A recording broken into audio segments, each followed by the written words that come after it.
Vance and Chief of Defense Forces Field Marshal Asim Munir on the sidelines of the Lake Lucerne summit, not to analyze diplomacy, but to comment on the Pakistani premier's impeccably tailored suits.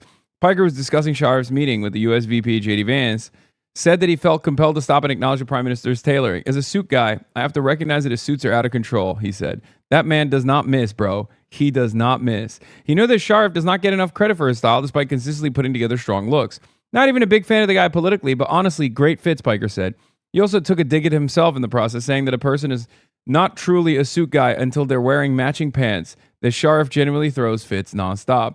Piker also brought up menswear commentator Derek Guy, saying he believed Guy would agree with his assessment. He noted that when men appear on the global stage, it is often leaders from non-Western countries who show up in the sharpest Western style tailoring, and that Sharif is a prime example of that. This is not the first time Sharif's tailoring has drawn attention internationally. In April, Derek Guy, editor of Fashion Magazine Put This On, flagged the Prime Minister on X for exactly that. He posted photos of Sharif alongside Japanese Emperor Naruhito. Hello? Oh. Yeah, 1 second, I'm coming. Hold on, I gotta open the door.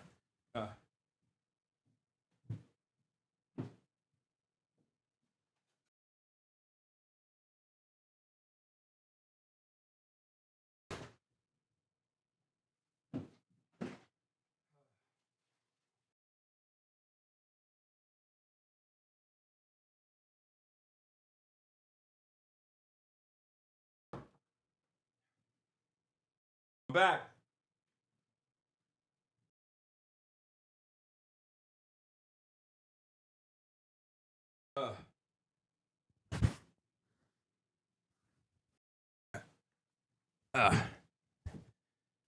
Pause midstream. GG reporting in 2026. Yeah, well, there was someone at the door. You know what I mean? Yeah. Clone exchange. I'm cloned. I'm a new guy. Yeah, Guy had pointed to Sharif's appearance at the Untitled Diplomacy Forum, where he wore a beige double-breasted coat with matching trousers, a light gray shirt, and dark brown Oxfords.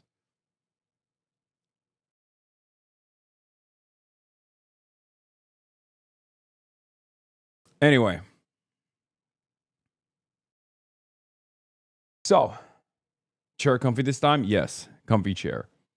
If you can mention Pakistan and Patrick Bet David in the same sentence, you'll get an "am a numbers guy" into print. Yeah, am a numbers guy, but am also a suit guy. Am Patrick Bet David. You already know an important part of looking fashionable is to wear a suit that is well-fitting and tailored. This is why I went to Tuscany to go and get Future Looks Bright collection with Tuscany leather. That's why we're revealing our Tuscany leather suiting collection. And you can wear this while you're playing tennis, and you can wear this in the boardroom. Okay, I'm a numbers guy. We crunch the numbers. I know you like the number. If you want to look like the Prime Minister of Pakistan, then you need to buy these suits. They're very, now let me tell you, designed in America, made in Tuscany. Now, designed in America in Florida, made in Italy.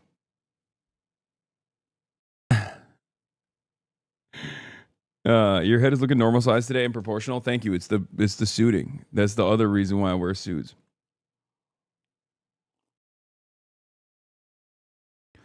If I sub, can I fast forward past your accents and impressions? They are so cringe and sad, my guy, says Starving Marxist.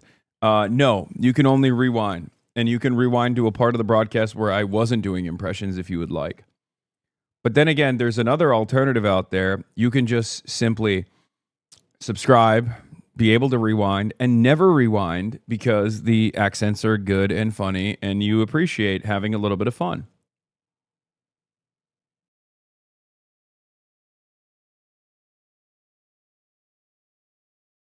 You need to get holiday ties. Wow, I love this. This is a much more conservative look today.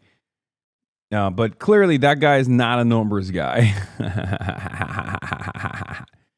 Anyway, ladies and gentlemen, that's all for personal news. Honestly, I mean, I did a bunch of interviews and stuff. I slept a little bit in the morning. I'm here. I'm live. I took a shower, and we're ready to go. And later in the day, we might be doing some IRL as well with potentially Daria Lisa or potentially Claire Valdez. I haven't figured it out yet. If we can, make it work. Kravatın ütülendi. Biz de Paraguay'la ütülendik. Aynen öyle amına koyayım. Aynen. Like your fifth time in New York on Pride Month and still haven't done gaydar with Ananya? Ananya? I voted for Claire. Good. Sir, moving to New York City permanently now. Probably not. The DSA's red alarm. Yeah, Chris Sommerfeld. Look at this, bro. They got 4 different journalists on this byline. They are going so aggro. We're going to be talking about this. They're panicking. The establishment is panicking about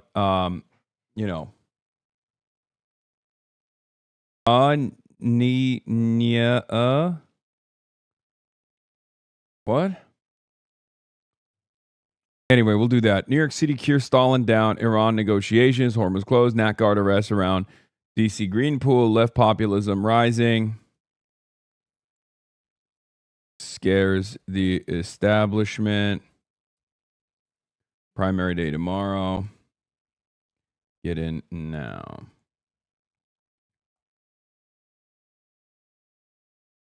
We have a blast off. DSA is also panicking law. I mean, the thing is, this is never supposed to be an easy task. I don't know why people make it seem like this was an easy task. There's also a weather warning in effect for tonight, so IRL probably not the best idea. Yeah, I might just put my body on the line. You know what I mean? Blast off pictures of tradition at this point. Yeah, of course. Keir Stalin in all his glory.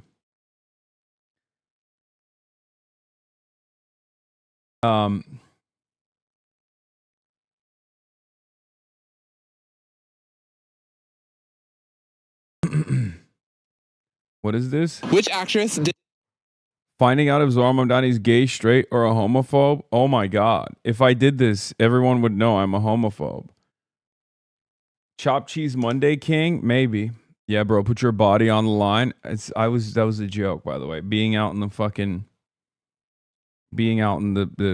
rain is not actually going to cause me to melt. I'm not made out of sugar. Okay?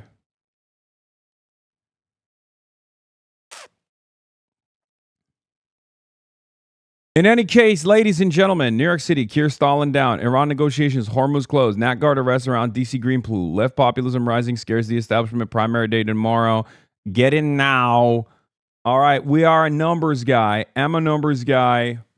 You're a numbers guy. I know you like the number. And it's the number one place for all the news that's fit to print. Okay, we're going to be talking about the UK. There's a guy who looked at the number, and crunched the number and did not like the number that came out. The number said 0. That's who you are. I'm, of course, talking about Keir Starmer. Very woke guy in the Labour Party. I'm just going to do the fucking... you know what? That's it, dude. I'm doing the broadcast with Patrick Bet David voice. I'm just so stuck on it. You know what I mean? I'm just stimming. Yeah, we'll finish the jupe from last night too. Don't worry. Used to tune in to watch my favorite streamer drip and talk about politics. Now he dresses like he works at the Daily Bugle, writing stories about himself, and he likes the number. Please help. Get me Spider-Man, Peter Parker, Hasan Parker. Get me. Get me photos of Hasan Parker. But yeah, the Effie Phillips Staley race is not looking too good. unfortunately. Let's be real. But who knows? Maybe there will be a dramatic upset there, but we shall see. What is this? I just left Majority Report talking about Patrick Bet-David to talking to joining you talking like him. Yeah, I always talk like him. He's my favorite. He's my favorite numbers guy. Hold on. 1 second.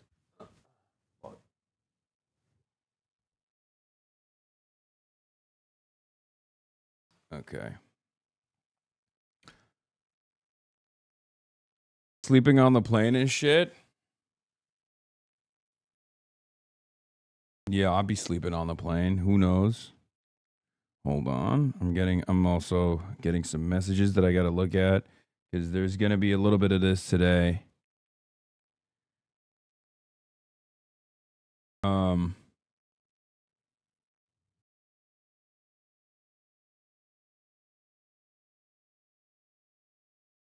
Bro's got a second home in New York City since they got a bomb ass mayor now? No. I do not have a second home in New York City yet. Is Stavi coming by? No, because a bunch of my friends that live out here, I hit up ahead of time. Did you see Patrick Bet-David finding out about your impression of him? Oh, great. Great. Why you got to do that to me? Why you got to do that to me? I start my day off thinking Patrick Bet-David gave me a notice. And all of the sudden, I realize it's just a poop sock. The sock of the poop is not good. I don't like it. You have betrayed me. You have betrayed my trust. The delicate bond of trust between Patrick Bet-David and the value-tainers has been desecrated on a Monday. We just got started. I'm a numbers guy, and I don't like the number. I don't like this number. Yes, Tom Switzer had my goat, John Goatheimer, and Trita Parsi on. And obviously, we'll be tuning in to see what the analysis is there. Now, John Goatheimer could do that same thing on my broadcast, but he chooses not to, and it's fine. Why full screen it? You're inviting more? Yeah. Someone said DSA struggling before. I was reminded Denver Communist was posting advocating no one vote for anyone at all if they're running under Dem or Republican Party. Lamau. Yeah. Okay. All right. Well, let's get started, folks. You already know. There's a lot going on in the world. We'll find a different version of carrying the flame later if we get to a hype train that is a sufficient level. Bring back poop socking. No, let's not bring back poop socking. Poop socking should be gone. Okay. You guys saw that Hasanabi had consistently Kirk, Dean Withers, and now you want to do the same to me. It's fucked up. Someone should check on Ben Shapiro. What is this? Putting toothpaste back in the tube, possible. Ben is looking at this. Ben Shapiro is reacting to this and thinking to himself, oh my God, maybe we can do this about Israel. Maybe we can put the toothpaste back in the tube about the beautiful nation state of Israel, my emotional support apartheid state. What's going on? Facts don't care, but did you see that Glenn D had the future of the Chinese century on today? No, I did not see that. Anyway, all right, his eyebrows look crazy. Have you been invited to the new hip secret gay club? What? Dissident Wire. Andrew Tate and Nick Fuentes are reportedly planning to build a secret war room bunker that would operate under a strict no women policy. Oh, great. Yeah. No, I was not invited to this. I think this account makes like a bunch of these accounts make like fake shit all the time. They do like a lot of fake news. Anyway, let's dive into it. It's Monday. It's Newsday. You already know what's going on. We got a lot to talk about. Billy Billy react to your W LARP reaction. Hassan is super envious of Mike's immersive long march experience in Guizhou. Next time I go to China, I must visit. My dream is to become a white-skinned Chinese like Israel Epstein. Below is an incomplete list of many individuals. Here are represented figures. George Hatem joined the Communist Party of China in 1937, first foreigner to acquire. Oh my God. They put a bunch of other names on there that are white Chinese. These are all good friends of the Chinese people. We must not forget their outstanding contributions to the establishment of New China. Come back to Bitty Bitty and you will be reincarnated as a white Chinese. Why am I saying Lude? Once vigorous international communist movement. Actually, there are many foreigners who've joined the Communist Party of China. The great communist proletariat fighter Hassan Israel Epstein will live forever. Hasan Piker Uyghur. International communist warrior, the most romantic idealist. I was thinking after watching it yesterday, would Hassan also want to join? Look how happy he is smiling. This guy's prone to exposure when fighting guerrilla warfare, and the food consumption is also high. Wondering Hassan would look like wearing the worker peasant Red Army uniform, but the Red Army back then definitely couldn't have had such a burly figure. Lide was skinny as a rail. By the way, the guy next to Mike looks a bit like Charlie Kirk. In just 50 years, transformed from a fractured nation into a global behemoth, China is a miracle. Salute to the great, selfless, and brave martyrs. Though everyone knows real artillery explosions are way more intense, seeing that chain of fireballs is still so thrilling, so immersive. It's kind of funny, and it's not lost on me, okay, that even Chinese netizens on Bilibili know about the Kirkification memes, and they're making Charlie Kirk related jokes. That right there is internationalism, okay? That right there is what principled international solidarity truly looks like, okay? Behind the great firewall of China, there lie Chinese netizens who also know about Charlie Kirk's legacy. Yes, I know. I never told anyone this, but they offered me Iran on a platter. I know you like the number. Wait, what the fuck? Marx?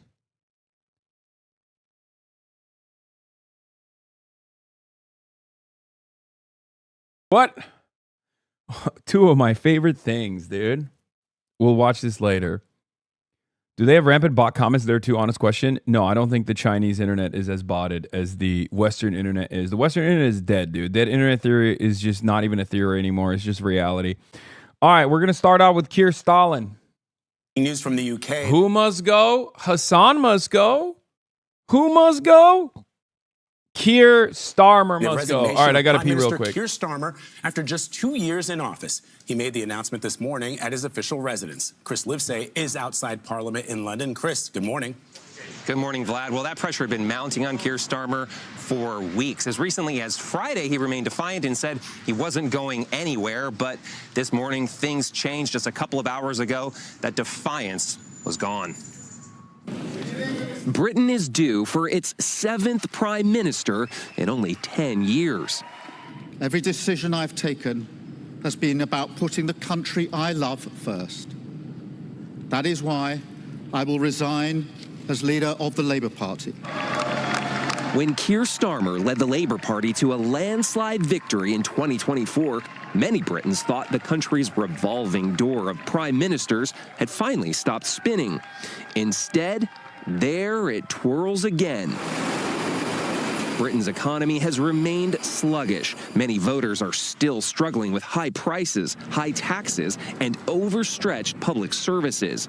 Labour's poor showing in recent local elections only deepened concerns, while the anti-establishment Reform UK, led by Nigel Farage, has surged in the polls. My mother would be proud. Starmer has also been damaged by the controversy surrounding the former UK ambassador to the US, Peter Mandelson, and renewed scrutiny of his ties to Jeffrey Epstein. And he's faced repeated mockery from President Trump. And, unfortunately, Keir is not Winston Churchill. Over the weekend, MPs from Starmer's own party continued to publicly call for him to resign and make way for a newly re-elected MP, the former mayor of Manchester, Andy Burnham. And that's the kind of change we need to, a change in our politics to make it work again for people. Now, unlike an American president, a British prime minister can effectively be fired by members of his own party. That's regardless of election timetables, leaving voters without their say. Keir Starmer's departure marks a historic period of instability for one of America's closest allies. Matt? Chris Livesay in London. Thank you, Chris. And here is the Prime Minister, Sir Keir Starmer. Wanker. That's right, ladies and gentlemen. 7 in 10. 7 in 10. A state of disarray. Keir Starmer is out. And he's at number 10 Downing Street, coming out of that room, perhaps for the last time, to deliver his resignation speech. Now, what does this mean for the future of the Labour Party? Why did this happen? Why did you lie about the UK grape report? Was it cause they banned you, dog zapper? The grape report.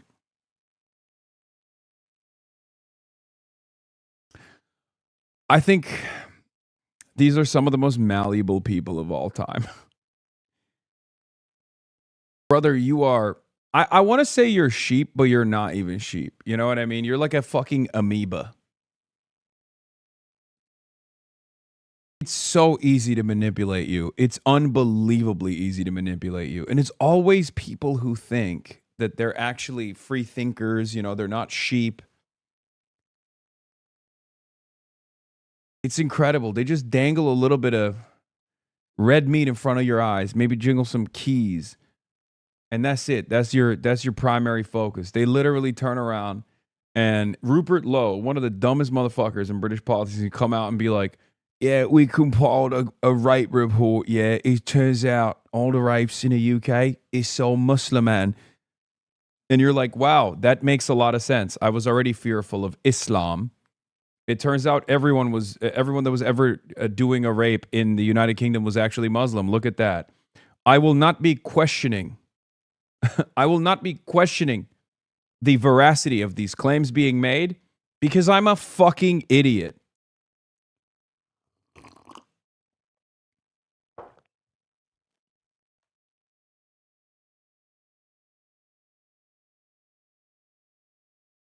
Yeah, that's why 87% of sexual assault cases are white.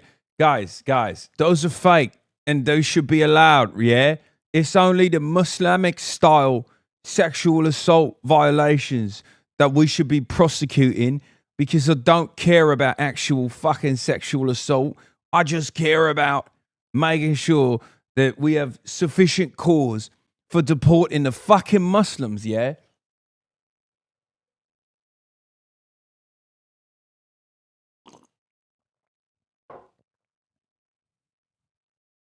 It turns out you can get away with whatever you want. You can make claims about whatever you want as long as you're making them about Muslim people, and these guys will fucking eat it up. Yes, dude.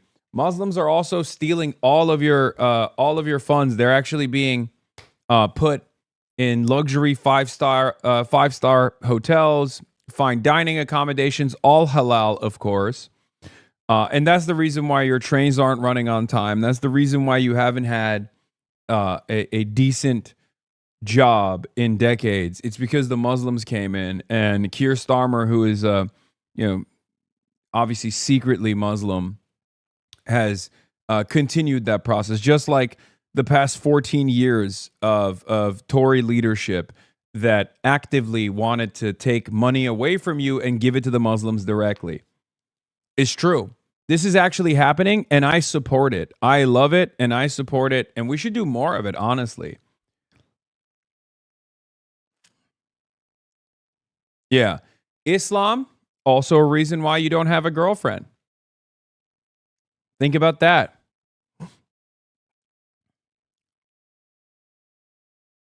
One in 5 people arrested over 2024 riots have since been reported for domestic abuse. Wow. Yeah, but that kind of domestic abuse is all right? When fucking England isn't winning, for example, that's the type of domestic violence that is as British as jelly fucking ew. You know?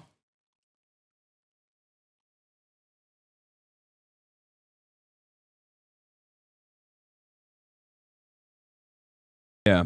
A bunch of fucking plunkers.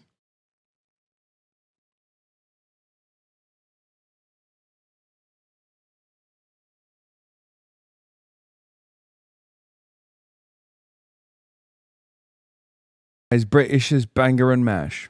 As British as a Prime Minister resigning in disgrace after a short tenure. Speaking of short tenures of deeply unpopular British Prime Ministers, Keir Starmer expected to announce his resignation at number 10 Downing Street.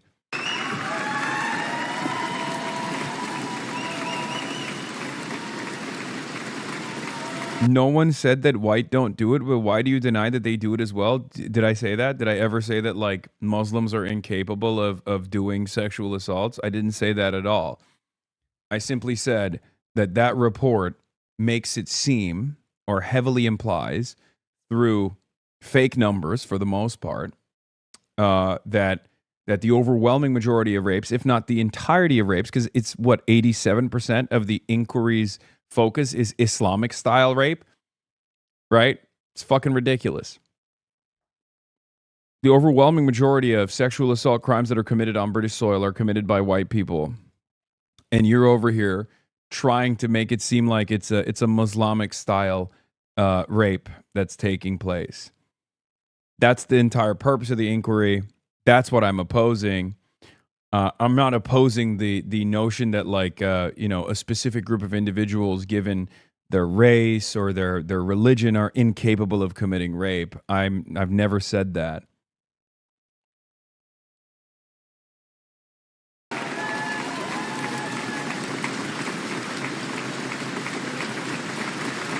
And even the per capita argument doesn't make sense either, because of the if you want to make the correct per capita assessment, you have to make it off of the same age and same demographics.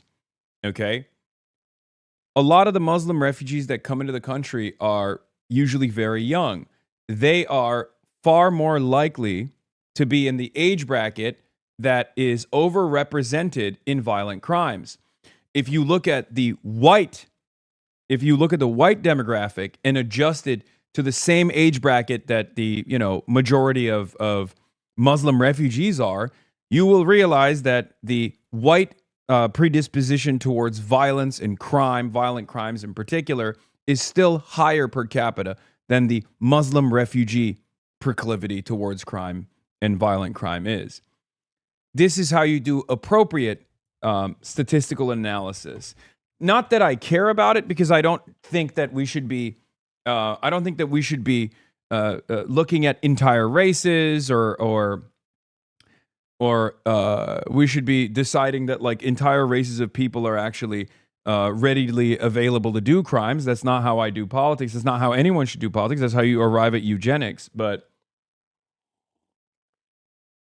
even if you were to do the appropriate statistical analysis, you'd arrive at the same conclusion that the actual numbers guys have arrived at, which is that if you adjust, and this is before you even adjust to obviously finances, because that's how you're supposed to actually conduct. If you want to do like real race realism, if you want to do real race science, and this is precisely the reason why race science is debunked, you have to actually not look at like all black people or all Muslim people versus all white people. That's not how you would conduct a real study on the matter.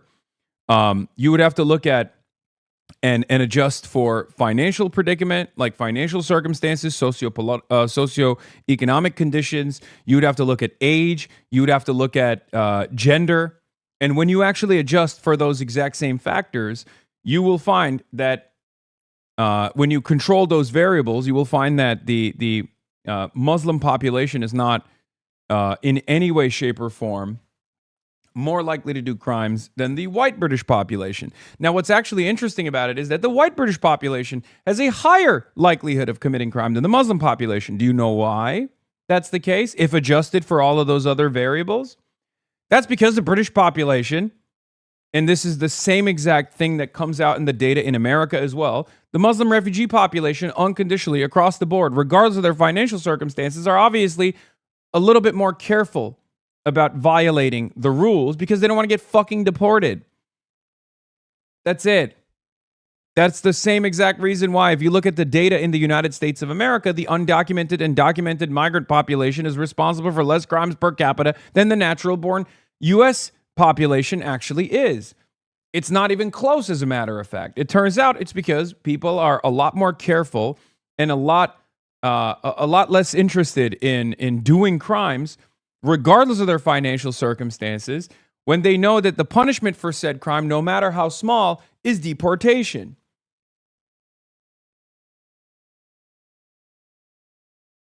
I love that the starving Marxist, by the way,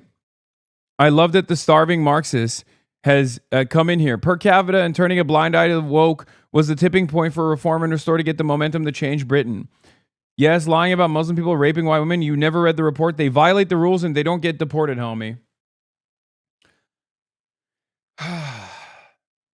Starving Marxist. You're going to keep starving with that fucking idiotic mentality. Okay? Stop talking about British politics. You said Iran was pushing U.S. shit in, just wondering when Iran got through the blockade. Hey, starving Marxists, I have a question for you. Did you see the memorandum of understanding, the ceasefire negotiations that are taking place right now? Has there ever been a point in history where the more powerful country has actually launched a war against a much less powerful country, and then the much less powerful country gained leverage as a consequence of that war that the much more powerful country launched? And then, in an effort to come to a reasonable conclusion, the much more powerful country decided to actually release a lot of the unnecessary economic hurdles that they had placed upon the much less powerful country. It's just maximalist cope here, it seems. You are quite literally refusing to recognize reality that is unfolding right in front of your eyes. Iran is winning because they sent lawnmowers to the desert and blew up old tech. Okay. Keep coping, bitch boy. Stop debating a bot, bro. Yeah, no, that's right.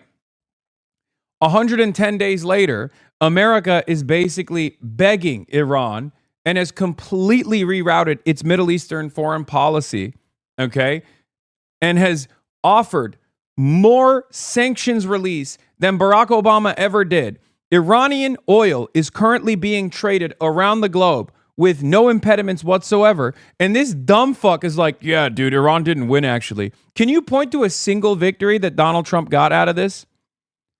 Okay, Donald Trump don't give a fuck about the Hormuz. He's exposing it so supply chains correct themselves. Oh, starving Marxist happens to be a Trump supporter. Interesting.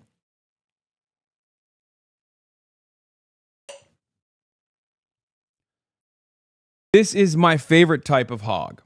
Okay, this is my favorite type of hog. This is not a MAGA communist, chatters. Don't be stupid. He just uses that name to make it seem like he's in any way, shape, or form a Marxist. He very clearly isn't. Iranian oil being traded, say thank you to Trump. I mean, I think you should say thank you. If you care about Iranian oil being traded in the international market, you should be saying thank you to Ali, Hazrat Ali. You should be thanking the IRGC, Galibaf, the former Ayatollah, the late Ayatollah Ali Khamenei. Those are the people you should be thanking, because those are the, if that's what your goal is, if that's what you think is great, you know, I'm not making any inferences here, right? I didn't know getting shit pushed in meant the pusher is getting slapped. Buddy, I don't think you understand how words work at all. I don't think you understand anything. And the reason why I'm assuming this is because you literally refuse to recognize what's going on right now. I mean, literally, read any article, please. First round of U.S.-Iran talks ends with high hopes and big challenges, okay? Look at anything. Look at anything that has come out of the deal so far. Why is the United States of America currently not controlling the Strait of Hormuz? Why is the United States of America doing a ceasefire negotiation with a much less powerful country? How is this in any way, shape, or form victorious for the United States of America? Now, you're a fucking idiot, and there are plenty of people like you out there who are obviously still going to be running on fumes, running on copium fumes, assuming that things are actually great, things are actually fantastic, America's number one, and America's destroying all of its enemies around the world. But there is a level of copium that you can't go beyond. Like, for example, when America is forced to the ceasefire negotiation and gives so many of the amenities that the Iranian government had fought for, had asked for, like this.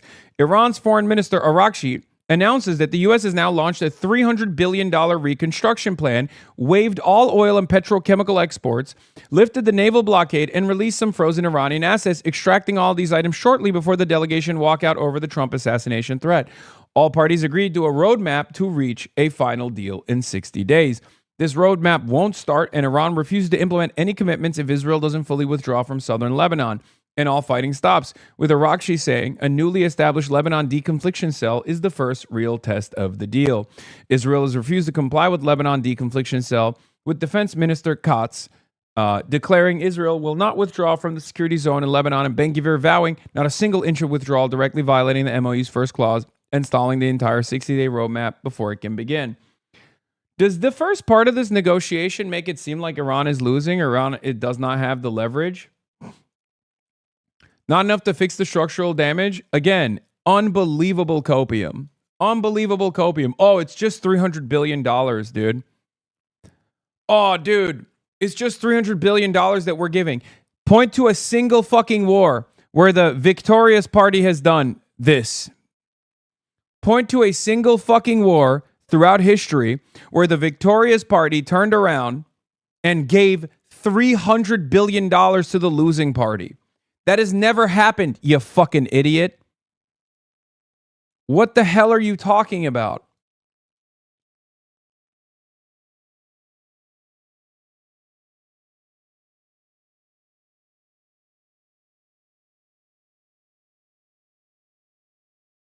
Before you say World War II chatters, that's not how that works. World War II was an unambiguous defeat.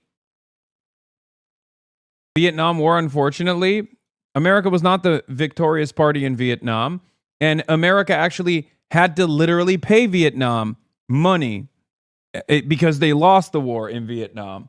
They just refused to do so with this fake POW MIA initiative that they cooked up. America was supposed to pay Vietnam far more.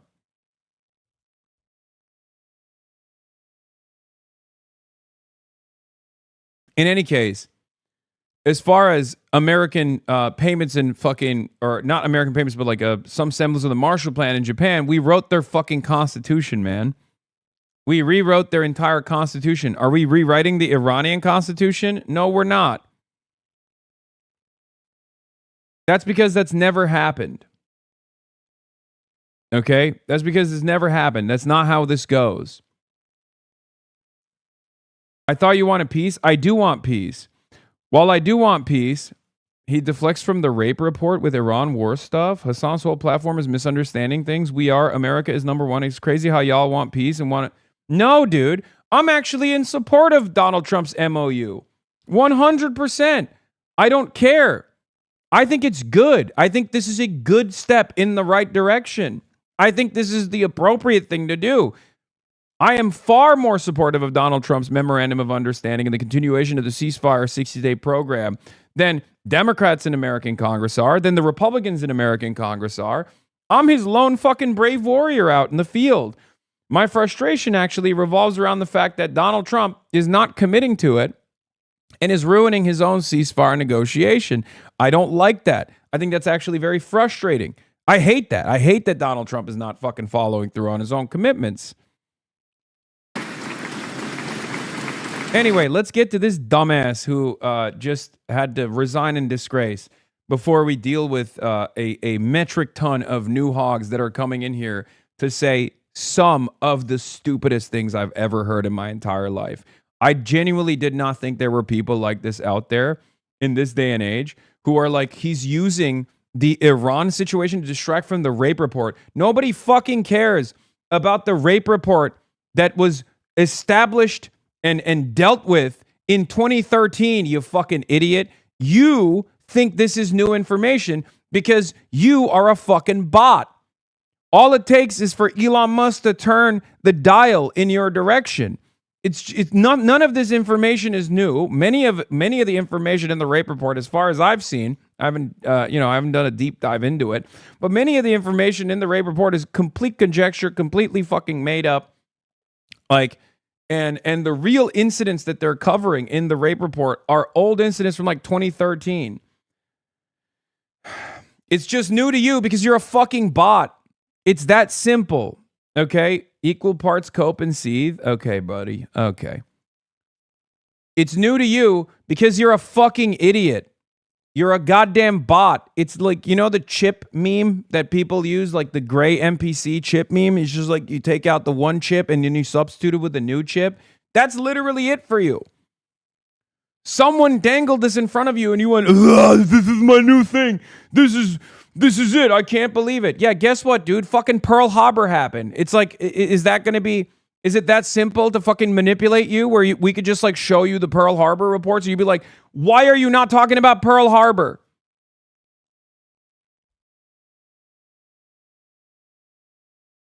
Why are you saying Hindutva? Now I know Iran lost. Thinking Iran won is crazy. Cope, man. Okay, dude, keep repeating that to yourself. Keep repeating that to yourself, buddy, and maybe it'll be true if you keep repeating it over and over again like a fucking mantra.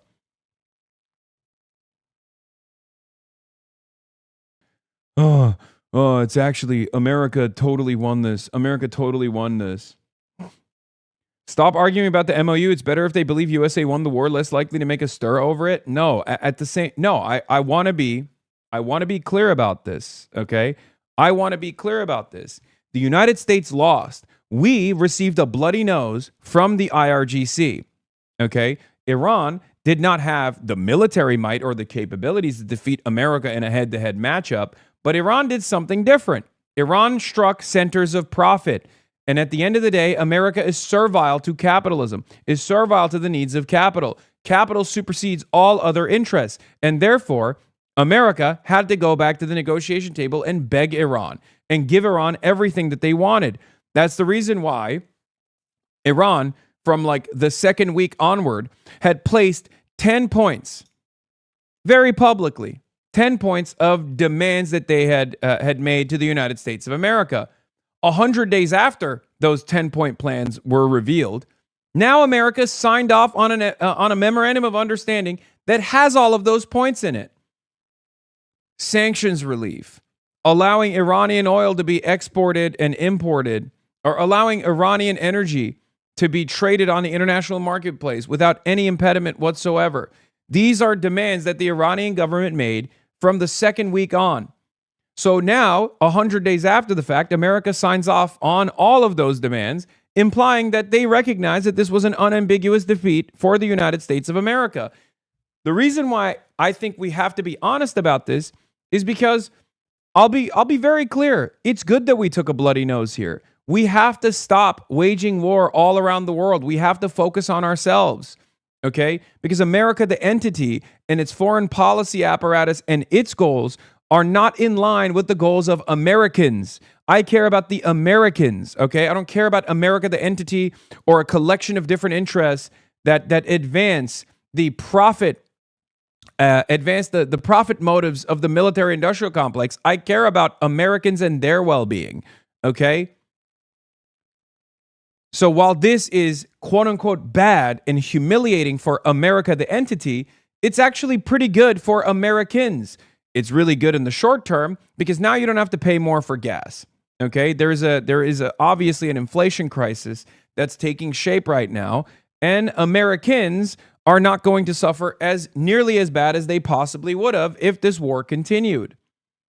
Okay, America has also taken all of your productive output and your taxes and funded this initiative of war, this death machine all around the globe, rather than funding your fucking schools, rather than funding your healthcare, rather than funding your social safety nets. If this bloody nose that we received causes us to be more restrained around the globe, causes us to second guess before we decide to wage further wars all around the world, especially at the behest of Israel, and instead causes us to retreat from the rest of the world. And that's a good thing. I want to build better fucking roads. I want to have high-speed rail in this goddamn country. Okay? We funded this death machine for decades, and the death machine still could not defeat a middle power, a middling power that had complete command over 20% of the entire world's energy supply. That means we have to recalculate. Okay? It's that simple. So yes, this unambiguous defeat for America is good for Americans. That's it. Got to use gamer terms for the roaches. Iran tanked the US, CC'd the Strait, and the global economy is about to hit its enraged timer, so Trump needed to stop the raid. Okay, I guess.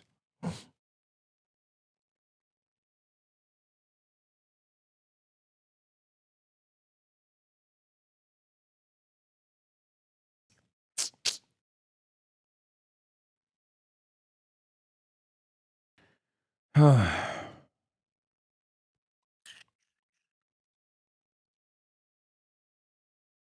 can't believe I dove right into this this Iran thing. I truly did not believe that there was this level of copium amongst the MAGA bots, like the cult, that were running around being like, yeah, this is actually a fucking resounding victory for America. Thank you. Thank you. Walking up this street 2 years ago was the proudest moment of my life. A new Labour government, the first in 14 years. A page in our country's history turned after years of disappointment and despair. The chance to change the lives of millions of people for the better. That's what I came into politics for. The journey to that point. All polls show that a small minority believed the war objectives were successful, that the war was worth it, and the USA won, and that the MOU was more advantageous for the USA. Yeah, it's 21% of Americans. What is the likelihood that 21% of Americans found their way into my fucking chat? It's incredible. I don't think these guys sincerely believe the shit that they're saying. I think they're just trying to repeat a point that is lost. It was not easy. 6 years ago, I inherited a Labour Party that was politically, financially, and morally bankrupt. I was told time and time again that my party was finished, that we were consigned to history, that a majority and it was at true. the general election, let alone a... By the way, saying that he inherited a morally bankrupt Labour Party is gross and disgusting. He is the one who's responsible for the moral bankruptcy of Labour. Okay? Trying to make it seem like this was in the hands of Jeremy Corbyn is nasty business. Okay? It's totally ahistorical. It's totally nasty business. You are the one who killed the Labour Party. Okay? And you were actively trying to kill the Labour Party while Corbyn was the leader of the Labour Party. And as a gift for your initiatives... you actually got the leadership role within the Labour Party. Landslide majority. Much like Israel, Keir Starmer here got everything he wanted. But the problem is, his success meant the demise of Labour. That was the cost. And it got to such a terrible situation that he has to now resign in disgrace. Was impossible. But we proved those people wrong because we changed our party, ripping out the poison of anti-Semitism, restoring trust on the economy, defense, and national... Yes, I think his resignation is not good for the Greens because Andy Burnham can present himself. If he plays his cards right, he could present himself as a more progressive figure, even though he actually isn't. And if he does that, then he can restore some of the confidence back in Labour and only chip away at the growth that the Greens have actually acquired. Security and becoming a party that once again stood proudly with, not against, our national flag. The hard work of change was with a singular purpose, not power for power's sake, but to change Britain for the better, to build a fairer country with dignity and respect, where everyone is seen, everyone is valued, wealth and opportunity for all, not just the privileged few. And look at what we've achieved in just 2 years. An economy that is stronger, growing. Dude, this is such a funny resignation speech because like the entire purpose behind why you're delivering this speech is because you suck. Is because the Labor Party sucks and you suck and you are responsible for the Labor Party sucking. So anything you say here is just going to be bullshit. Oh, things are so great, which is why I'm finally tendering my resignation. Really? Yeah. Migrant hatred stoked, Palestine protesters arrested, conceded ground to the far right, Palantir Face ID implemented, leftist purge from labor. Yep, it must be Starmer. Again, suffering from his success. If Keir Starmer's goal as a secret agent of reactionary forces was to eviscerate the formerly robust labor movement in the country, then yeah, he succeeded. He succeeded in spectacular display. He succeeded tremendously. If his goal was to restore power to labor, then he fucking failed. That's why he's resigning. Faster than our peers. Wages rising faster than inflation in every single month since we came to power. Investment secured. Infrastructure being built. An end to austerity, with the fastest fall in NHS waiting lists for 17 years. The biggest improvement in rights for workers and renters in a generation. The biggest uplift in defence spending since the Cold War. Small boat crossings fall. Wow, incredible. The biggest uplift in defense spending since the Cold War. What a fucking resounding success that is. Dude, it's literally, this is the problem. It's part of the problem. Your ambitions lie elsewhere. You had no interest in fixing any of the crises that the former Tory governments had created, specifically born out of austerity. Keir Starmer could have ended child poverty, homelessness, and the grotesque levels of inequality in this country. Instead, he abandoned those in need, destroyed our civil liberties, and facilitated genocide in Gaza. That is how this prime minister will be remembered. And that is the legacy and moral and political bankruptcy he leaves behind. The crises in our society are not going away, neither are we, and we will keep fighting for a more equal, peaceful, and dignified society for all.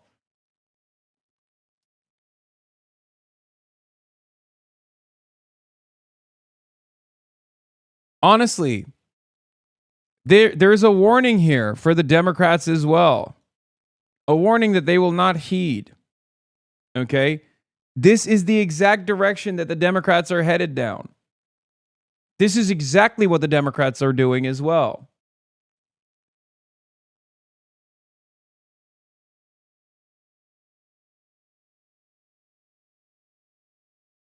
The single good accomplishment he listed that he didn't fabricate, lifting the two-child benefit cap, was something he opposed and purged members over as soon as Labor won.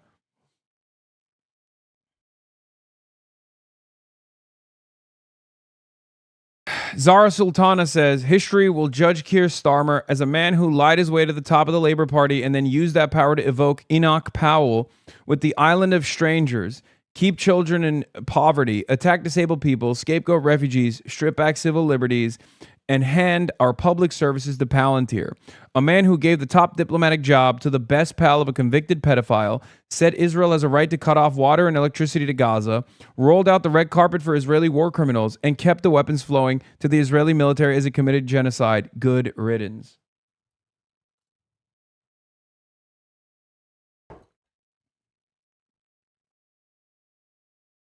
It's just, it doesn't... I don't know how people don't see it. Starmer's legacy is genocide. That's literally all I can think about. I pray that he's tortured by this fact for the rest of his life. Next stop, The Hague. Is responsible. Here, by the way, this is literally him saying, like, Israel has a right to cut off electricity to the children of Gaza, water to the children of Gaza. I'm very clear. Israel must have that, does have that right to defend herself, and Hamas bears responsibility. A siege is appropriate? Cutting off power, cutting off water? Well, I think that Israel does have that right. It is an ongoing situation.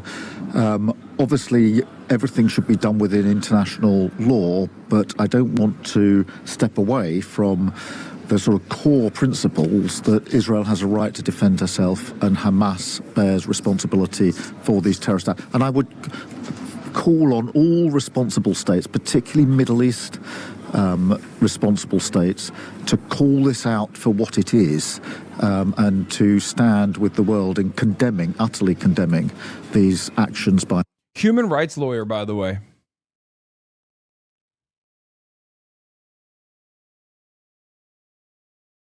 Just a dog. Just a servile dog to Israel. Okay? And that's one of many issues that Keir Starmer had with his leadership of labor.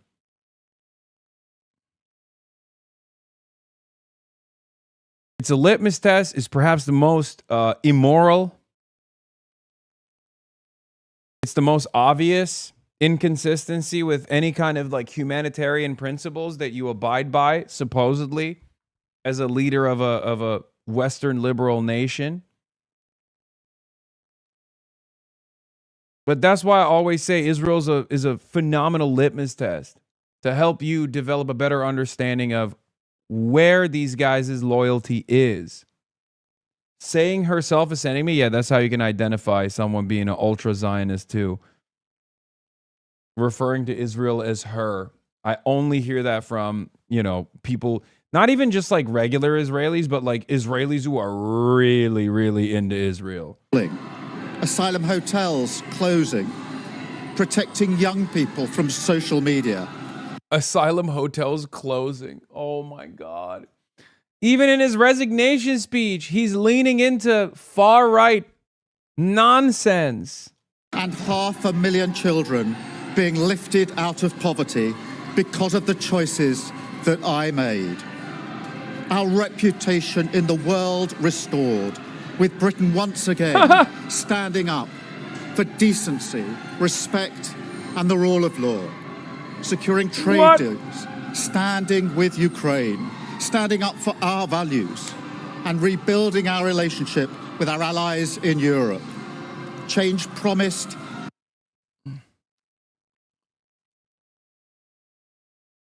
God, I hate him so much.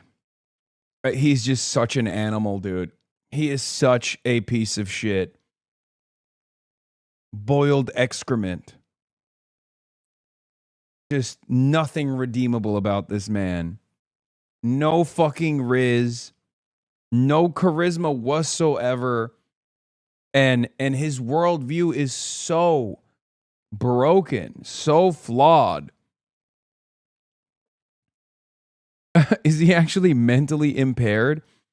I think this level of zealotry demonstrated towards a defense of neoliberalism at a time when liberalism is in crisis once again is mental impairment.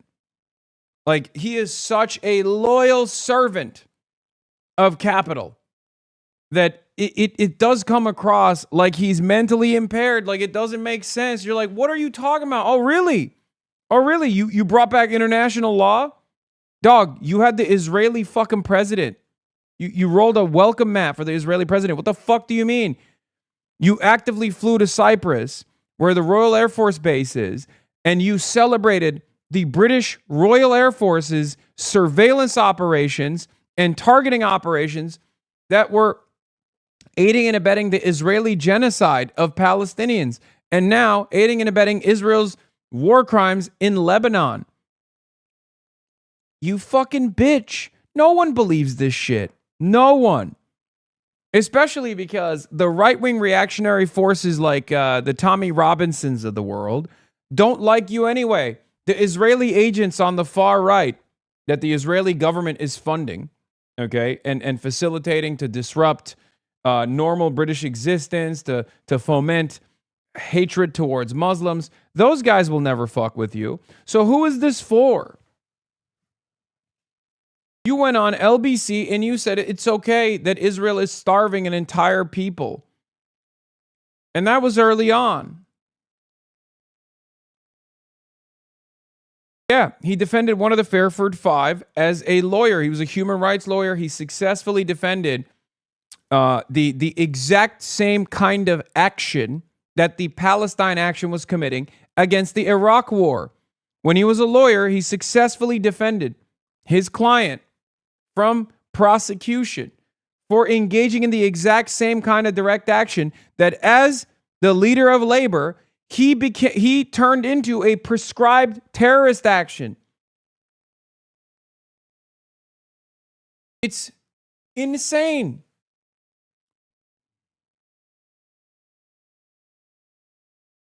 Okay, you said America deserved 9/11. What the fuck does that have to do with anything? Are you a defender of Keir Starmer? What's happening? What does this have to do with anything? How is you rehashing something that was addressed in 2019 that people still voluntarily misunderstand have to do with Keir Starmer's resignation after his dog shit tenure? Do you even like Keir Starmer?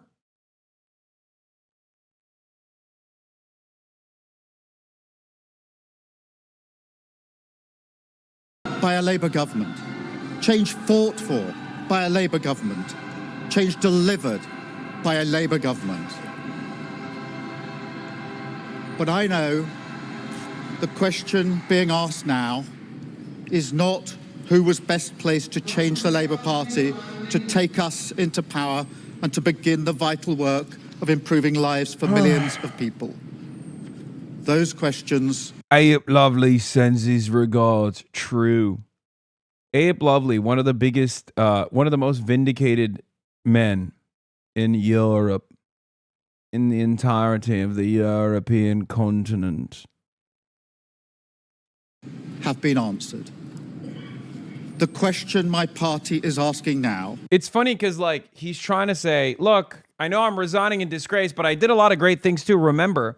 And because he's done zero great things, virtually everything he brought up are part of the reason why he had to fucking resign. They're either completely antithetical and completely the opposite of what he did in his leadership role, you know, advancing human rights or whatever the fuck he was claiming, or they're capitulations to right-wing framing on issues that are incredibly reactionary, incredibly racist, with no real purpose. He did not win anybody over with these actions like, oh, the asylum seekers, we've destroyed their hotels. There's no more hotels for asylum seekers. Like, when he says stuff like that, you have to wonder, like, who is this for? Who is this for? Are you winning favors with the far right? Because they're the ones who are advancing this. They're the ones who are freaking out over it. They're the ones who have raised the salience of this supposed issue. When the real issue is the economic struggles that regular working class folk experience in the UK.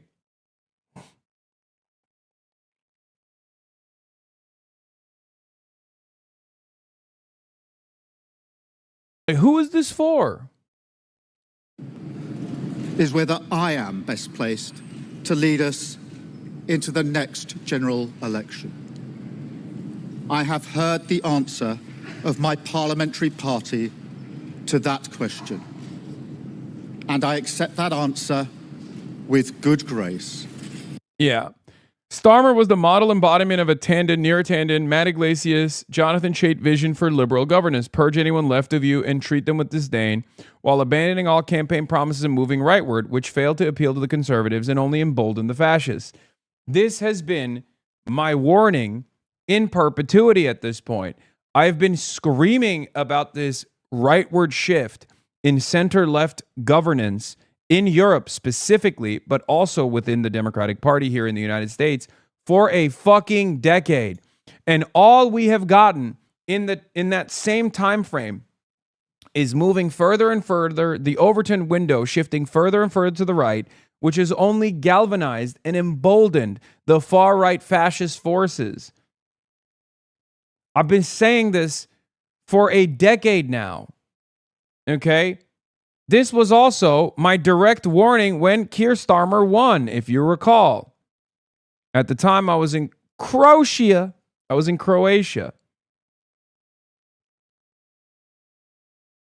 And I said, if Keir Starmer does not fix these issues, here it is. Hasan in 2024 correctly predicted the downfall of Keir Starmer and the rise of Reform UK. If Keir Starmer continues with austerity, privatization, and conservative policies with a red sticker, we're talking Reform UK, Reform takes over. You're staring down fascist mobilization in the UK like you've never seen before. I really, really, really hope I'm wrong, but I'm telling you right now, it feels like we're at the precipice. If Keir Starmer continues with austerity, if Keir Starmer continues with privatization, if Keir Starmer continues with conservative policies with a fucking red sticker on it, okay? I'm telling you, if he does that, we're talking Reform UK, whatever the fuck it is. Maybe Reform takes over the Conservative Party entirely. Maybe it's just simply Reform. You're staring at the barrel of a goddamn gun, okay? You are staring down fascist mobilization in the UK like you've never seen. I really, really... Yeah, and lo and behold, that is precisely what happened, okay? That was a warning in July 2024, but that warning was not first addressed in July 2024. Throughout my career as a political commentator, I have issued this warning about the rise of fascism in Europe over and over again. That's why you can go back to 2020 and you'll hear similar things that I've said. You can go further beyond 2020 and hear the exact same shit. Okay? What is this? It appears a foregone conclusion that the British Labour Party is about to take the path blazed by Obama, squandering a once-in-a-lifetime opportunity. Yes. Yes. Anyone with political analysis worth its salt is going to see this. That's why I always say it's not unique to just myself or Michael from Pennsylvania. All you have to do is be honest. Okay? All you have to do is be honest. Another famous moment was when Hillary Rodham Clinton looked at the European center-left, supposed center-left parties, and urged them to capitulate to right-wing framing on immigration. Hillary Clinton said that was the right move. If you recall, this was like back in 2020, I believe. It was even earlier than that. Maybe even like in the 2016 cycle too. And I kept repeatedly saying over and over again that this is a horrible mistake. All you will do is galvanize the right. You won't win any votes, and you'll just legitimize the grievance. A grievance born out of complete hysteria. This is why I started watching you. I've been saying this exact same shit about Starmer, but my immediate environment never agreed, and I'm not a streamer, so no one gives a shit, lol, yet here we are. Well, I am a streamer, and no one still seems to give a shit.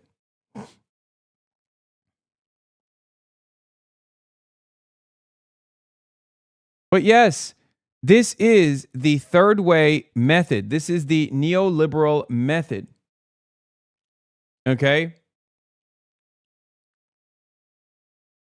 And I don't know anymore. Maybe these guys are genuinely in the pocket of the far right. Like, I always assume that it's part stupidity, part negligence, and it's not a deliberate attempt to generate a fascist right-wing mobilization in the country. But it's getting to a point where it's impossible not to notice that all of the center-left parties, would rather engage in appeasement to the fascist forces and offer legitimacy to their hysterical race baiting than actually solve these economic problems that people are experiencing that cause this volatility, that cause this anger and resentment amongst the masses, that make them more malleable, make them easily duped by these far-right forces that will turn the blame over to migrants. It's hard for me to look at this failure and then look at the Democratic Party here in the United States of America lean into the exact same failures, regardless of the lessons that they could be learning here from the labor defeat, and assume that they're not doing this on purpose. You understand? Sometimes it comes across like they are doing this on purpose, that they're engaging in this unbelievably cynical trade, that they'll capitulate to right-wing framing on racialized hysteria with the hopes that when the fascist forces come into power, they'll spare these liberals. History shows us that they will not be spared either.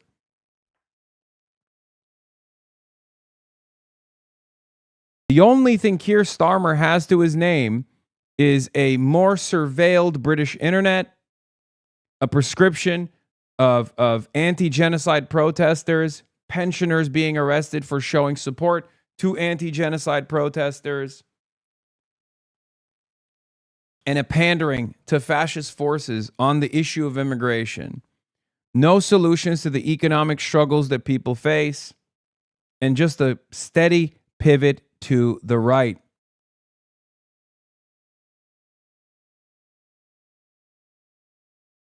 It's disgusting. Well, and then banning me as well. That was cool. That was very cool that he did that. Yeah. He was a servile little piggy to Donald Trump. He was a servile dog to Zionist interests on the foreign policy front. Nothing to write off. No accomplishments whatsoever. Just a servant of the Epstein class. Through and through. Keir Starmer MP says, stop involving yourself in British politics. Nothing to do with you. I had to resign. I had no choice. I blocked you from entry, though. My number one achievement. Keir Starmer MP in the building, ladies and gentlemen. Every decision I've taken has been about putting the country I love first. That is why I will resign as leader of the Labour Party. I have spoken to His Majesty the King this morning to inform him of my decision. I will ask the National Executive Committee of the Labour Party to set out a timetable with nominations opening on the 9th of July and completed by the summer recess. In the case of a contest, this will ensure a new leader is in place before Parliament returns in September. I will remain in post as Prime Minister until the contest is complete. And I will do everything I can to ensure an orderly handover of power. I will also give my successor my full and unequivocal support. Yeah, Andy Burnham. Okay. Israel kicked him out. Too much writing. Israel was like, bro, enough. Chill out with the D writing, bro. You are not yet banned from Belgium. Please come to Belgium, march a protest with us, and come to the Manifiesta. No, I might go to Belgium. Britain that is far stronger and fairer than the one I inherited 2 years ago, better prepared for the challenges ahead, and better able to ensure the Labour Party secures a second term in office.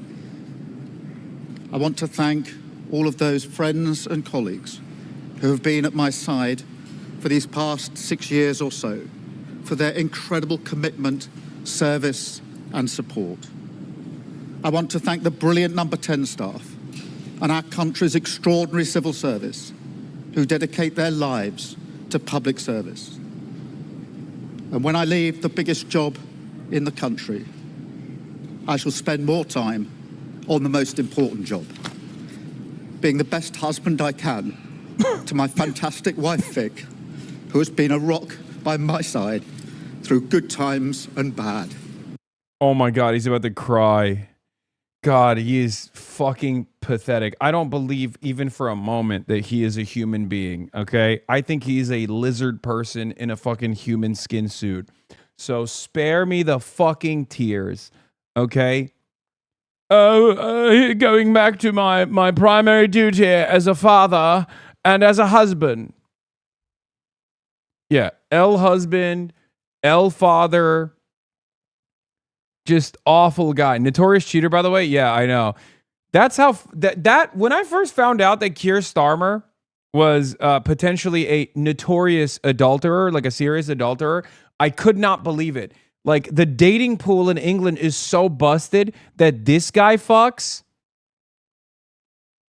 Unbelievable. Probably the greatest L that the kingdom has seen thus far. I'm being the best dad I can. Yeah, who wants this dick, man? My beautiful children, who are my pride and my joy. Thank you very much.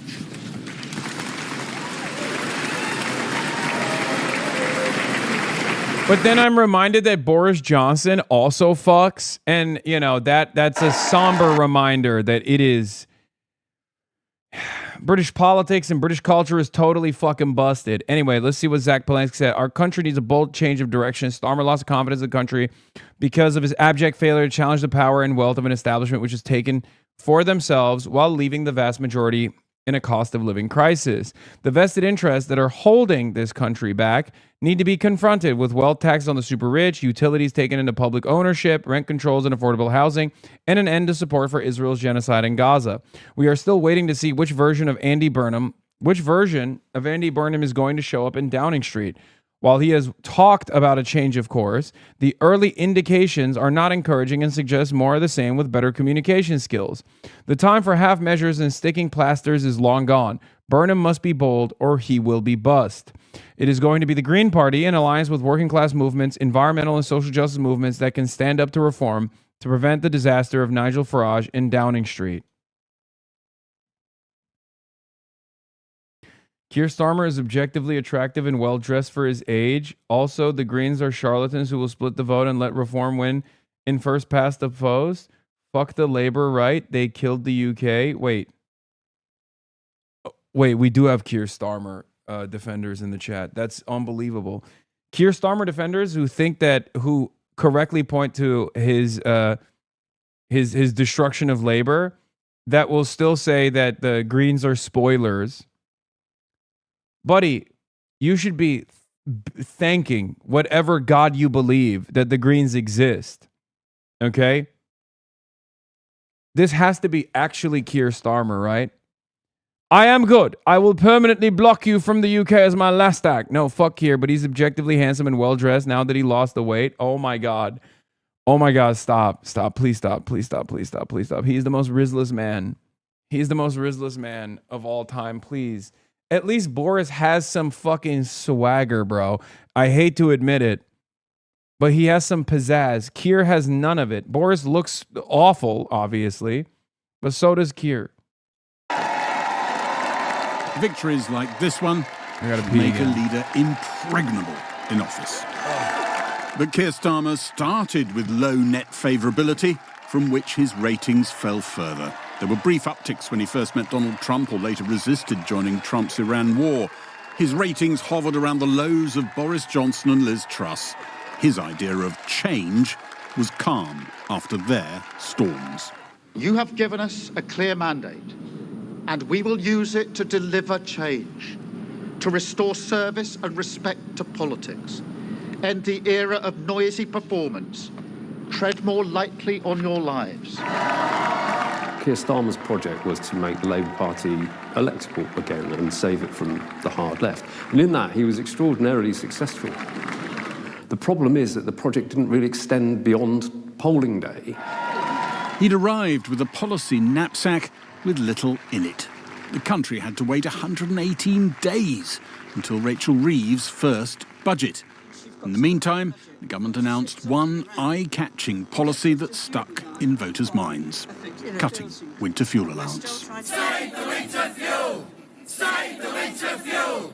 Having said they'd only raised tax by just over £8 billion, over two budgets the government raised taxes by £66 billion. And Keir Starmer's attempts to clarify what he was about were ever more forgettable word salads. There are basics in government, and they're foundational. The missions then sit on top of that. They're the foundational stone of the plan. The missions are then the additional thing. Dude, this is literally Kamala Harris. Like, this is what happens when you don't have a bold vision for change. And I swear to God, it's so much easier than this. Like, politics is as difficult as you want to personally make it. If your highest priority is defending the interests of capital, while you're simultaneously presenting yourself as like a left of center figure, it's going to be much more difficult for you to manage the decline of the Labour Party, right?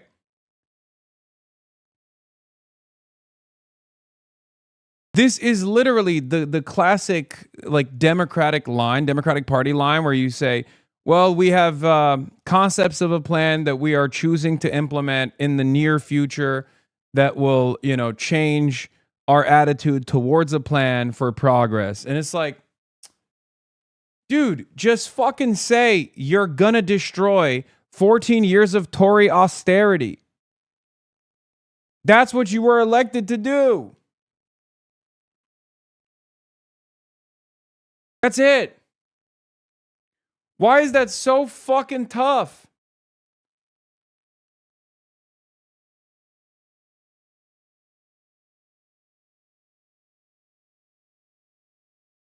I guess it's tough when you are a servant to capital, though. That we want the government to do, and the plan for change then takes them forward with measurable milestones. He didn't have the thing of being a storyteller. To those who knew Keir Starmer in his legal career, his limitations weren't surprising. We, the senior lawyers in Chambers, we used to fight over who would have him as our junior in our cases, because he was just so assiduous in his preparations of things. Judges liked him, great with legal argument. I wouldn't have said he was a jury lawyer, and so that may explain in some way.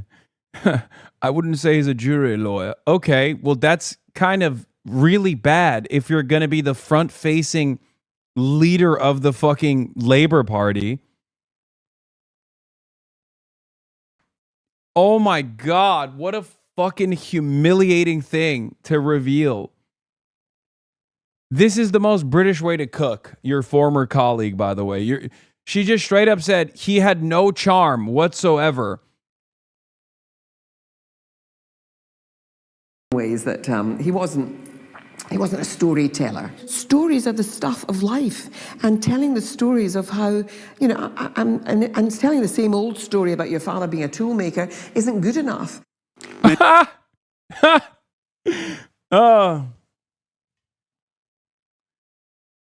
Oh, cook 'em. It's true. That's the classic Keir Starmer story. He's the son of a toolmaker. He comes from a working class background. He understands the plight of those who are laborers for that reason, except none of the fucking policies that he actually advanced aided the labor force in the UK. So what good does that make? It doesn't matter at all. Many think Keir Starmer's position became irrecoverable when Number 10 tried to pursue £5 billion worth of savings in the welfare budget. The welfare system, as it's set up, it can't be defended on economic terms or moral terms.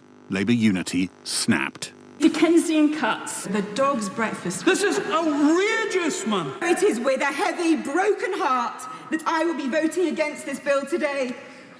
Keir Starmer's authority over his party wasn't dented, it was destroyed. What you saw there was the Parliamentary Labour Party rising up, shredding those plans, and with it, the Prime Minister's authority. And from the welfare rebellion on... Keynesian cucks? No, Dickensian. Like Dickens. basically the government seemed to fold on pretty much any issue that could pitch it against us. Starmer reminds me of Mayor Lurie of San Francisco. Yeah, except he is the opposite of Mayor Daniel Lurie of San Francisco, because as much as I despise the mayor of San Francisco, he is beloved by his constituents, unlike Keir Starmer, who was beloved by no one, including his immediate family members. Okay? No one loves this man.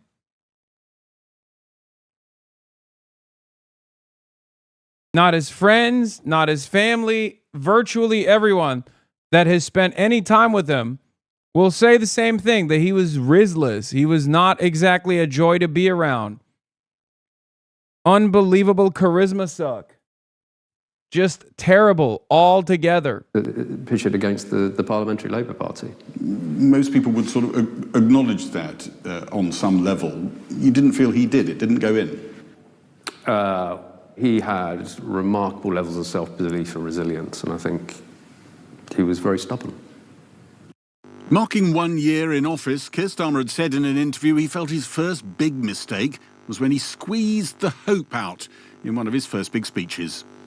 Things are worse than we ever imagined. He said another regret was adopting strident language on immigration, which echoed Enoch Powell. We risk becoming an island. Yeah, we risk becoming an island of strangers. Enoch Powell is an incredibly far-right thing that he said, except clearly he wasn't all that pissed off about it, because on his way out, as we found out earlier this morning, he literally said one of his accomplishments was the ending of the asylum hotels. So clearly you were on board with it, right? Clearly you were working to ensure that you didn't become an island of strangers. No more immigration. Island of strangers. Morgan McSweeney, who ran Keir Starmer's original leadership campaign and the general election campaign, was blamed for feeding him that line, operating Keir Starmer like a glove puppet, dragging him to the right. He was dispensed with when his favoured candidate for Washington ambassador, Peter Mandelson, was forced out over links to Jeffrey Epstein. The relentless fallout from the Mandelson appointment, especially tough for Keir Starmer to take. I am angry. He lied, and he lied again. I'm angry. I'm absolutely furious. I know that Keir Starmer had reservations and was listening to other pieces of information that he had, and his own sort of reading of newspapers about Peter, and had never sort of. He was not in the friendship circle of Keir, but Morgan McSweeney was one of Peter's boys. I don't think that boy would recognise where I am now. We faced huge challenges as a family. Relentless attempts to convey his humble origins didn't seem to get cut through. Through that door, front door, there wouldn't be many people visiting our house because my dad didn't really want people coming in because he feared the conversation, what do you do for a living? And that made him retreat behind that front door. Many voters found the son remote, unrelatable. He was asked how he coped with political attacks.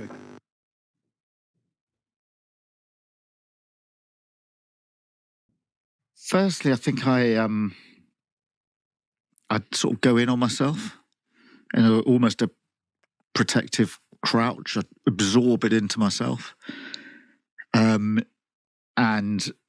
then begin the process of shutting out what I can shut out. He's very emotionally detached. He's probably the most compartmentalized person that I've worked with closely in my career. And I think sometimes that remoteness came across as being slightly aloof. In January, when cameras were invited into cabinet, the Prime Minister looked like he was struggling to stay in command. Did those with the cameras want to tell us?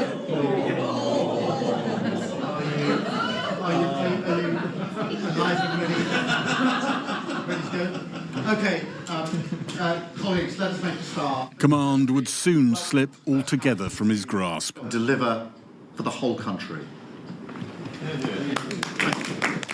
It's so funny that professional mainstream media outlets are just basically calling Keir Starmer a useless cunt in the most professional language they possibly can. Like, there is nothing redeemable about his tenure. It's so funny. They just straight up are like, yeah, he sucked. Everyone around him hated him. He had no allies whatsoever. And as a matter of fact, the allies that he did have were outed as like major pedophile affiliates, right? Which did not help.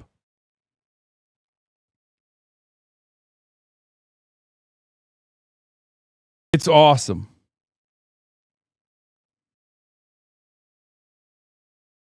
What a spectacular failure, but perhaps a perfect hatchet man to eviscerate the labor movement, right?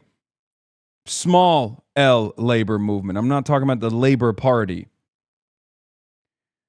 Oh, what a fucking disaster.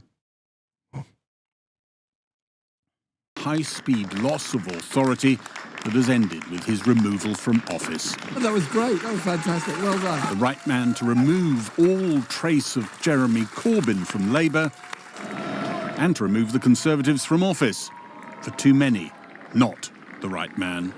Yeah, I'm telling you right now, that literally, like, everything that he did successfully was everything that the Democrats want to do to people like ourselves in the United States of America. Okay? Objectively, what the Labor Party, what Keir Starmer did to the Labor Party, the Democrats want to do to the DSA, to the left populist movement in this country right now, as is gaining ground in American politics.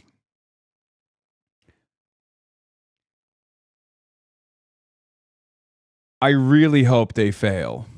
I really hope the Democrats fail, because if left to their own devices, they will unironically lead this country into ruin in the exact same way that the Labor Party, shepherded by Keir Starmer, galvanized the most reactionary force in the country.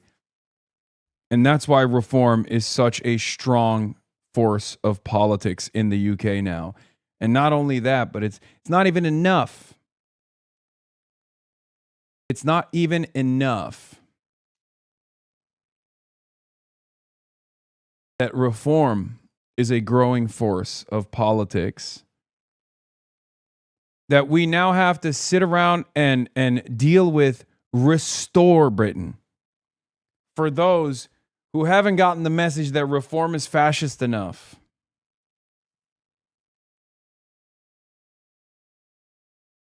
What is this? Abdul might have the mandate of heaven. Oh yeah, I saw this. We have it in the docket. Don't worry. But let us continue with now who gets to take over the throne. His name is Andy Burnham. He's confirmed Labour leadership bid after Starmer resignation.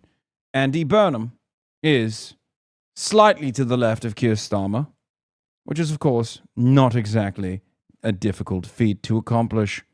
Andy Burnham, on the other hand, is also a strong and proud advocate of the Labour Friends of Israel.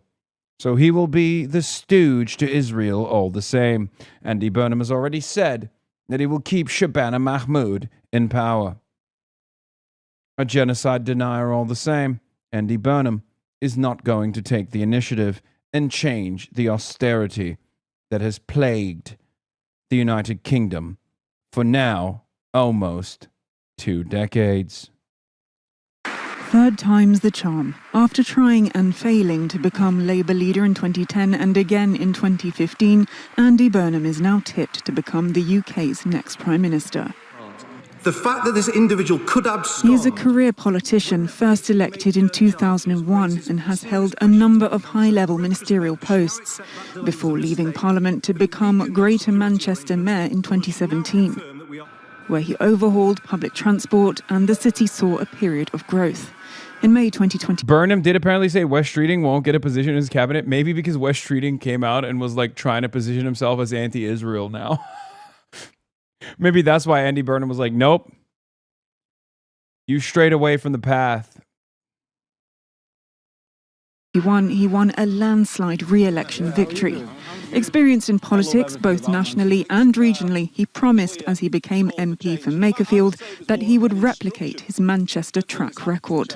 We do need to bring down water bills, energy bills, rail fares, just as we've brought down bus fares in Greater Manchester to make life more affordable for people.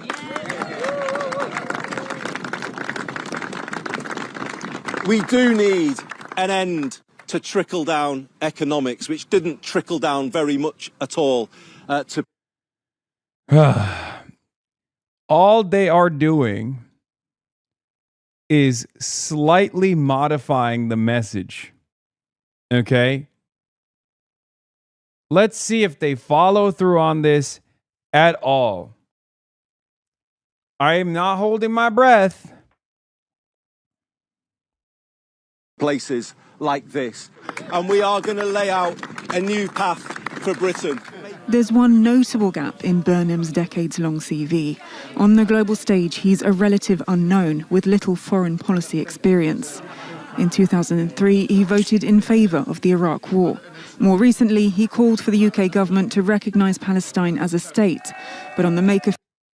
That is, by the way, so unbelievably marginal. I can't even begin to explain that to you before you think that that implies that he has he will be in any way, shape, or form different.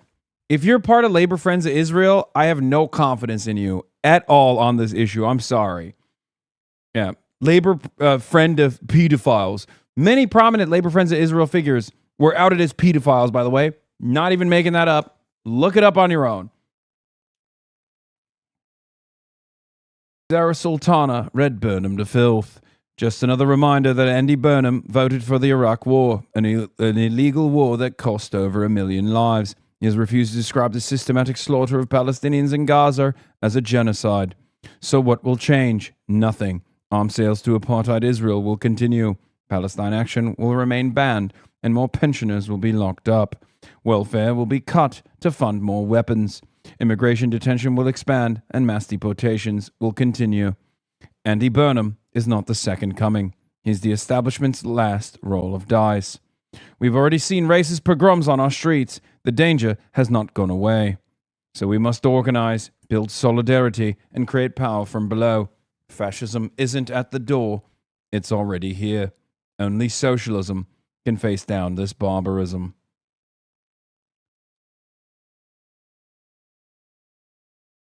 And Zara Sultana, your party MP for Coventry South. Why do you insist upon the accent? Because I'm having fun. Also, look at what they don't mention in criticizing Keir Starmer. BBC political reporters Becky Morton and Brian Wheeler managed to write 3,000 words on how Starmer failed to connect with the public without once mentioning the Gaza genocide. One of the many reasons that Starmer is deeply unpopular with the public is his complicity in Israel's massive crimes against humanity. The BBC reporters deem this not worth a mention, just tells us how divorced they are from reality. Client journalism and the Westminster bubble need to be rooted out.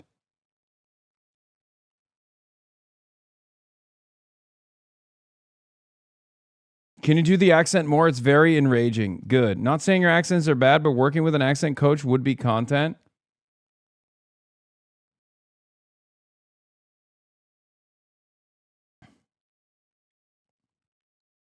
Bro, I have the stream on audio only. I thought the BBC video was still playing when you were reading that tweet, Lamau. Hell yeah. Posh reporter.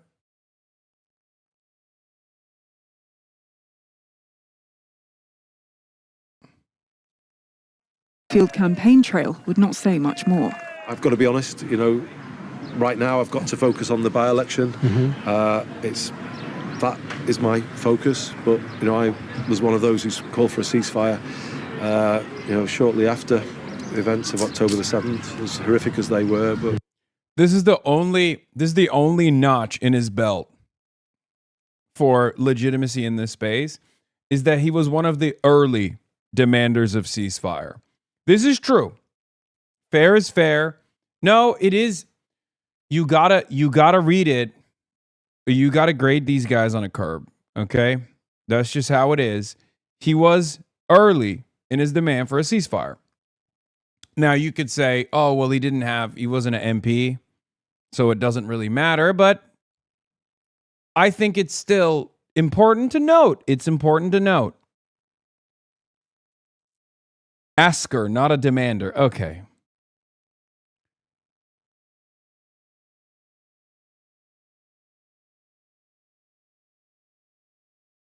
I demanded one before him. I should run for prime minister. Yes.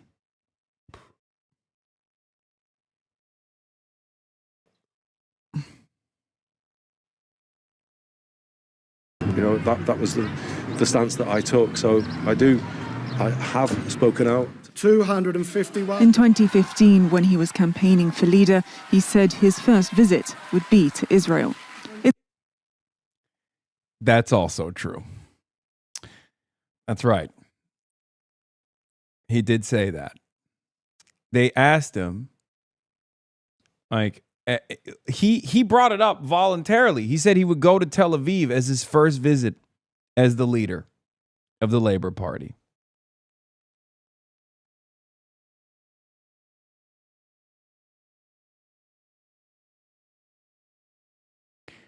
I mean, what do you say to that? What the fuck do you say to that? Like, why are you volunteering this information? Why is that even...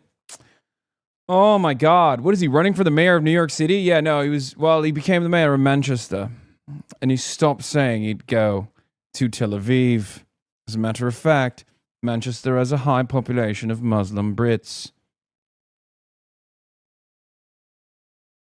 The next prime minister must lift the ban on Palestine actions. I tried to ask Andy Burnham today if he would end the ban on Palestine actions. Will you end the ban on Palestine action, Andy?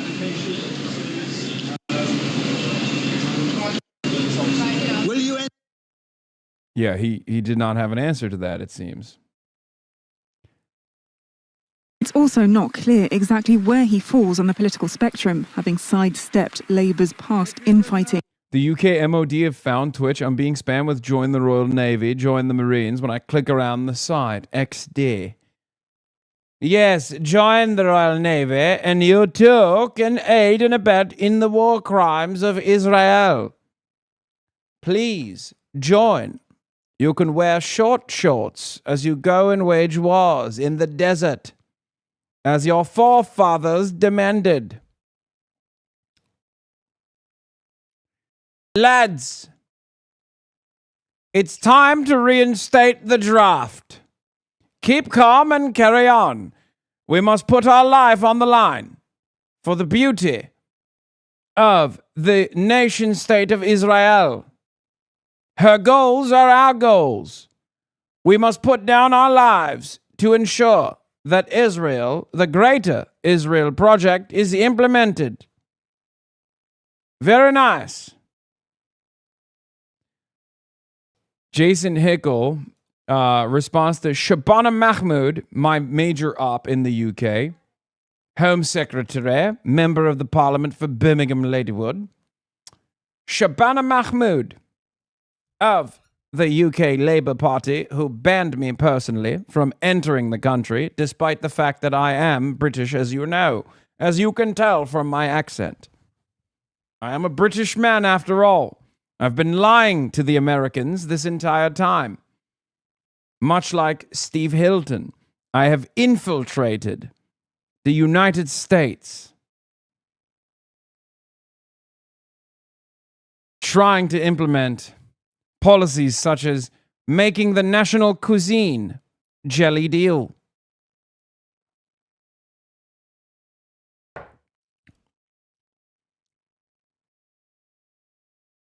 Anyway, Shabana Mahmood says, Keir Starmer led our party from the brink back to power. He won a landslide victory, which few in our party's history have done before. An achievement that will never be forgotten. In office, he put us on the path to change we promised at the last election. A devoted and dedicated public servant.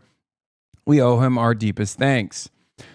Jason Hickel says, pull yourself together. He won a landslide victory and then immediately betrayed his main promises, betrayed the working class, and then went on to participate in a genocide. He deserves contempt and punishment.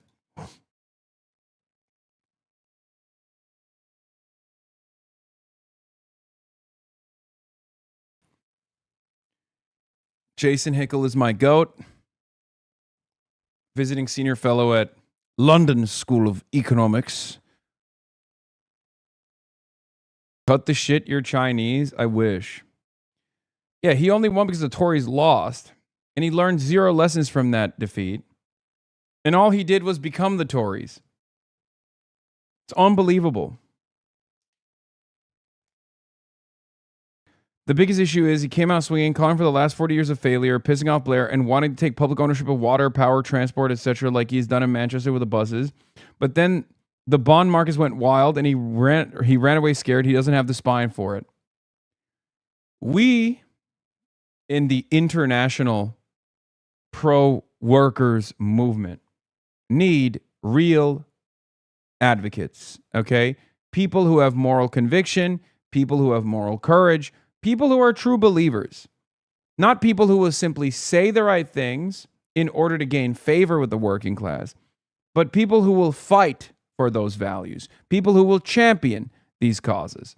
The issue is, I do not trust that Andy Burnham will be that person. I think Andy Burnham is a politician, a career politician who's been in office in one way, shape, or form since 2001, someone who voted for the Iraq War, who at times has said the right things. And that's how I calculate his Palestine perspective, right? As a mayor of Manchester, of course, he has a lot more bandwidth to say the correct things about what Israel is doing, demanding that Israel cease its hostilities against the Palestinians, as he's overseeing a large constituency of Muslim voters.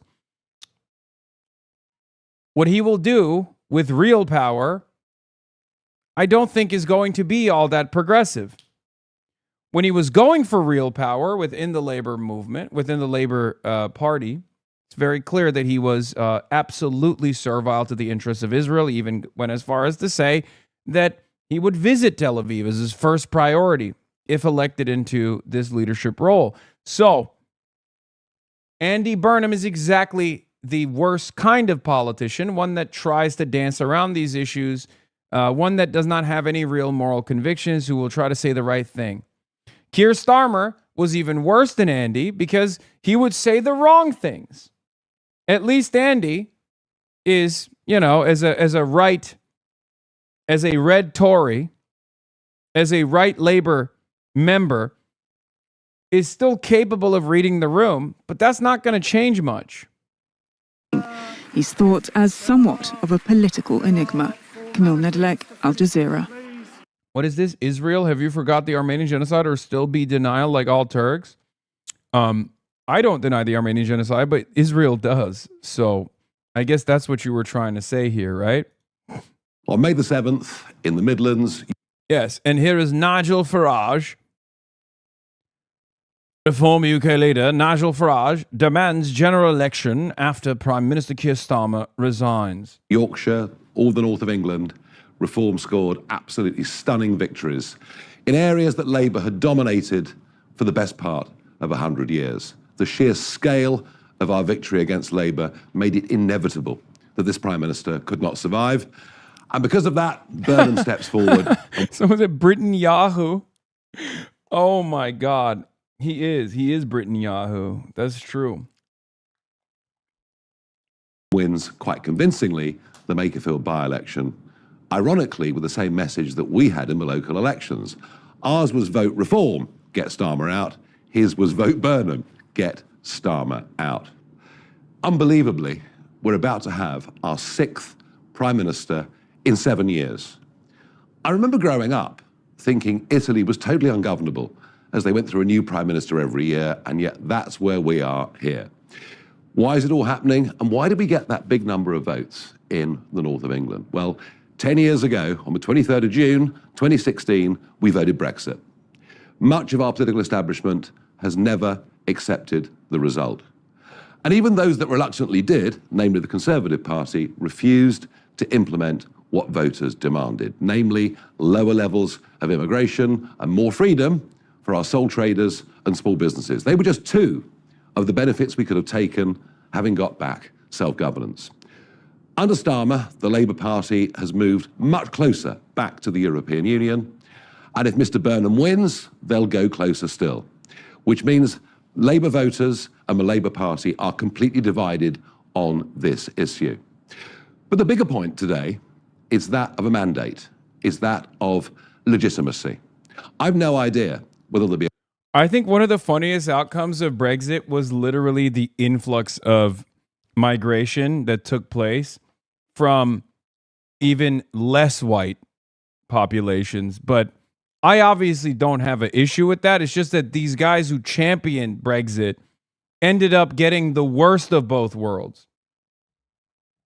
Literally, if you look at the raw data, it's actually insane. These guys were like, oh, we don't want the Polish. Like, we don't want the Polish coming into the country. And then there was an influx of migration from, like, not the European continent.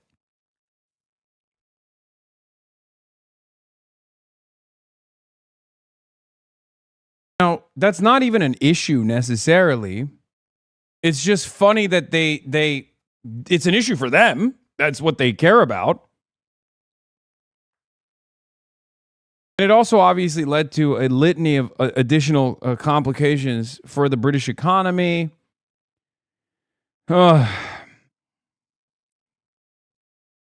Biggest winner from Keir's resignation? Yes, I know. Abe Lovely.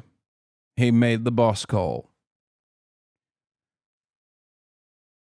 I cannot fathom how these guys, these fucking cockroaches on the far right, are capable of sequencing together some of the biggest L's, some of the worst punishments that the British people have experienced, and they just still survive in spite of their devastating failures, in spite of their success when it's a initiative that harms the working class.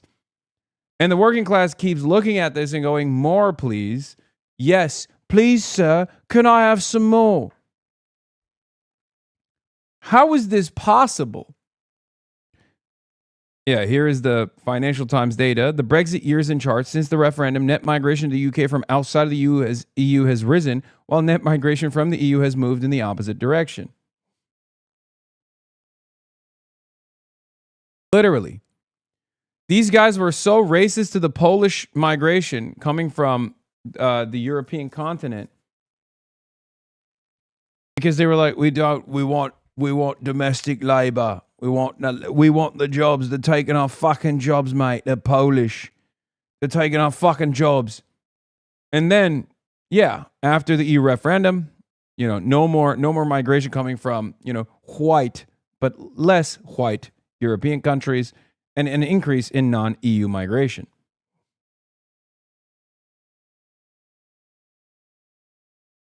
The problem with the UK is we have an electorate that wants a Japanese approach to immigration, Nordic welfare, and an American tax system, and a political class that would rather pander to this delusion as opposed to leveling with public about the necessary trade-offs. This approach will continue to produce failed leaders until it fundamentally changes. I mean,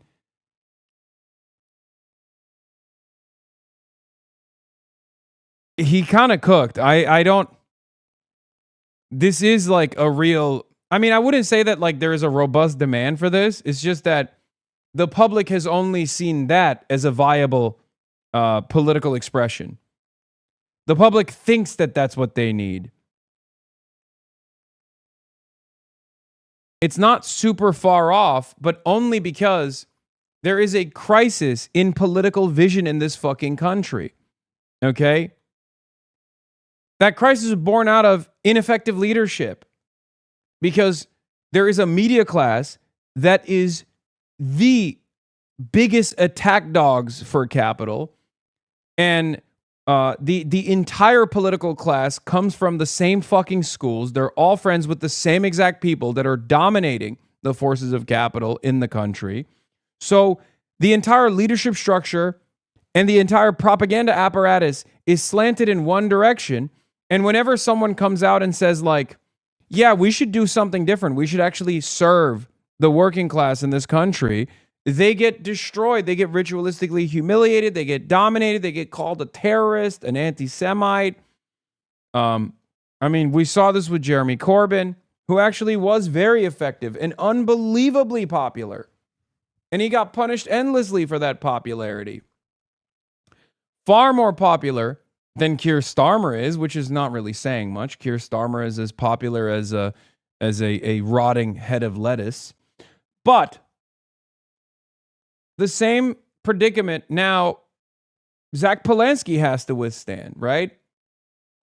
Because in all of this crisis, in all this chaos, Zach Polanski was able to make something out of the Green Party. He was able to present the Green Party as a real alternative, an eco-socialist movement. Now, of course, the Green Party has a very decentralized structure, which I think is going to lead to a lot of problems down the line. I don't know how that will work. But I'm usually asking if you're coming over for the Durham Miners Gala. Yeah, well, I think you know the answer to that, don't you? There's also a Marxism conference that I was trying to attend that's coming up soon, and I won't be able to attend it in the UK.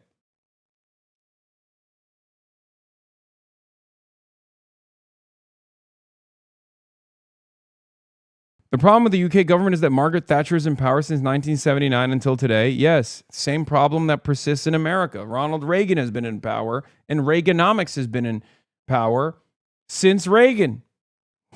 Same predicament, same issue. We are not, I think you're allowed back now. You think Shabana Mahmood, the same Home Secretary, is going to allow me in now under the leadership of Burnham? I doubt it. I highly doubt it. It would give me a little bit of confidence that there is like some real changes taking place within the Labour Party if they actually stopped prosecuting Palestine Action as a prescribed terror organization. That would be great.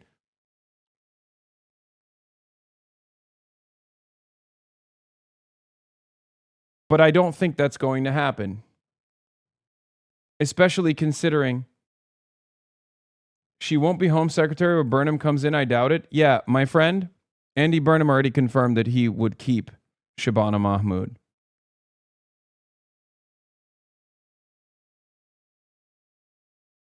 So, no reason for doubt. He already confirmed.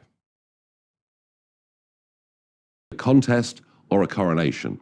But what I do know is the British public. Labor is cooked. They let the grooming gangs cook. Oh my God. Dude, here's why you are the biggest dumbass of all time. Okay? Virtually all of the actual incidents that took place with the grooming gangs took place under Tory leadership. You fucking baboon. You absolute moron. What the fuck do you mean labor is cooked because they let the grooming gangs cook? Every single actual incident, anytime there was any like Pakistani grooming gangs or whatever the fuck you think happened, it took place under Tory leadership. You're a fucking idiot. God damn. Why are people so stupid? Why are people so malleable? It blows my fucking mind. Learn to read. Educate yourself. You know when those grooming, doesn't matter where it started? What are you talking about? These are issues that were prosecuted literally when you started your fucking Twitch account. This is when it started. 14 years of Tory austerity, 14 years of Tory governance. They didn't fucking deal with any of this shit, and you think it's Keir Starmer's fault. And if you think that it's just a Muslim problem, you're a fucking moron anyway.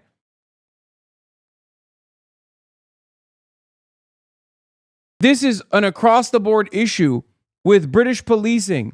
They are fucking awful at dealing with sex crimes. Okay? They don't care about the facts, just the narrative. Yeah, notice how we shifted the goalposts and go, why did they not end it? How are they supposed to end something that literally happened and ended under Tory leadership 2 decades prior to their governance? You fucking dumbass. Also, this is still a problem, and it's not grooming gangs necessarily. It's not Muslim grooming gangs, okay?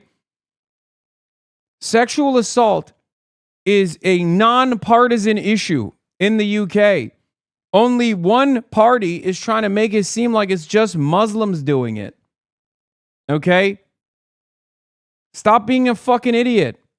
If there's one person on this platform that is across the board anti-sex crimes, is me. I'm not the one who's fucking running cover for the Epstein class. I'm not the one who's actively trying to move the attention away from the sex crimes of Jeffrey Epstein affiliates. And I'm not the one who thinks that sex crimes are only being conducted by roving gangs of Muslims. Okay? The guy who you are a fan of, is doing that. I'm 35 and he looks older than my dad.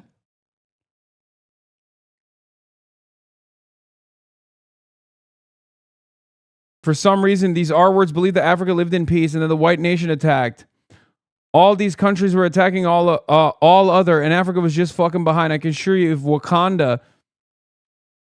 Oh my God, this guy only lives in Marvel quotes too. Jesus Christ. You're 35 years old, man. You have no excuse to be this fucking... this dumb.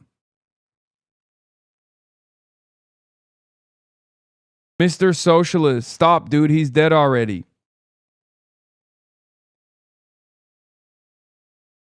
You're a fucking Disney adult. You're older than me.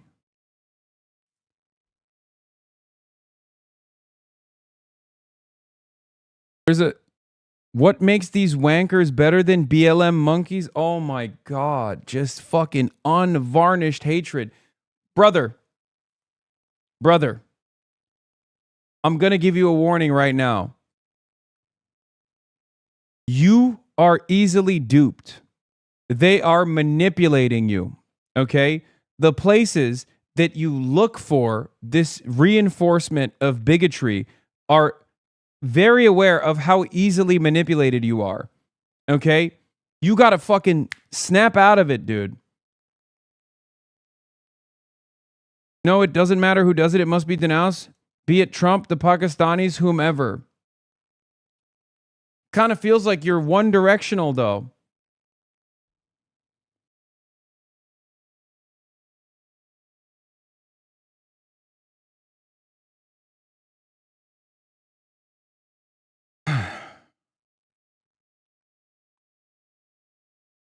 Look, racism is low IQ, okay?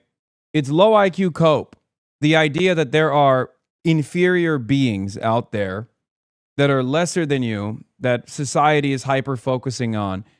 And that is a major weakness for the working class. You got to do away with that mentality. Because the reality is, they know, guys like Nigel Farage know how fucking easily manipulated you are. That's how they did Brexit. Is your life better? No. Now, I'm not a fan of the Labour Party either, but wake the fuck up. A lot of you guys love talking about how, oh, it's the British ruling class. I hate them. But you don't realize that you're being manipulated by that same exact British ruling class, you fucking idiot. They're tugging on your heartstrings. They're making you think that it's actually, brown and black migrants that are responsible for all the crime in the country. That crime is not born out of people's socioeconomic conditions. That there's no solution. That the solution actually comes from purging the fucking boundaries on ethnic confines. As long as all the black and brown people are purged from the boundaries of the UK, then the UK will be a more prosperous nation. You're a fucking idiot. That's not how this works at all. That's not going to solve anything. It's going to make things worse, ironically enough, because now you have no one working at the NHS, for example. Your ass is not going to go become a nurse. You don't have the technical skills. It's a delusional way to abdicate responsibility away from the hands of the ruling class. The ruling class knows how easily manipulated you are. They just dangle this shit in front of your eyes, and you fall for it every time. You're like, yes, I'm going to vote for the most right-wing party. Well, it's those right-wing forces that have defended the ruling class, and they've actually manipulated you into thinking that they have your best interest in mind. They've moved your attention away to tribalism. They've moved your attention away to the crimes only being done by the Muslims. It's just the Muslims doing the crimes, right? As long as we get rid of the Muslims, the UK will be a better place overall. That's fucking stupid. That's not true. Have simply had enough of political parties chopping and changing their leaders at will. We vote for somebody in a general election to be our prime minister. We expect them to serve their term. And barring ill health or exceptional circumstances, what is going on here, frankly, is reminiscent of a banana republic that has totally devalued the very process of general elections and democracy. We at Reform demand a general election. After all, when the Conservatives were chopping and changing prime ministers, Labour kept saying there should be a general election. On that point, the Conservative Party... Simply put, I don't know how you have unlimited appetite to fall for this every time. Okay? It's literally this. And it's ironic because it is Rupert Murdoch that's like mass producing this propaganda. It's literally this always. And the only thing that has changed, over the years is the number of cookies that he has and the number of cookies that this guy has. This guy has even less cookies now. But the strategy doesn't change. And people are so easily manipulated. They go, yeah, you're right. Yeah, you're right. These fucking foreigners are taking my cookie.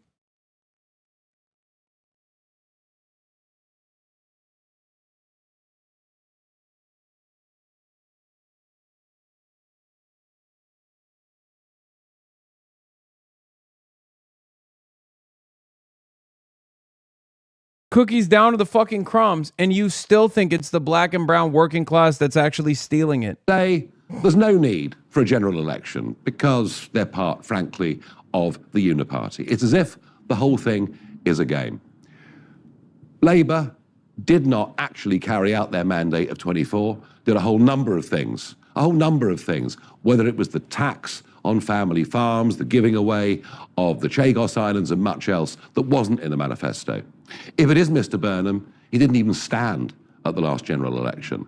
Britain is broken. 6 prime ministers in 7 years should convince you of that fact. We are ready for a general election, and I suspect many of you too are ready for a general election. The thought we're going to go through. Your take on grooming gangs is so wrong. It's laughable. Wait, what? There's no way I have a 31-month subscriber who literally fucking is unironically a firm and committed believer that it's like there are that this is not an issue born out of the British police's like lack of interest. Sarnix is a troll.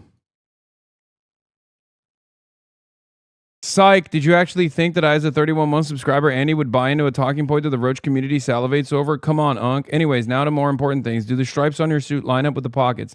I'm trying to submit that fit in for review of dye workwear.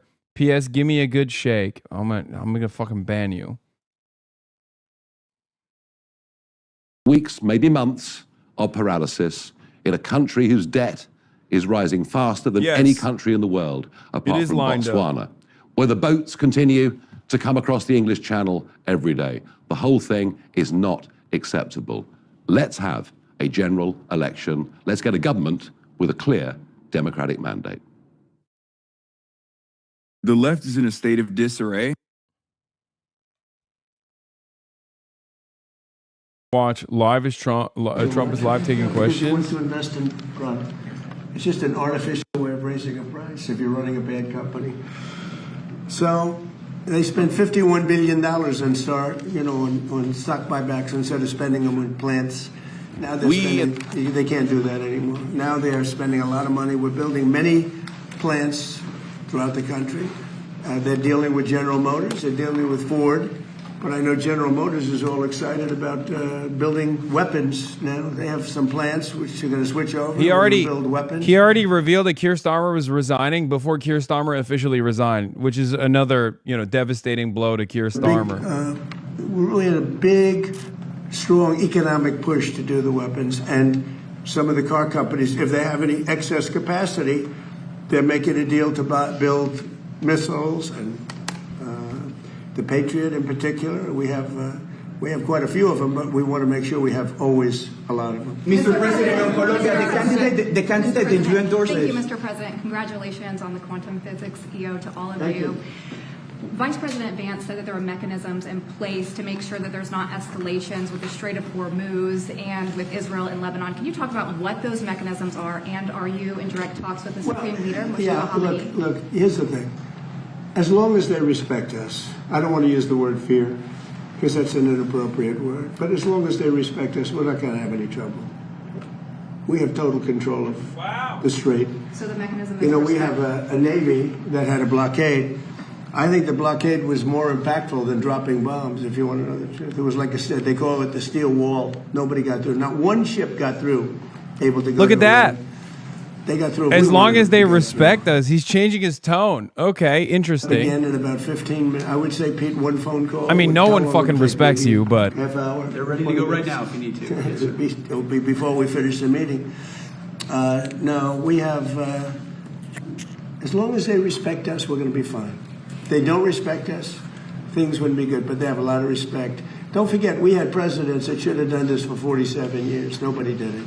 Obama gave them a road to a nuclear weapon. I gave them a wall against a nuclear. They can never, under this agreement, they'll never even think about building a nuclear weapon. Mr. President, on Colombia, the candidate... El Tigre, Abelardo de la Espriella. We know that you had a phone... I endorsed him. He was in 10th place. I endorsed him, and he won the election. Yeah, we know that you had a no different than this country. You had a phone conversation with Abelardo de la Espriella in the last hours. What can you tell us about that phone conversation, and what do you see, what do you anticipate? You're from Colombia? Yes, sir, I'm from Colombia. So he called, a great city. He called me last night, and he thanked me for the endorsement. He won. He won the election. He wasn't anticipated to win, but he won, and he won. Yeah, another fucking fascist dipshit. He was just a good man. I'd watch him a little bit speak, and he always speak. When people like me, I like them. It's very simple. It's a very simple formula, and I like him. He said really nice things about me and the job we've done in the United States, and very, very powerful.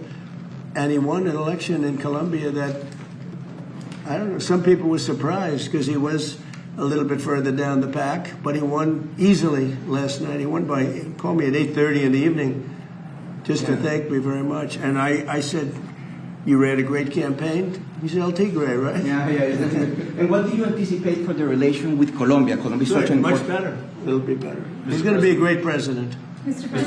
President. Are the contractors who did the initial work with the reflecting pool voice crack. the current condition, or is it the vandals? Oh, voice crack too. Vandals. We have 100, and we have I think 290, 300-foot slit right through it, probably a box cutter or a knife of some kind. We had people lifting up the basic, some of what? It's not a lot of damage, but it's so funny. Everything is cope. Refix it. They went in there with a knife. I was just How told could they by destroy the entire by the reflecting people pool over with a Parks. knife, They dumbass? 5 people are arrested, and 5 people are under investigation right now.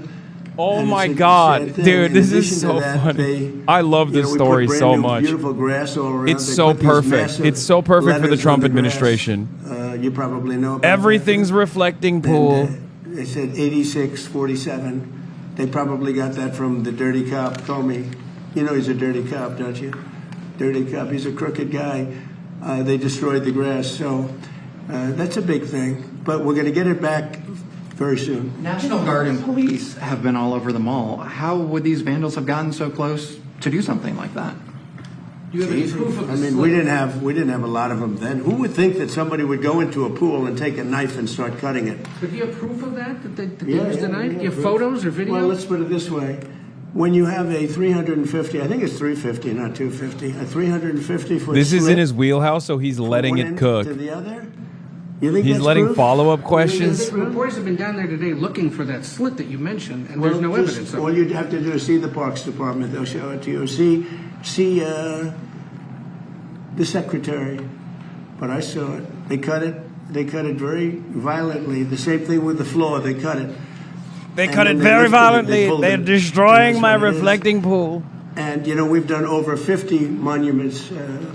Number one, we start with, this is now a safe city. It's as safe a city as you can Yeah, get not in for the country. reflecting pool. And when I came here, it was a very dangerous city. And number two, what we did is the beautification with the parks and the grass and everything, removal of all the tents. And this is like a different place. One of the things we did is over 50 fountains and statues, most of which were in horrible shape. All of them were bad, but some were just absolutely horrible. Graffiti, you couldn't even see the stone. They've all been fixed. We also fixed the reflecting pool. In fact, if you go over there right now, it looks very good. It's up. They put, somebody said fertilizer in the water. If you put fertilizer in the water, you get algae. But somebody said they might have put fertilizer. They did something to create the algae, but that doesn't matter because That's awesome. Purified.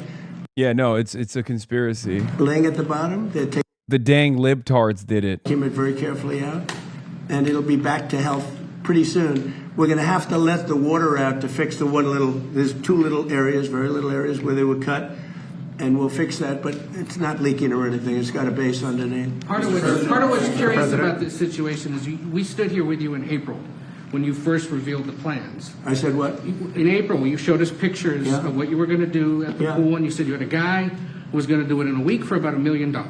Well, it's been 2 months and $16.5 million. Yeah, okay, ready? Barack Hussein Obama, have you ever heard of him? Yeah. Oh! He spent 2 years and over $100 million on trying to fix it. You know what happened to it? Never even opened. Right. He took the water from the river. You know about that, right? It turned out to be putrid, and it destroyed the whole thing. Spent over $100 million. Him and Biden together spent $147 million. You heard of him? You know what happened? Never opened. You don't mention that, right? But the we spent about 10. Much of the money we spent are park workers. They're there whether they do this or not, as you know. They work in the park, and they're very good workers. They did a great job. So they were going to spend $300 to $400 million. You know that, and it was going to take 4 years.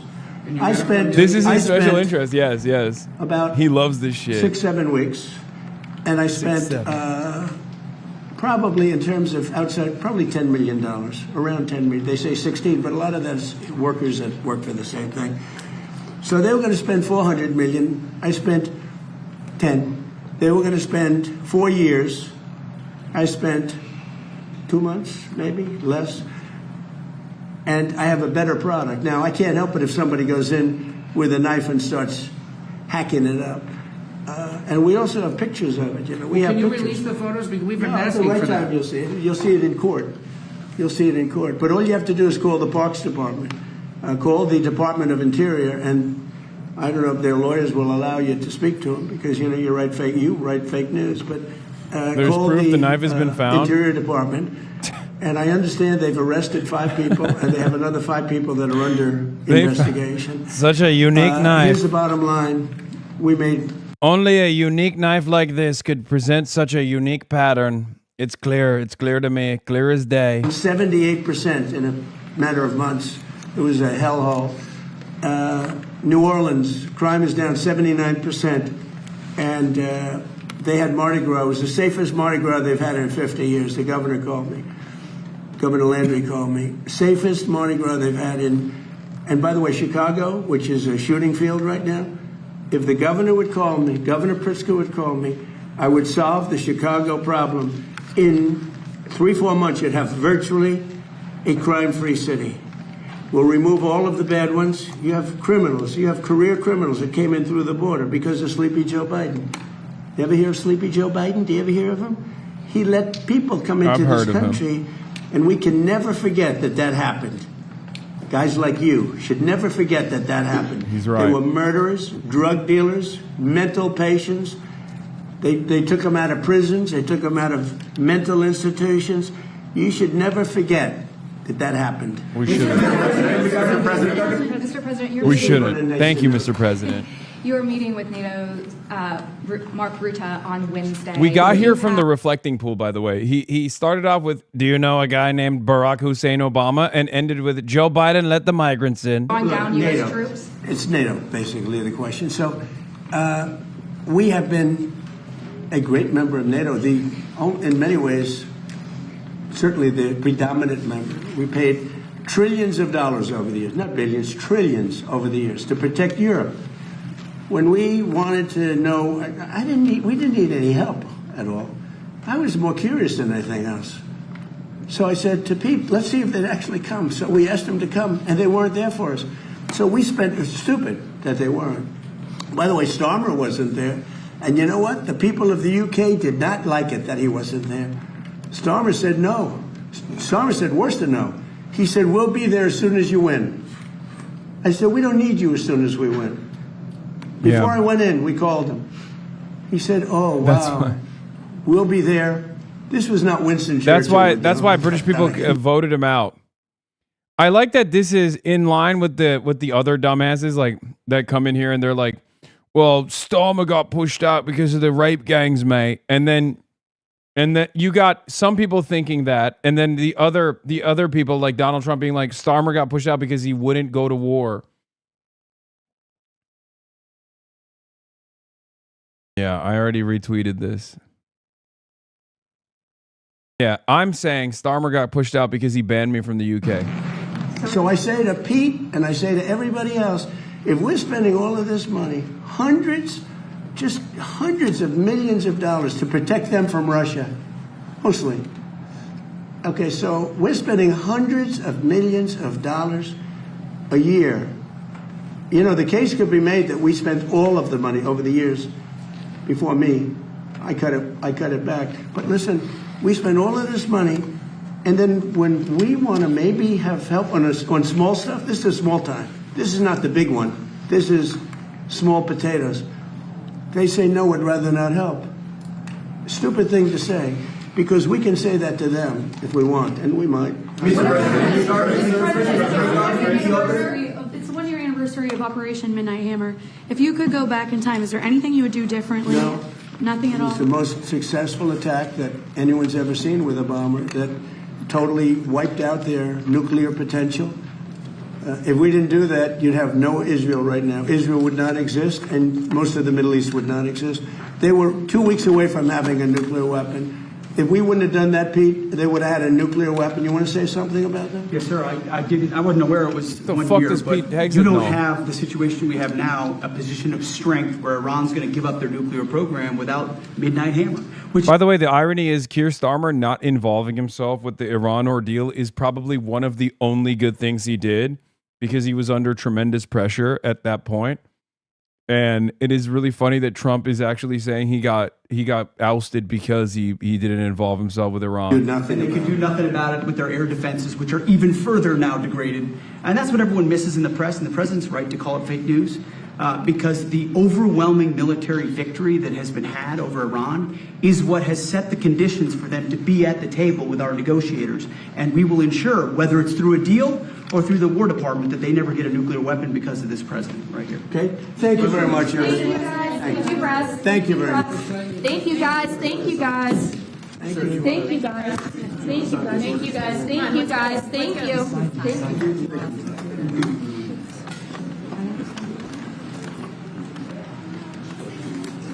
Kicking the press out. Do you see Taylor Lorenz? Oh, I don't want to talk about this. Anyway. All right. Now let's get back to this administration. Iran has agreed to admit nuclear monitors into the country, Vance says.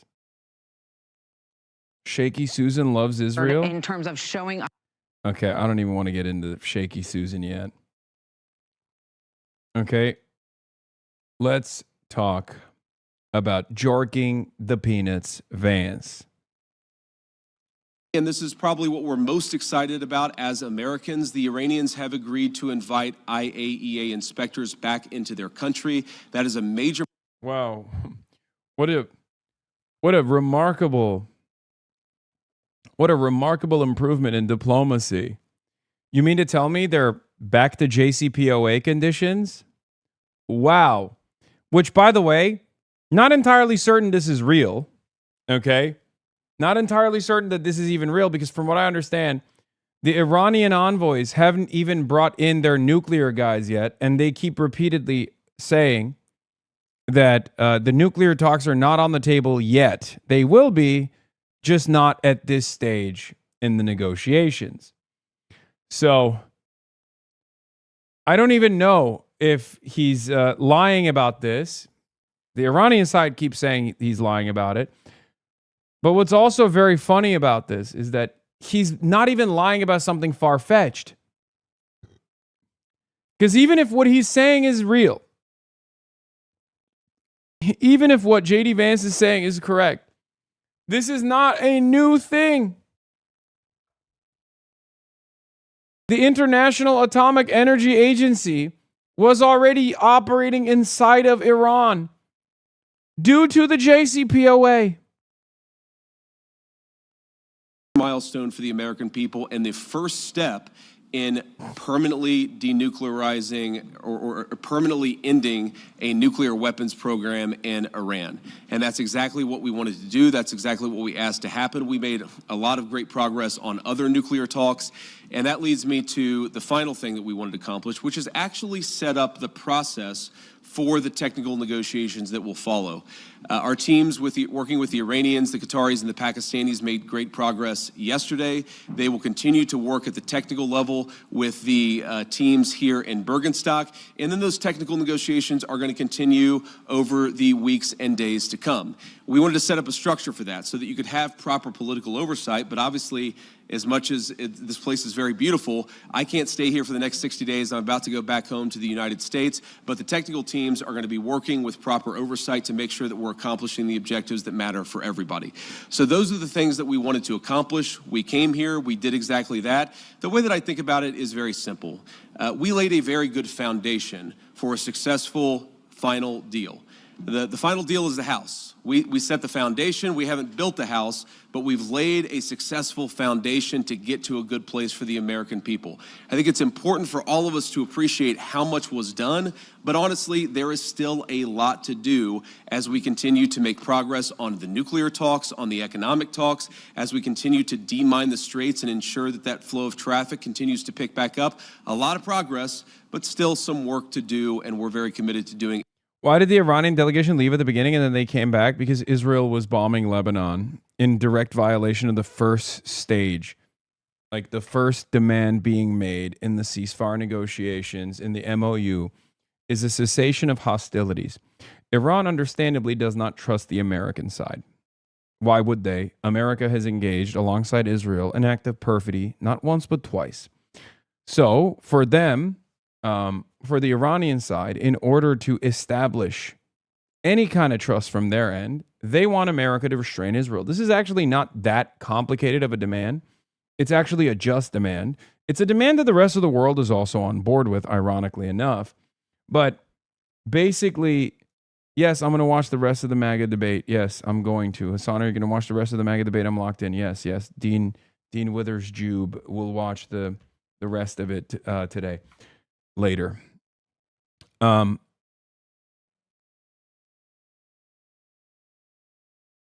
Anyway.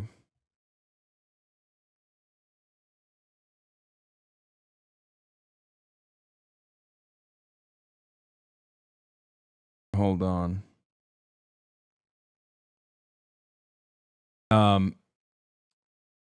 Will you watch the messy highlights? No.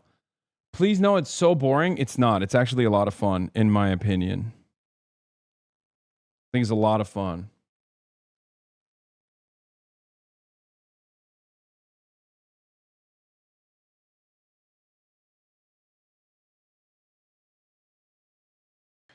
Your commentary on that Jube video was some of your funniest commentary. Straight up, thank you. Do you think the Iranian government watches all this unserious political pendulum swinging in the U.S. and just go like, I mean, sure, we all agreed to the thing we agreed to before he said it was bad? They are very tapped in. They are very, very locked in to American politics. They're super tuned into American politics. Let's be real. We know that already. Many of them have actually had jobs in the United States of America. They're much better educated. I'm so happy the UK banned you.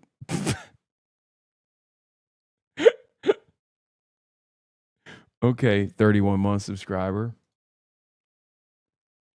In any case, getting back to the point that I was making, Iran understandably is demanding America restrain Israel because they want assurances that they can trust America. It's a big ask only because America has chosen not to restrain Israel so far, and that's a huge problem. Okay? Exactly that. So with that, I'm happy to take a few questions from guys in the audience. I appreciate you guys being here. Let's start with you. Thank you, Mr. Vice President. Describing it as perfidy downplays that it was lying on purpose to set up murders. No, I mean, that's literally what perfidy is. You just said describing perfidy as, and then you inserted the definition of perfidy. That's precisely what, yeah. Yeah, it's just lying. That's, the official word for it. Did the president's threats yesterday really throw Chad is being bratty because it's June. Let us be. in negotiations? There were reports that the Iranians walked out at one point. Can you just clarify and tell us what happened? No, they didn't throw a wrench in the system. The thing with the Iranians, yes, they did threaten to walk out, or at least there were social media threats that they would walk out. But we were negotiating well past 1 a.m. yesterday, so they didn't walk out. And their technical team is still here in Bergenstock working with our technical team actually as we speak, though I imagine maybe some of them are taking a break to watch this news conference. But look, what we told the Iranians yesterday is when you guys engage in what us millennials might call trash talk, you can't expect the President of the United States not to respond and not to correct the record. So when they say things that aren't true, the President is going to respond to it. I'm going to respond to it. Americans are going to respond to it. When they make threats that aren't rooted in reality, they have to accept that the President of the United States is actually going to set the record straight. That's all that happened. So yes, there was a little bit of threatening, there was a little bit of whining, but at the end of the day, the talks continued and we made great progress. On the nuclear inspectors, when do you expect them to be welcomed into Iran? Is there a time frame that you guys are looking at? And also in terms of when we could see this entire conflict end, do you think this can end by the midterm elections? Well, look, right now the conflict is in a ceasefire, and certainly our hope is that we get to the final deal and a permanent settlement. But right now, I think we've made great progress, and we should all celebrate that. In terms of when the nuclear inspectors are going to start, it's funny, we were trying to call some of the inspectors last night around 2 a.m. As you can expect, not many people were answering their phone at 2 a.m. I expect that will happen at the minimum this week, but we think even some of those conversations with the inspectors and with the IAEA could happen as soon as today, but I haven't checked in with our team since we made that 2 a.m. phone call to some of those inspectors. Sorry. Mr. Vice President. Thank you, Mr. Vice President. Did you, going in, expect the Iranians to make Lebanon as much of a linchpin as they ended up doing? And how would you describe the progress on Lebanon? I know Mr. Araghchi said it was very good progress, but what's your characterization of it? Yeah, I would describe it as very good progress, too. I mean, look, we want a regional ceasefire, right? We want Hezbollah to stop firing at our friends in Israel. We want Israelis to be able to... It's one way to promote it. I wish we hadn't banned that one starving Marxist chatter, because I love hearing from the hogs. I love hearing from the hogs when this is like a moment of absolute defeat and a recognition of absolute defeat. And JD Vance is trying to present this as like some semblance of victory when it's clear that there's no victory here. It's awesome. Live in peace. Hey, bro, it's my 36th birthday today. I'm washed like you. Crash Carpenter. Hey, we're both chud-ass losers together, buddy. We also want to make sure that, when things happen, they don't spiral into a broader escalation. And so we've been, I think, very good at setting up what we're calling a deconfliction mechanism. But what it really is to say that when things happen, the sides are actually talking to one another. Sometimes, you got a bit of a chicken and egg problem, that you've got a junior guy who fires a drone that didn't have approval from the high command. Okay. When the Iranians are lobbing missiles, it's just a junior guy. It's not their fault. Respect. He's putting respect on it. He said, look, the IRGC has a decentralized mosaic system of defense. Okay. Sometimes they're going to have rogue operators. Some of them hate Dubai. I personally, JD Vance, also hate Dubai. So I kind of understand. Can you blame them? Okay, of course, Israel has to respond to that. But then sometimes that response, we could actually have a better and more peaceful situation if Israel responds in the context of a conversation that's ongoing between Hezbollah, Lebanon, Israel, and other partners in the region. There really hasn't been a mechanism to have those discussions until basically around 4 p.m. yesterday, Bergenstock time, when we set that up. So what we're trying to do is to say, first of all, Israel and every other nation in the region has the right of self-defense, but we want to make sure that everybody has that right of self-defense. Oh, he's running cover for Israel? He's just saying it's not Israel, it's... I thought he was talking about Hezbollah. I think he's just doing it across the board. He's just like, you know, both sides have their guys. Sometimes they get a little excited. They're excitable. They're excitable. It happens. Don't worry about it. In the background, where we're talking about how to de-escalate these conflicts rather than spiraling out of control. Sometimes what will happen is that if the conflict spirals out of control, that's worse for everybody's self-defense and worse for everybody's security. So we've actually got the process in place to ensure that that escalation doesn't happen. Now, I will say you already see the fruits of that. Over the past 24 hours, it's probably been the most peaceful that we've seen the situation in Lebanon. The previous 24 hours were pretty good. Obviously, there was some shooting about 72 hours ago. So this is a work in progress. But what we've done is actually set up the operation so that we can ensure it doesn't spiral out of control in the future. Does the U.S. want Israel to withdraw forces from southern Lebanon? Well, we want Israel's security to be protected, and we also want Lebanon's sovereignty to be protected, and this is going to be an ongoing conversation. The Israelis have been very clear they do not have territorial intentions on South Lebanon. The reason they feel they have to be there... Oh, so you want Israel to retreat, but also at the same time you believe Israel has a right to set up a frontier inside of Lebanese territory. Very interesting. So do you want Israel to retreat or not? Is because they're worried about Hezbollah fighters in South Lebanon firing into Israel. We do believe, of course it's going to require a lot of hard work, that we can get to a place where Lebanon's territorial integrity and sovereignty is protected, Israel's security is protected, and that's going to require some coordination with the Lebanese armed forces, and also it's going to require the Iranians to rein in Hezbollah. That's all the sort of things that we were talking about yesterday, and again, I think that we got much further compared to where we were just 24 hours ago. Have you spoken with Prime Minister Netanyahu during any of this process at all in the recent days? Yeah, we were in constant contact with the Israelis yesterday, but also, of course, with the Saudis and the Emiratis and others in the region.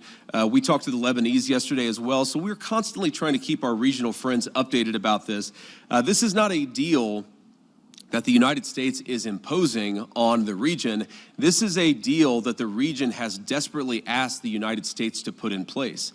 Obviously, the headlines have been very focused about what's been going on between the United States and Iran, but this region has been a basket case for a very long time. And what... Yeah, they're all a bunch of crazy guys. It's certainly not one country that is responsible for all of the instability. The same country that is doing all of this instability and behaving in this belligerent manner with our weapons and our unlimited support. It's certainly not the same country that we are refusing to restrain right now, even though the other country that we're currently in a ceasefire negotiation with is making it their primary focus and their primary demand. It's awesome. Just say Israel is the fucking belligerent country and you're going to restrain Israel. That's it. That's it. That's all you need to say here. And that's all you need to do, really.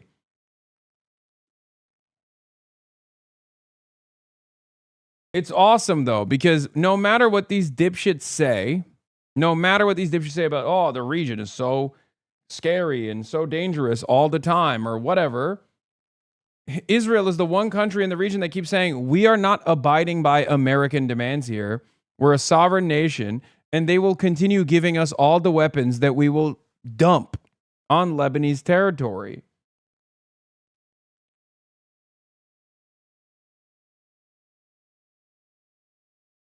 Israel is dunking on us. The president has set us to do, again, lay the foundation, see if we can get to a permanent peace. If we can't, the President of the United States still has a lot of options to accomplish America's security objectives, but he has certainly committed us to this pathway for now, and we're going to keep on working and seeing what we can accomplish. And then I want to just, before we For all the talk about Arab honor or Iranian hangups, it's clear that Amer Israel is way more obsessed with saving face and way less capable of swallowing its pride. Adam Johnson says, yes, and in my opinion, more people should familiarize themselves with the British Empire's concept of the moral effect. Once one understands the centrality of it as a growing ideology within liberal imperialism, the extreme, seemingly counterproductive violence makes more sense. Today, US, UK, and Israel use different euphemisms: threat deterrence, American credibility, the Dahia Doctrine, crippling sanctions. But they all speak to a rigid and paramount ideological commitment to extreme violence to discipline recalcitrant populations on the periphery.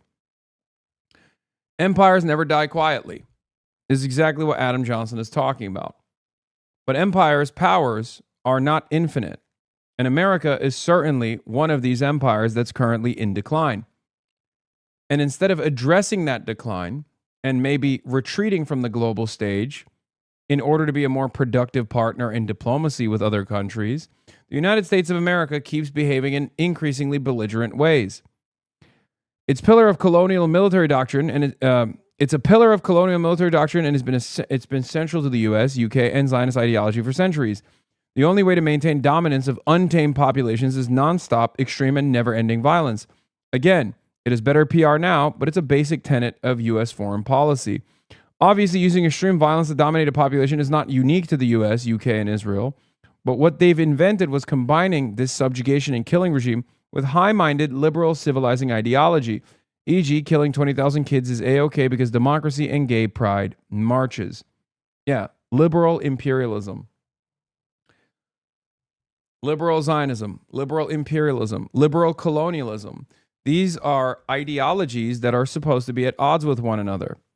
And yet, it has been the defining doctrine of Western imperialism in perpetuity, from Manifest Destiny, from the British colonial occupation as well, to Manifest Destiny, to Israel's taming of the beast, to develop a land without people for a people without land. It's always been the same. We have to do this because these guys are very angry and they're impossible to deal with. We just have to take more and more of their land. We have to keep killing them. And this is our way of civilizing these masses. White man's burden. Yep. Fascism is a more honest expression of this violence. Fascism is colonialism turned inward for that reason, right? It's a more honest expression of this militarism, and it's one that also turns its crosshairs on the domestic population that says this kind of instability can't go on.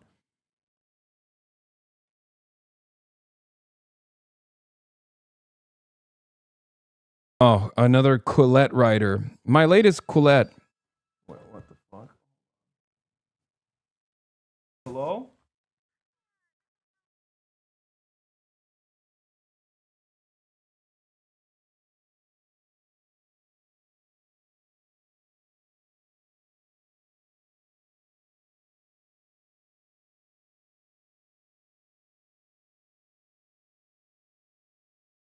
Depart here. I want to say one last thing.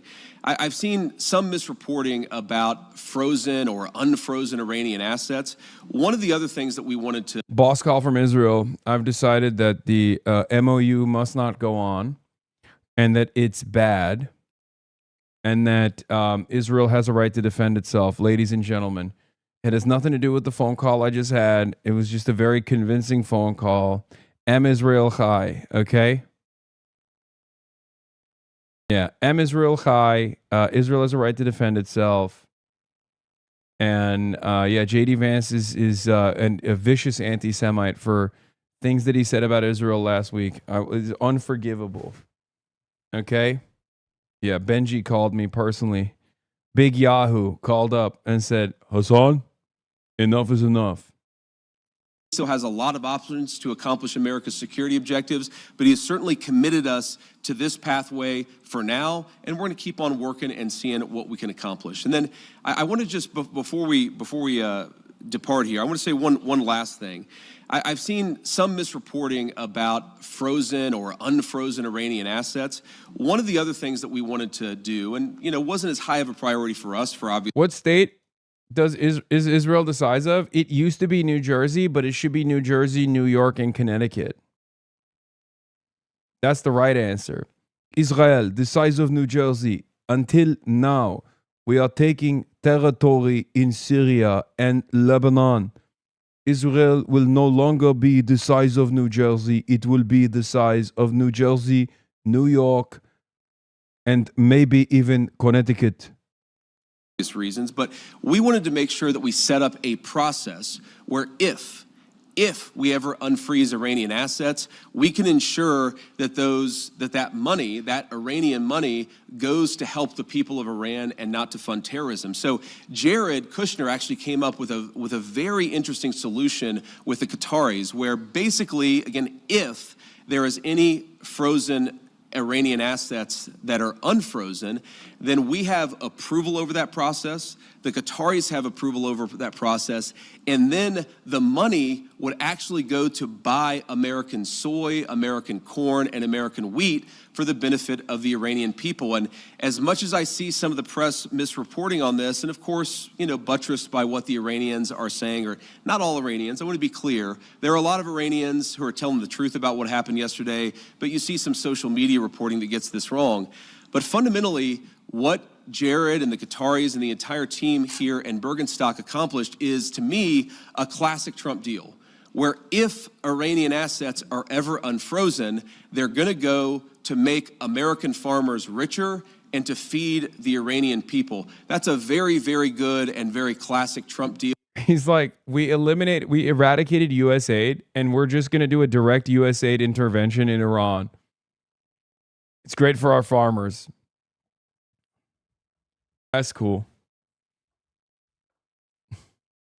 Don't know why Iran would take that deal, but sure. I love watching these guys cosplay neoliberal shit like Feed the Future. Yeah. I'm not entirely familiar with what the Iranian agricultural industry looks like. But I do love these guys reinventing U.S. aid from first principles after destroying it and possibly leading to like hundreds of thousands of deaths in Africa. They have finally arrived at U.S. aid once again. They're just putting the Trump sticker in front of it. Trump aid. It's different. Totally different. You don't understand. It's called Trump aid, and it's such a good deal for our farmers. Okay? Kubide fields wherever your eyes gaze upon. That's great for our people, great for the people of Iran, and fundamentally, again, will contribute to this regional security architecture that we've built and that we're going to work very hard to ensure that it endures. So from Switzerland, thank you all for being here. I appreciate the questions and I appreciate the engagement. I am looking forward to going back home, and we'll certainly keep everybody updated on what happens in the days and weeks to come. Thank you all.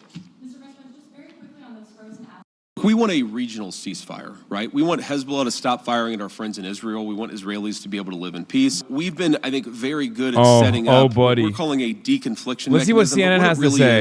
Is to say that when things happen, the sides are actually talking to one another. Vice President J.D. Vance says Iran has agreed to let weapons inspectors into that country. But the major concession that Barack Ravid just told Kate that the U.S. made along the way. The vice president was asked if Netanyahu had been kind of looped into all of this. And he said, yes, we've been talking to the Israelis and keeping them in the loop, as well as the Qataris, Emiratis. Like, he says everyone is being kept looped in because this is about the region. This is not a U.S.-imposed deal, is what he says. But you also have Netanyahu just saying, I think it was just yesterday, that saying that Israel is going to stay in Lebanon for as long as it takes to protect Israelis. And Vance is clearly trying to downplay how serious these last kind of round of strikes and flare-ups have become in terms of threatening this overall deal. How central are you hearing that Lebanon, this fight between an Iran proxy, Hezbollah, and Israel has now become to the fate of the actual U.S. deal with Iran that will stick? No, I think it has become a major hurdle for the deal.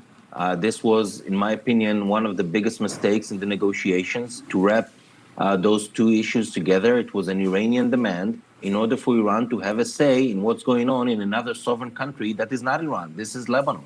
And they wanted to have a say in order to make sure that their proxy, the terrorist organization Hezbollah, will survive. And they got... Yeah, Israel is a sovereign nation. Lebanon, not a sovereign nation, just an Iranian proxy. Hezbollah, Iranian proxy. Okay, well, Israel is an American proxy, Barack. Okay. Guess what? It's tit for tat. The deal is being negotiated between the United States of America and Iran. Iran is saying Israel is an American proxy. Hezbollah is our proxy. You have to stop the war between our proxies. Sucks to suck. They have a better understanding of the situation on the ground than the way Barack Ravid is trying to present it to the American population. it. And what they got yesterday is even more significant. At the end of the... What is this? Why would Iran want their money back if it's forced to be spent in America's economy anyways? What difference does it make to Iran at that point, whether they get the unfrozen or not, if it's not staying there? Yeah, it's incredibly stupid. War in Lebanon in November 2024, the Biden administration negotiated a deal between Israel and the government of Lebanon that set a mechanism. This mechanism was the US, Israel, Lebanon, France, and the UN. And it was supposed to do deconfliction. Now, the Trump administration has created a new mechanism, but this time with the US, Iran, Lebanon, Pakistan, and Qatar. Israel is not part of this mechanism at all. And so I think that when Benjamin Netanyahu read this statement that came out last night from Switzerland, I think, basically it blew his mind because this is a catastrophe for him and his government. Barack, J.D. Vance saying that Iran has agreed to allow UN nuclear inspectors back in. Talk to me about what this means, how much of a win this is. Well, first, this is part of a, let's call it, that's my description, a mini deal between Iran and the U.S. that I think both sides have been working on for several days now ahead of this first round of talks.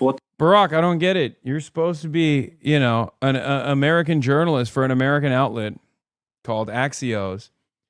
But here you sound quite sad. Good? Here you sound quite disturbed by this revelation of the MOU. Maybe I'm reading too much into it, but kind of feels like you're not an impartial actor here. I'm just a little confused by this professional journalist doing professional journalism on the impartial CNN news network. Interesting. Is this mini deal? The Iranians will agree to invite the IAEA inspectors back to the country, and the U.S. will start taking steps to release frozen assets, Iranian frozen assets in Qatar. What happened during the this round of talks? The Iranians said, we will invite them. Iran and Qatar signed some kind of document that approves a mechanism for use of those funds, those $6 billion in Qatar. This money hasn't been released yet, and I think it will be released once the Iranians actually allow those inspectors back in the country. So this is the whole, let's say, mini deal that was agreed on during this round of talks. And it's meaningful because IAEA inspectors did not visit the key nuclear facilities in Iran, the facilities that were attacked during the June 2025 war. They haven't visited there since then, more than a year now. So if they will, it will be a meaningful step. That is so. As everyone's keeping track of Barack's great reporting, always they were working. The MOU is a framework to get to a deal, a path to get to a path to a deal, and now we're talking about a mini deal, which will now continue with technical negotiations to get to. We're continuing to follow this as Barack brings it to us at every step of the way.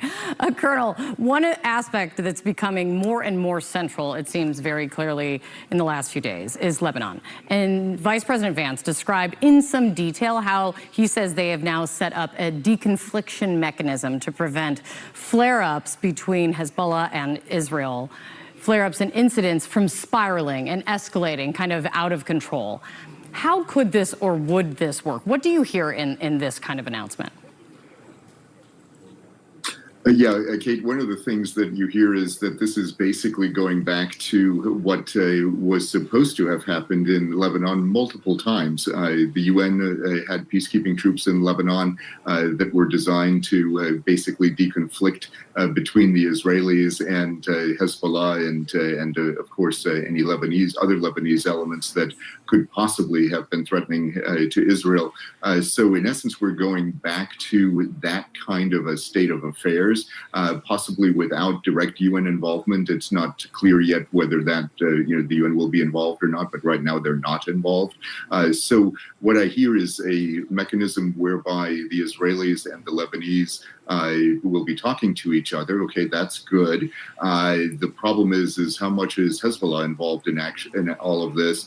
And the thing that we have to remember is that neither Israel nor Hezbollah nor the Lebanese are part of these negotiations. So this is a deal that is made by other people that hopefully will be followed, because it does have an impact on the greater Iran deal that the U.S. and Iran are working on.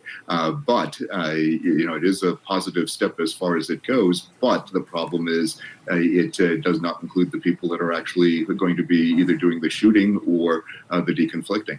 With us now, CNN national security analysts Alex Plitzis and Beth Sanner. And Alex, I want to start with you. If I'm not mistaken, there were weapons inspectors inside Iran as recently as a year or so ago. What's the significance of Iran now saying they can come back in immediately? This was mentioned in the Memorandum of Understanding. So it's part of the overall, I guess, implementation of the MOU is how I'll put it. We still haven't gotten to the technical level details. So the inspectors coming back is good, obviously, because since the strikes, there hasn't really been anybody in place to see what the condition is on the ground. So having them come back is an important step. But overall, again, this is really just the high-level implementation portion without actually getting into the technical details of how we're going to solve some of the thorniest issues. Beth, what have we seen so far in terms of leverage, and who seems to have more of it in these talks? Well, I think that it was very interesting that President Trump came in with this threat of almost a threat to assassinate the group who was negotiating, saying that they may not make it back to their country if they didn't stop Hezbollah in Lebanon from initiating actions. And I think that this is so important in terms of this leverage, right? But then Vance had to walk it back. So, when you have leverage like that and you try to use it, but no one believes that you will actually follow through with it, then you don't really have leverage. Right. So I think that, when you look at what leverage we have, it's mainly about economics. Right. It's really about the dangling of the carrot, because the stick is almost completely irrelevant right now and not believable.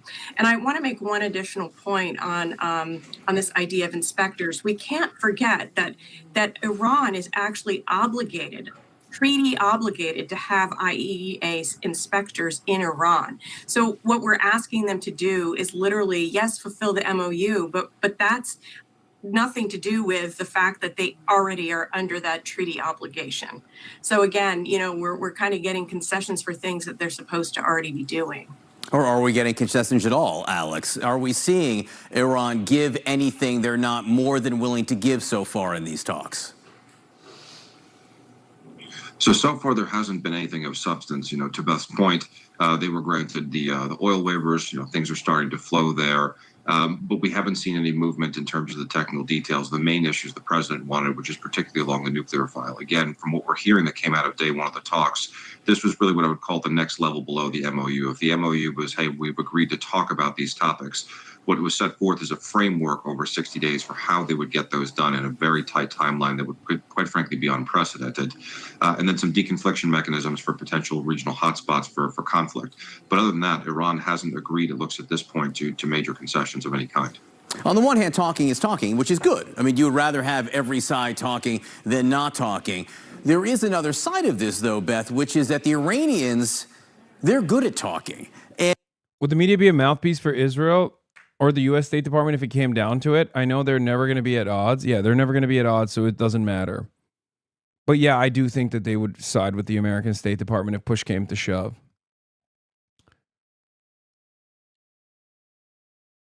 But because they're never going to be at odds, it doesn't matter. I mean, you're watching it unfold right now. J.D. Vance had a short, brief stint criticizing Israel and abdicating American responsibility. And that that was quickly subsided.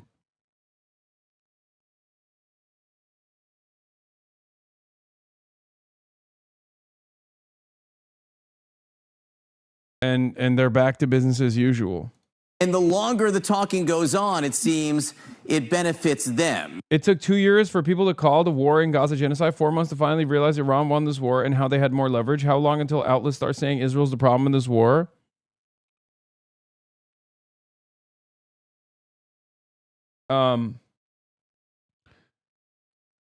It's entirely dependent on how America wants to manage this retreat. So if America is sincere in following through with this memorandum of understanding and an actual ceasefire, then the American media will follow through on the criticisms of Israel. They'll start ripping into Israel. All the while, in spite of this propaganda, there are tremendous percentages of the population who say 69% of the American population polled in the YouGov poll says the conflict with Iran was not worth the cost for the United States.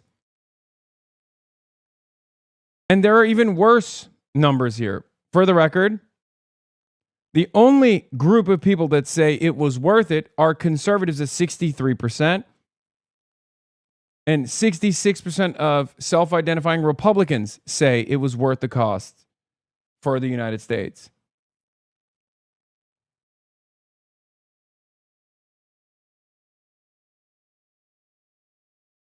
Just so you understand, these guys are failing, and they're unironically losing what remains of their shred of credibility every single day that they maintain this position. But I guess it doesn't matter.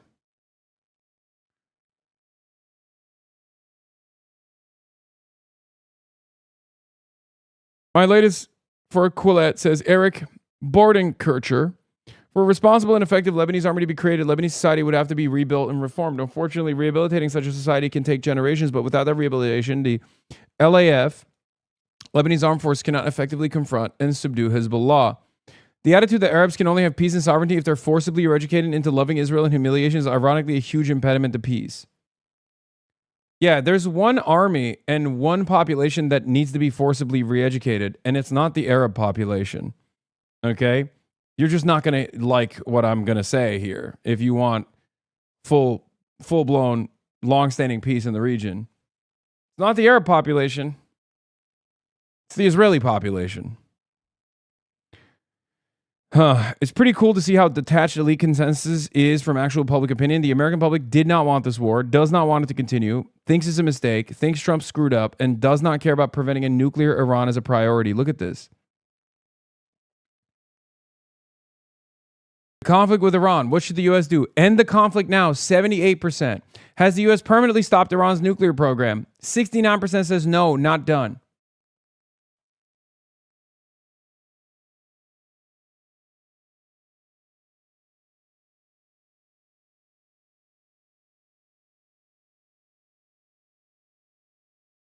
What are you guys doing? What is this argument about shit particles in the chat? Now, this is the YouGov poll that ZBS News is showing. Okay? It is incredible how much of an L mainstream media has taken here, too. Because they have actively tried to justify the war. The only people that they had on board on all of their platforms were people who were like, this war is great. We would have done it too. You know, former Biden officials showing bipartisanship. Showing bipartisanship in a moment where it matters, in a moment where, you know, bipartisanship is a must, is a necessity. They've done maximum propaganda, and it's gotten them nowhere. Basically, the supporters of this deal, or rather, the supporters of the continuation of the war in Iran are, you know, the 20%, if at that, many of which are Trump supporters, right? It's conservatives that want to figure out, it's conservatives that think that there is like something good that Trump did here. So it is established along partisan lines for the most part.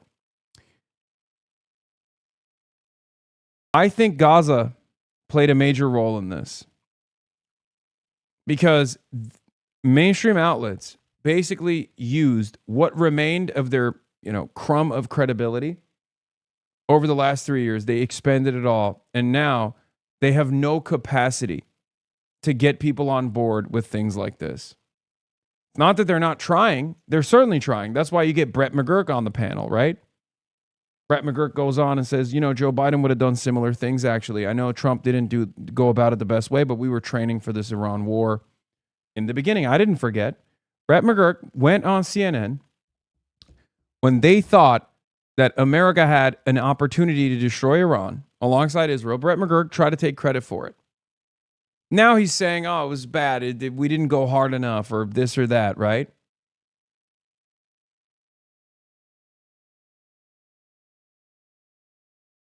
And no one bought it. No one fucks with Israel. No one fucks with our initiatives in the region. Most Americans, when asked directly, say, yeah, let's retreat. Who cares? Why are we there? What are we doing there? This is, of course, a part of, or this is one of the impacts of 25 years of global war on terror initiatives and the abject failure that it was, where Americans are forced to reckon with, regardless of how propagandized they are, Americans are forced to reckon with the reality that American imperialism is not beneficial for them at all. Because it's not.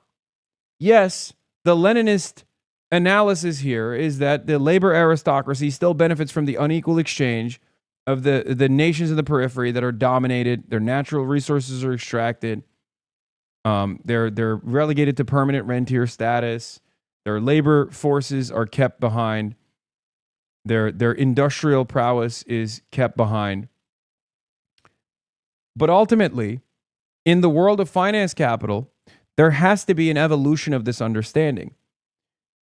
With global financial capitalism running amok in the Western world, we no longer have need for domestic industrial output. And the number of people that are benefiting from American imperialism has reduced dramatically. The only benefit that the American labor aristocracy currently has is that they are not under the boot. That's it.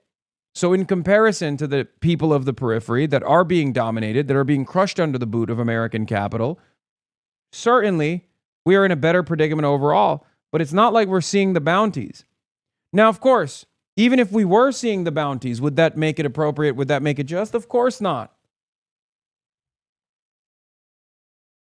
The only thing that remains for those in the imperial core is this false belief that when America and American military is dominant around the world and killing people, we feel powerful. And that's it. It's a lie. And the lie can only be kept up if the organs of propaganda are capable of deluding the masses into this belief, to subscribing to this ideology, to this idea that like when America is the world police, you're safe, you're good. Americans are no longer subscribing to this idea because they've seen it. They've seen it in their own lives. They've seen their cousins, their brothers, their sisters, their children go out and come back broken. They've seen all of their productive output, all of their industrial output go to this death machine. And they're seeing a version of this kind of domestic occupation taking place in America as well in an effort to tame the masses when they dare speak out. As the economic conditions worsen, as the material conditions worsen for the working class in this country, there's more and more instability. The right-wingers try to take that instability and redirect that angst and animosity towards vulnerable populations, as they've done so very successfully. White supremacy, white nativism. These are the ways in which reactionary forces have been able to take that anger that the working class feels and divide the working class into sectarian conflict, ethnic conflict, conflict off national boundaries, religious boundaries, gender expression, gender identity, and the like. But even that is not going to work as effectively as it once did, partially because there's too much diversity in the media diet, and also because even the dumbest guy can recognize that when Trump comes into office off the backs of these powerful reactionary forces, these powerful reactionary anxieties, and then doesn't deliver on an economic agenda for these people, inevitably they recognize maybe it wasn't the trans people that were our enemies. This administration is not focusing on making lives better for transgender people. As a matter of fact, they're focusing on making lives worse for transgender people. And yet, my life hasn't gotten better. When they go back, when these negotiators go back to Iran, how do you think they'll explain it to the higher-ups there, and how will it be received? Well, they've already put out some statements that, as Vice President Vance indicated, are slightly divergent from the U.S. understanding. For example, on the frozen assets, where the foreign minister of Iran has put out that there was this movement on the frozen assets, and the central bank governor of Iran said that they signed agreements about getting the frozen assets underway and transferred. So they are saying that this is all positive, that they're getting things, specifically the money, and they want the money. So there is some leverage there, but, again, time is something that is probably more on Iran's side than our side, as we're really trying to get the Strait open. And as Alex said, this is all about getting the Strait open and then getting that money moving. And the mechanics for doing that. The Lebanon part we haven't talked about, but having this kind of board or group overseeing deconfliction is very important, because that is the thing that could spoil this quickly. It can and has in the past, and every day it's a huge risk to all sides there. Alex Plitsis, Best Anner, great to see both of you. Thank you. ההנחיה שלי ושל שר הביטחון לצה"ל היא ברורה והיא לא השתנתה. ללוחמים שלנו בדרום לבנון יש חופש פעולה מלא לסכל כל איום ישיר ומתהווה עליהם או על תושבי הצפון. אין לצה"ל שום הגבלה בעניין זה. אני עומד מאחוריהם, העם כולו עומד מאחוריהם. ואני עומד איתן על כך שנשאר ברצועת הביטחון בדרום לבנון ככל שידרש כדי להגן על תושבי הצפון ועל כל אזרחי המדינה. Question for the mayor. Some members of the Jewish community, including Democratic Congressman Josh. Oh, yeah. Zohran was asked about the AIPAC. Now is the time for monsters comparison or statement. And he had a pretty good response to it. New York Mayor Zohran Mamdani holds a press conference where he is held to account for his previous sentiment that identified AIPAC as a malign force corrupting American politics, which is objectively true. But of course, in the United States, when you say objectively true things, they punish you for it endlessly, senselessly, ceaselessly. I got a protein burrito, chat. Are they saying monsters an anti-Semitic slur? No.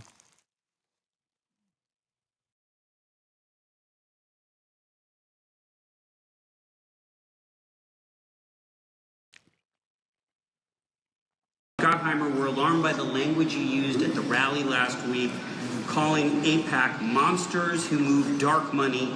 These are phrases that invoke old anti-Semitic tropes and conspiracy theories. What do you say to those who are concerned that the language you used is dangerous? Now, I want to be very clear. We're talking about a status quo where children are being killed on a daily basis. More than 1,000 Palestinians have been killed by the Israeli military since the so-called ceasefire.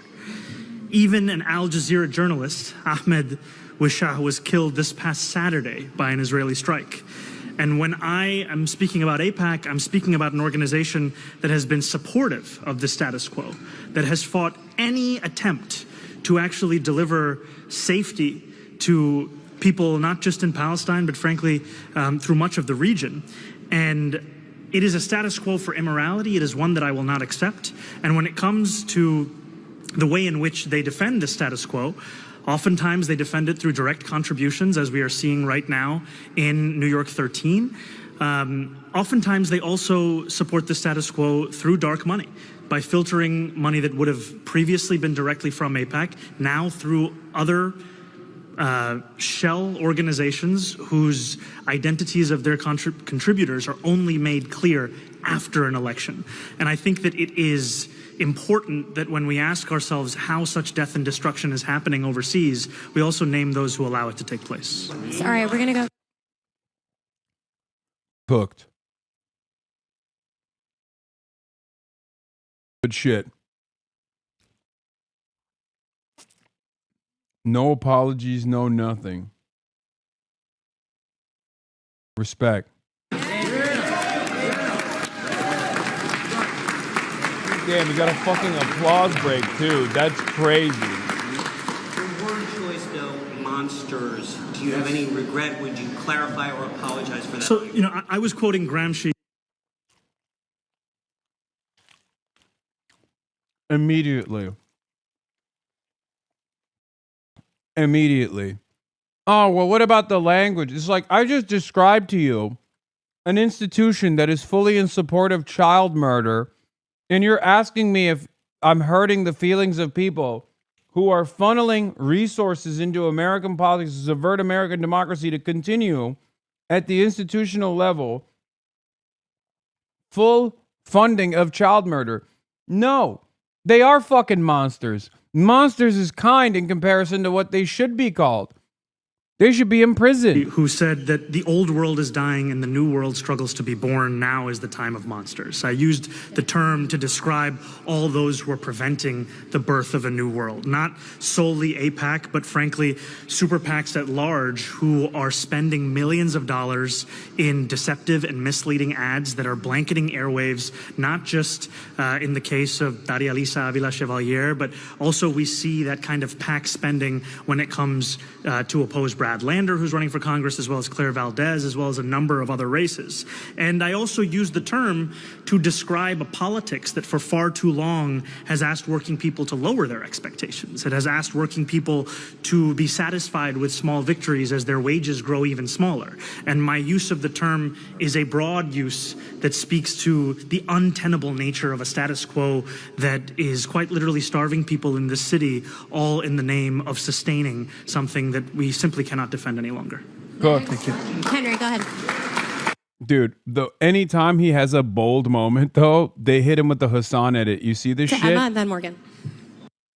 Like, now that he's moving a little differently than normally, and he is rising to the fucking moment, for the record. Like, coming out and showing support and putting all of his established credibility behind Daria Lisa, behind Claire.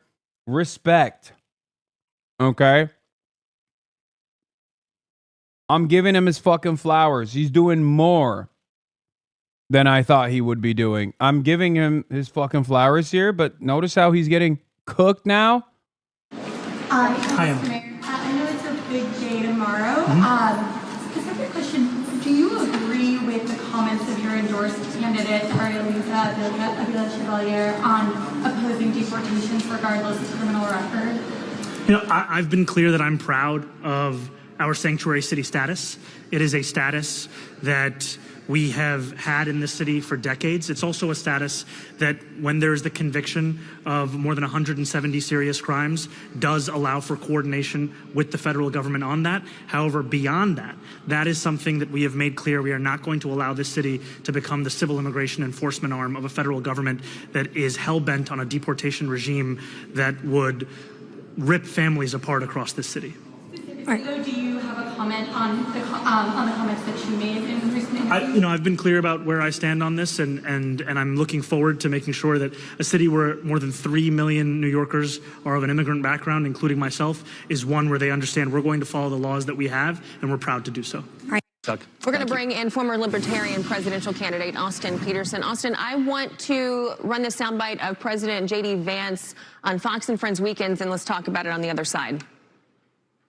My genuine hope was that the lesson the Democrats learned from the 2024 election is maybe we should stop being so crazy. And unfortunately, the lesson that Democrats seem to have learned from the 2024 election is to lean into the most radical. Isn't this Austin Peters guy kind of based, weirdly enough? Like, am I crazy? Fringes of their party. I feel, unfortunately, that those patriotic blue-collar Democrats, they increasingly don't have a place in that party anymore, at least among the elected senior leadership ranks. And that, I feel like that. Isn't Austin Peters like the least bad lolbertarian? Like, out of all of them, he was like, pro-immigration, that kind of guy, or am I crazy? That is the biggest question. When you're putting these socialists in front of people to vote for, where do these blue-collar, old-school Democrats go? Where do they turn? Who do they vote for? And is this risky for the Democratic Party? Great questions. Good morning, Ashley. Good morning, Todd. Thanks for having me. Yeah, this isn't just Zohran Mamdani freelancing. This is almost like a full-time job for him. And I think the real story here is that this is a coordinated DSA slate. These people are all acting in concert because ever since winning City Hall in 2025, Mayor Mamdani has endorsed a handful of these congressional and legislative. It's kind of funny that he's just jealous. Libertarian guy jealous that like an actual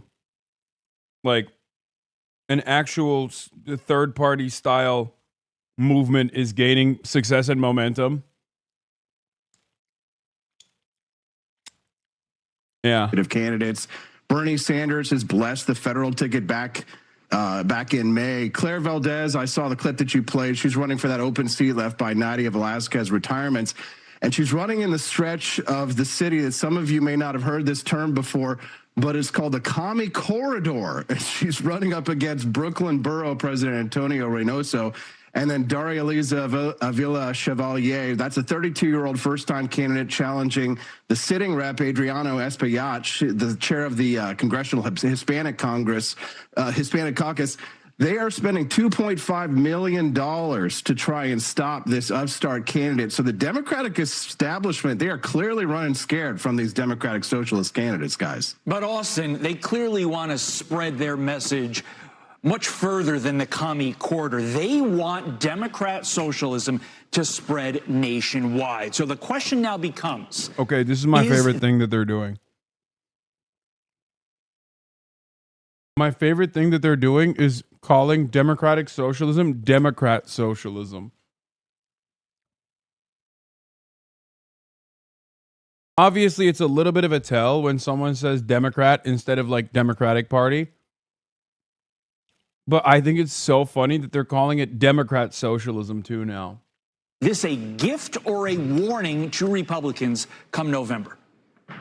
It's really, it depends on where you live. The one organizer told Jacobin the quiet part out loud. They said, we need to run a socialist for president in 2028, and running these congressional candidates is the rehearsal for that. So that's their strategy. City Hall, Zohran Mamdani was the audition. Congress is the dress rehearsal. The White House is going to be opening night. And it's not just contained in New York, guys. Janice Lewis-George just won the Democratic primary for mayor of Washington, D.C., all but assuring that a Democratic Socialist candidate will replace Muriel Bowser in the nation's capital. So this movement is scaling. Our education system may be to blame for this, for indoctrinating our children for the last 10, 20 years and the benefits of socialism. Well, now those kids... I love this shit. Yeah, it's the education system. Yeah, no, it's the teachers that are too woke that made the kids commies, and not the fact that they have no future.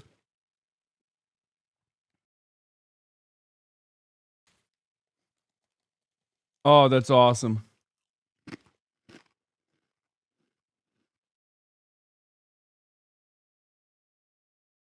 Fox News with a Hitler comparison to the DSA. Oh, they're busting out the big guns. Let's go. Can vote, and we're seeing the results throughout our nation. Austin Peterson, really interesting insight. We appreciate it. Be sure to like and subscribe for all the we know in the richest country. By the way, the Hitler comparison is the ultimate one. Congress. Once they start saying socialism and Nazism is the same, we've reached peak consciousness. They're scared. Last time I heard this comparison, it was on MSNBC, now known as MS Now. It was when Bernie was pumping in the primaries. And all of these progressive candidates, you're right, Harris, they outnumber the regular Democrats because that is the Democrat now. In fact, maybe we should stop saying the qualifier Democratic. They are just socialists, They're just and that means Democrat. Well, and I think sliding into communism, forgive me 1 second, David, because I want to hit on what you said. This sounds like the moment just before Hitler moved in. Because Jews were told, you know, so first they were to wear the star, or first they were to give over parts of their business. It was like the mob taking. Yeah. Yeah. Socialism growing foothold is just like the Holocaust. She's not wrong. It's just the exact opposite. And it was literally the Fox News adjacent political movement that became the Nazi movement, that saw the growth of socialism as a Jewish thing and sought to punish all of the socialists, many of which were Jews.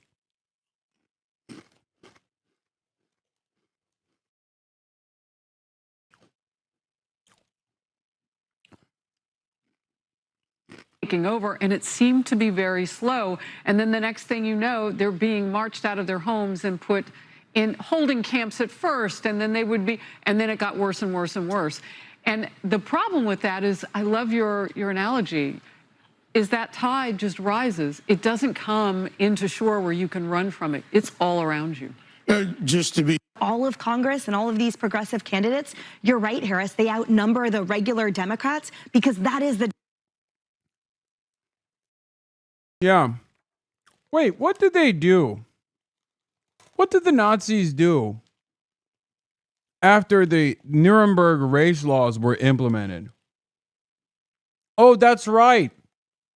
They started denaturalizing and deporting people off of their political perspectives. I wonder who's closely associated with that ideological tendency in modern American politics.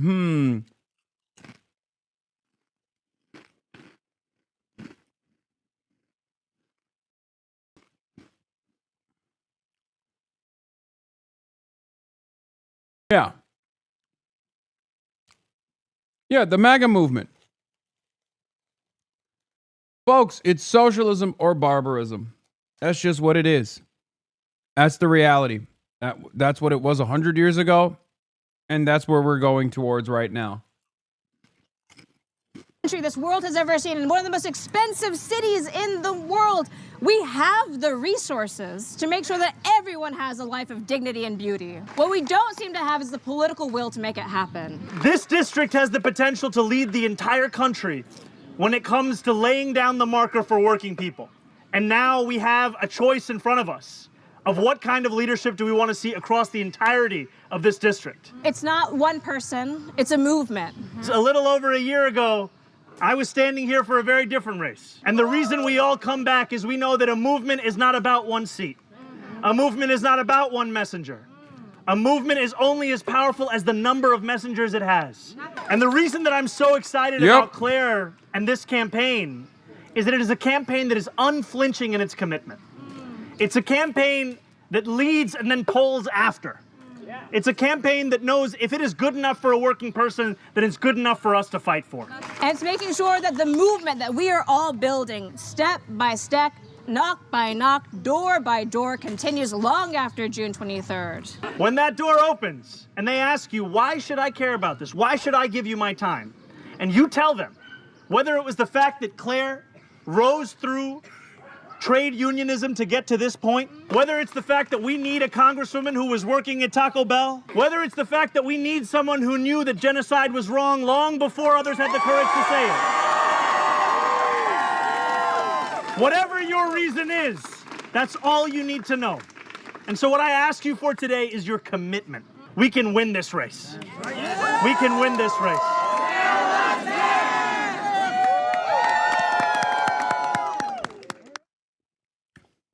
Okay, nightclub crew, let's go. We got a microphone for you right here. How we doing, Paragon? How we doing, Bossa Nova? How's Purgatory doing tonight? This stuff is crazy. They just like constantly go to nightclubs. I don't know why Zohran is spending much more time with Claire. Two reasons. One, it's the commie corridor. And two, like Claire was specifically Zohran's pick to run in that race. Also, he's definitely spending a good deal of time with Daria Lisa as well. Both of these races are a lot tougher than you would think. The establishment forces have been unbearable in the Daria Lisa race. They have gotten racist. They're using like ethnic conflict. I am definitely a lot less confident in the Daria Lisa race, which is why we have to work extra hard. Go out, smile and dial, baby. Do some fucking phone banking. Because it's winnable. A race where the incumbent in his own internal polls is only showing 38% approval, 38% 2 weeks prior to the election is beatable. Okay? There's a massive enthusiasm gap here.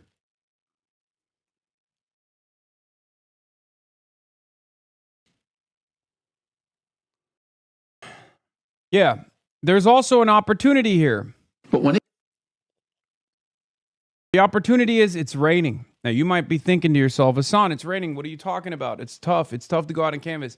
Raining means people are home. Raining means you have a higher likelihood of knocking on a door and actually having someone on the other side of that door talk to you. Okay? We have to focus all of our forces and all of our efforts on Daria Lisa and also Claire Valdez, but especially Daria Lisa.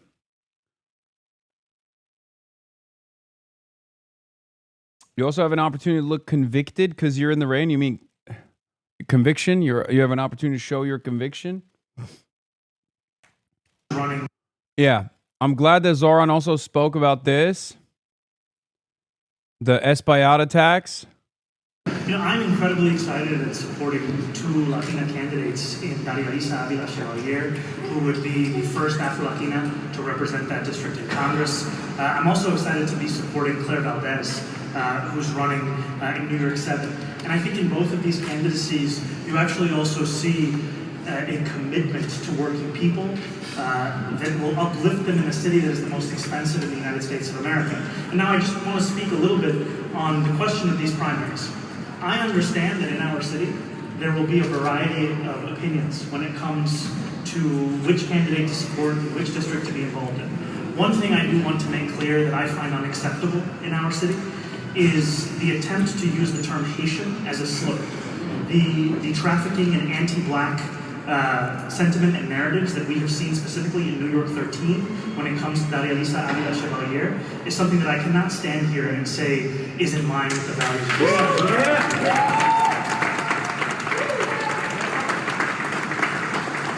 Let the arguments that are made for Dude, it's crazy. Espaillat's been so fucking gross. I have people asking my family for my birth certificate. Daria Liza Chevalier tells me of the racist campaign claiming she's Haitian. People who are reaching out trying to force me to quote unquote prove that I'm Dominican. It's just reflective of these deeply racist and divisive politics that have been seen as the norm up here for far too long, she said. This is the kind of fear-mongering politics that MAGA Republicans resort to. Yeah. And it's crazy that no one is talking about it. Mainstream media is so busy being like, oh, Daria Liza said, fuck Kamala Harris or whatever. It's like mainstream outlets so quickly got whipped into shape. I know that they're not very good at convincing the masses that Israel is a great country or that, we must keep waging wars at the behest of Israel. But this is an area where they do have a lot of influence because old people read the news and old people still get their notes on electability and who to vote for, especially in the primaries, especially for the Democratic Party's primary system from MS Now and all these other resources. So unfortunately, when local news is straight up only covering Daria Liza as a ridiculous, crazy person with like negative framing, especially because she's a unknown entity. She's a newcomer, right? She's 32 years old. She's an organizer. She doesn't have that name recognition. When the first thing you hear about her is that she's like this crazy person who hates Kamala Harris, a lot of older black and brown voters, especially in this district, are going to look at that and go, ooh, that's strange. This is my first reaction to this person. I'm probably not going to vote for that. I'm probably not going to vote for this person. The only way to overcome this barrage of misinformation is through canvassing, is through door knocking. That's the only way that you can make this plea. The only way that you can cut through that noise. Okay?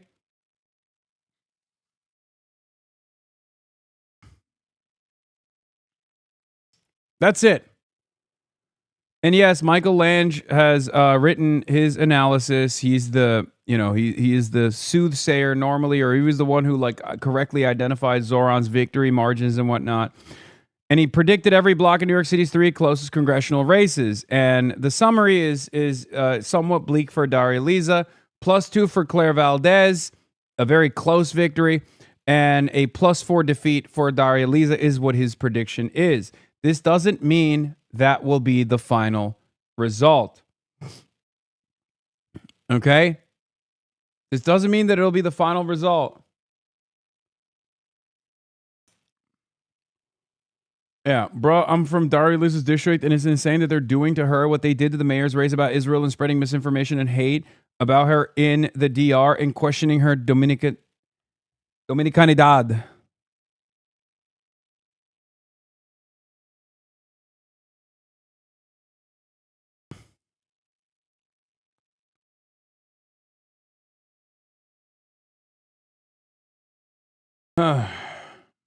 Is it too late to donate to Daria? No.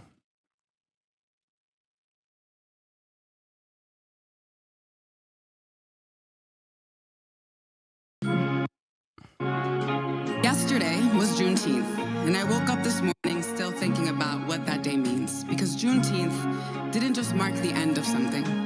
It marked a revelation that people had been free, and nobody had told them. That liberation had been declared, and the people it was meant for were the last to know because somebody else profited from their waiting. Think about who benefits when the people don't know their own power. Black and Dominican identity have been part of the same story of the city from the very beginning. Harlem is the capital of Black American culture, and Washington Heights. Hey, sir, America deserved 9/11. Publicly speaking out against a black woman in that way, it's a big misstep, and I do think it's because she's Dominican law.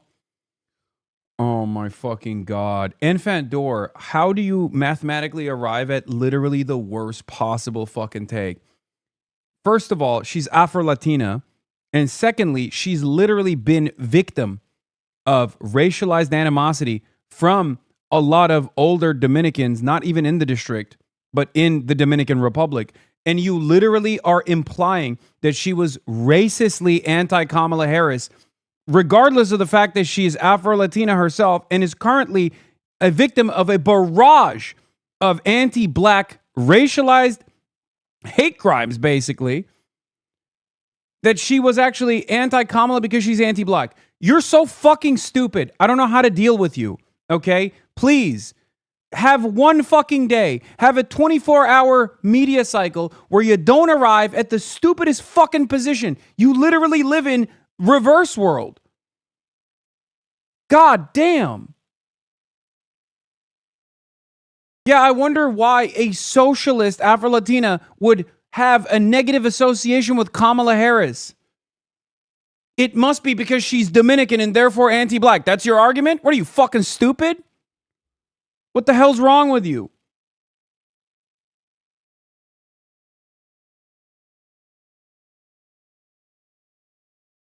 All the while, they're literally consistently spamming her fucking inbox with statements like, "Oh, of course you're Haitian, you're Haitian, you're Haitian, you're Haitian," because she's Afro-Latina.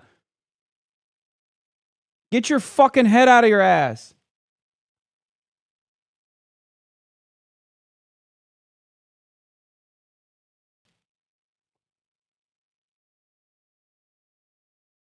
Jesus Christ.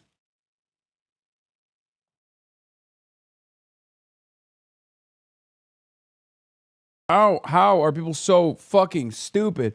Black culture is not a monolith. She's not anti-black, but more culturally out of touch. Everybody doesn't think like you. Oh my God. Oh my God. Stop trying to justify your fucking stupid position, okay? I know why, in a district like Harlem, for older black and brown voters, saying fuck Kamala Harris looks bad. I know that. You are implying that she said that because she's anti-black. Don't try to fucking run away from that now. Now that you learn that not only is she black, she's also the recipient of anti-black racialized animus. Don't fucking run away from that. I understand the other side. I know that it's an effective attack ad against Daria Lisa. I know that.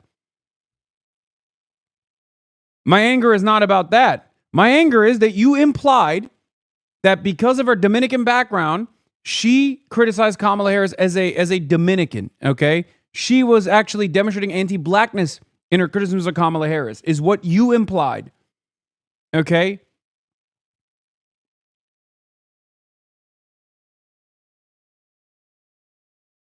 To be fair, Enfant Door is literally pro-segregation, so,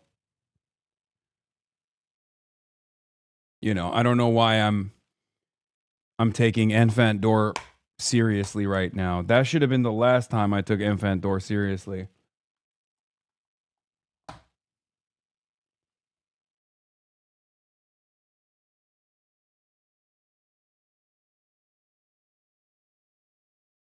Listen, that was why my response to this would have been, look, much like many other voters, of course I was very critical of Kamala Harris and very frustrated, but I still voted for her. And that what we need now is change, like real fighters.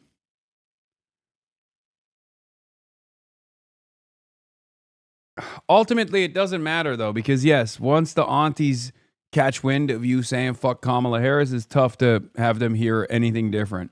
There is a real auntie coalition out there who are the fucking Fedayeen, not like the K-hivers on Twitter. But, yes, the auntie coalition hears that and straight up loses their minds on it.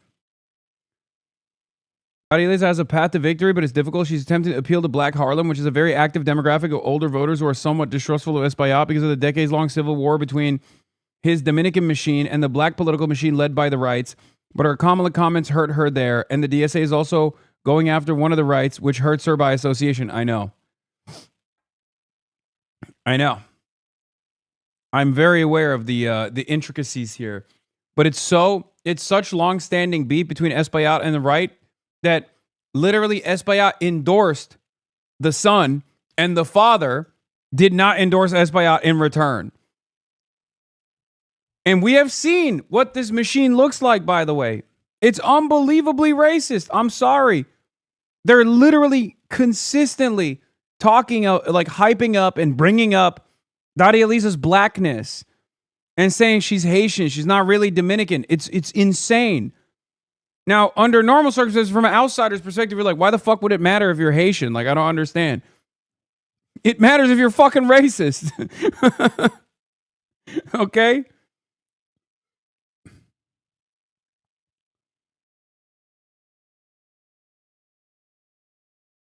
Oh my God, that clip. Enfant really thinks desegregation was a mistake? Yes. Yes, Enfant thinks desegregation was a mistake. Enfant is black, by the way.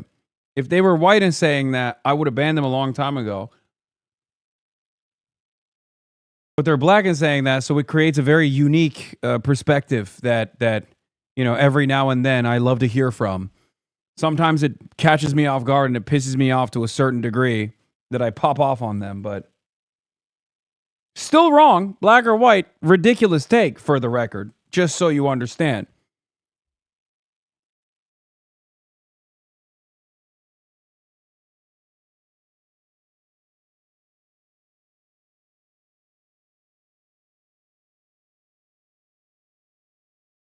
Ashley St. Clair's Father's Day message to you.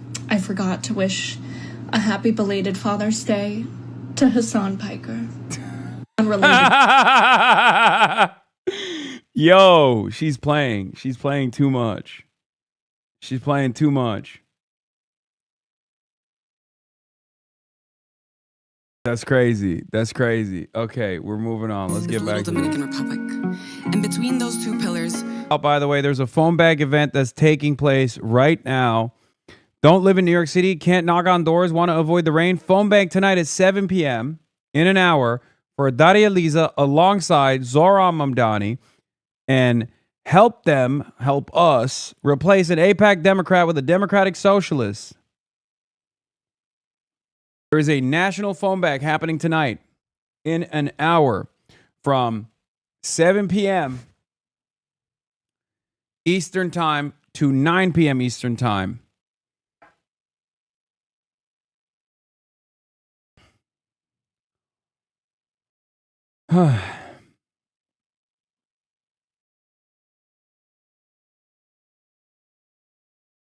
Something that gets... Oh, they did a dual breaking points. Respect. AIPAC is a right-wing lobby. It backs Republicans. It backs Donald Trump. It's pushing us towards a war that nobody in this country wants. Daria Lisa says Democrats cannot fight Trump while taking money from the same right-wing lobby funding Republicans and incumbents. Lost often is that AIPAC is a right-wing lobby. It backs Republicans. It backs Donald Trump. It is pushing us towards war that nobody in this country wants. And to have Democrats accept money from a right-wing lobby. Yes, you don't need to be in New York. You don't need to be in New York to phone bank. You can literally do it from anywhere. Yes. Yes, you can participate. In a phone bank, you can participate. I keep repeating this over and over again, and people still don't know. Yes, you don't have to live in New York to be able to participate in a phone bank. You can do it from anywhere around the world. It's deeply concerning. Actually, I don't know if you can do it from anywhere around I assume you can. How are we supposed to fight back against the fascism of Trump when we have a right-wing lobby that is also funding Democrats and incumbents? And I think, if we are serious about taking our democracy back. I just realized this campaign is literally blue birtherism. Dog, who do you think birtherism was invented by? It wasn't Donald Trump. Donald Trump stole that shit from Hillary Rodham Clinton. Hello? That was the point I was making the other day. Yes. Hillary Clinton hit Barack Obama with the same exact bullshit.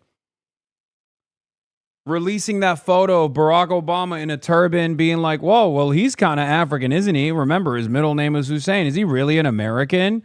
That was Hillary Rodham Clinton. She did that shit in 2008. So yeah, Democrats are up to no good. They're back to their old business as usual bullshit. I said this last time I saw this much open racialized hatred from an establishment dem against a younger black challenger was the Hillary campaign against Obama. This kind of hatred is coming from the former DR energy minister as he campaigns for Espaillat. Local media and mainstream media silent. Shame.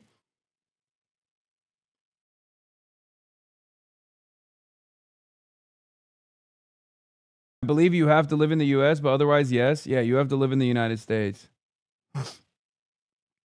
unless you live in Canada and are currently illegally crossing the border with 500 mules packed full of votes for Daria Liza and Claire Valdez.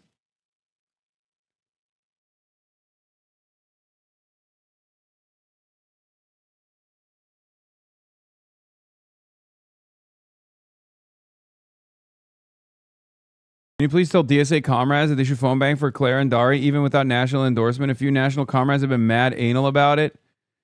Dude, I mean, they're not going to listen to me then. If they're fucking DSA, if they're from other DSA chapters and they're like, well, there's no national endorsement and they're refusing to do so, how the fuck am I supposed to be able to convince them? I'm even more of an outsider. Are you illegally voting? Yes. Why do you think I'm here? I'm here with the mules, dude. I'm here with the fucking 30,000 mules.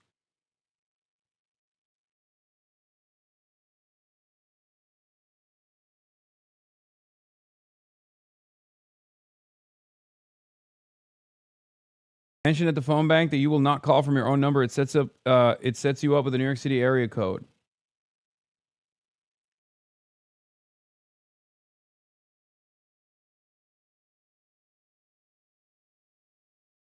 Anyway, it's been incredible to watch this race.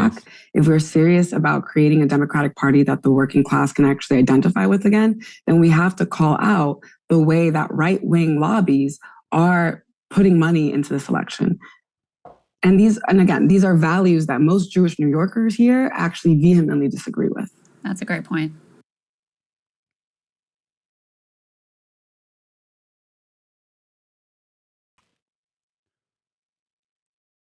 Anyway, where else? What else?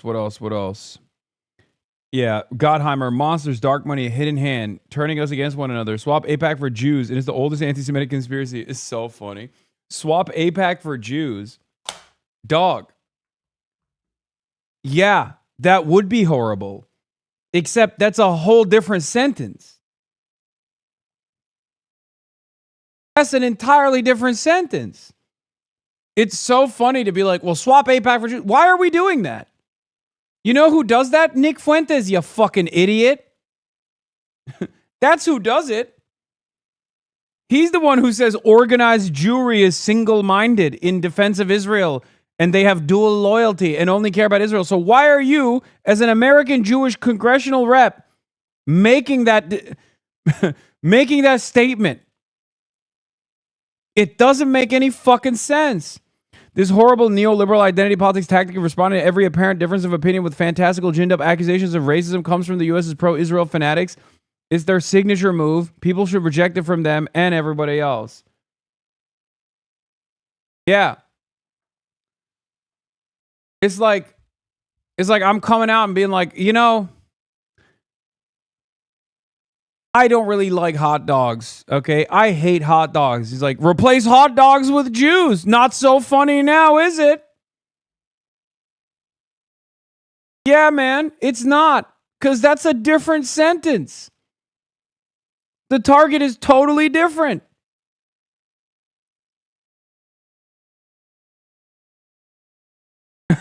Swap AIPAC for Jews. No, I don't think I will do that, actually. Swap AIPAC for Zohran Mamdani, and now he's admitted to meddling in elections and needs to be impeached.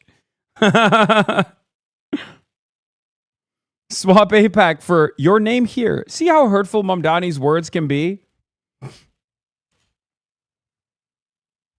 Mac and cheese is delicious, but swap mac and cheese for babies, and you understand why this statement is so evil.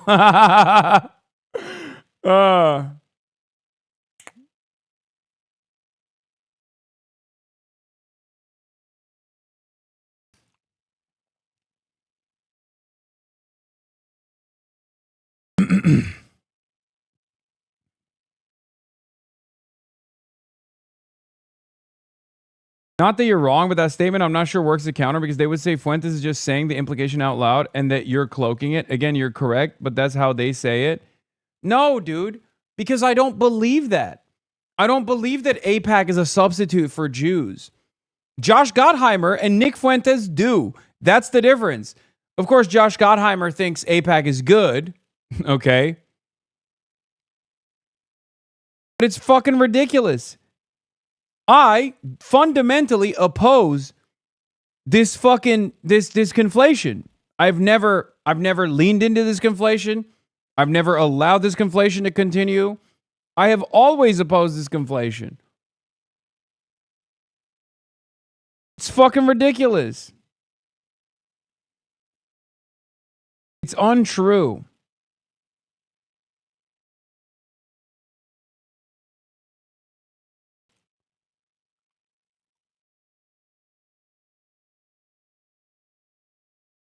Anyway, it's nasty business, dude.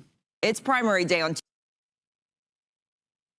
Yeah, yesterday when I made the joke about Iran kicking the ball and replacing the ball with Jews, that was before this tweet. He literally did the meme. Yeah, not so funny, is it? Not so funny now, is it? That's right. I too also love to freak myself out and invent racial animus where no such racial animus exists. And now it's everybody else's problem.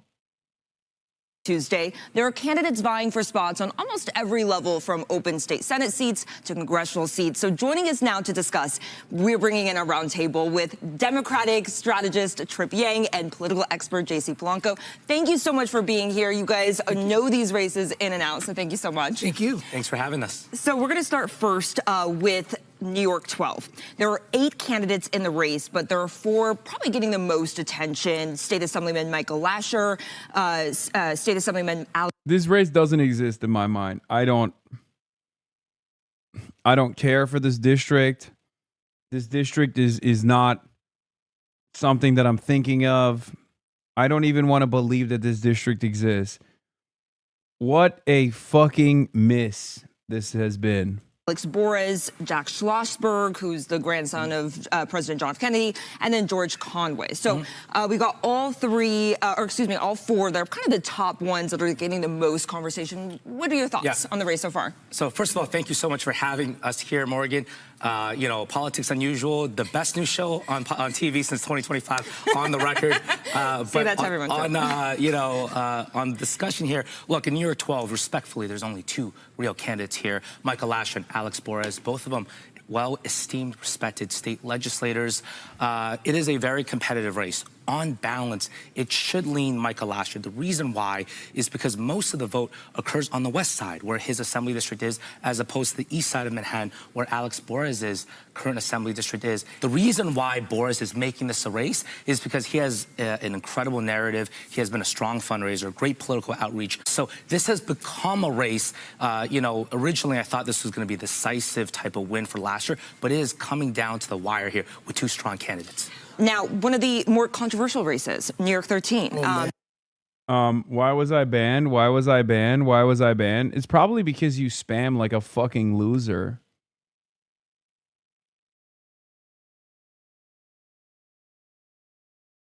Send the mods proof that you're phone banking for Daria Lisa, and I'll reconsider your unbanning.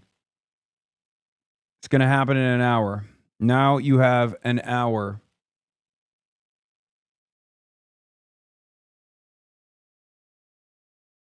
He's got a lot of taste on You this. were ready for this. You go first, JC. So Daria Liza Avila Chevalier is challenging Congressman Adriano Espaillat, but Chevalier, as you all know, has come under fire for some of her past comments that she's made, criticizing the military, police, calling President Biden a racist. Why are you so rude? Are you aching for it too? Why am I so rude? There's a back and forth correspondence on this broadcast. Anytime someone violates that by deliberately getting around the Fossabot to spam, that makes it harder for me to read your stupid ass comment.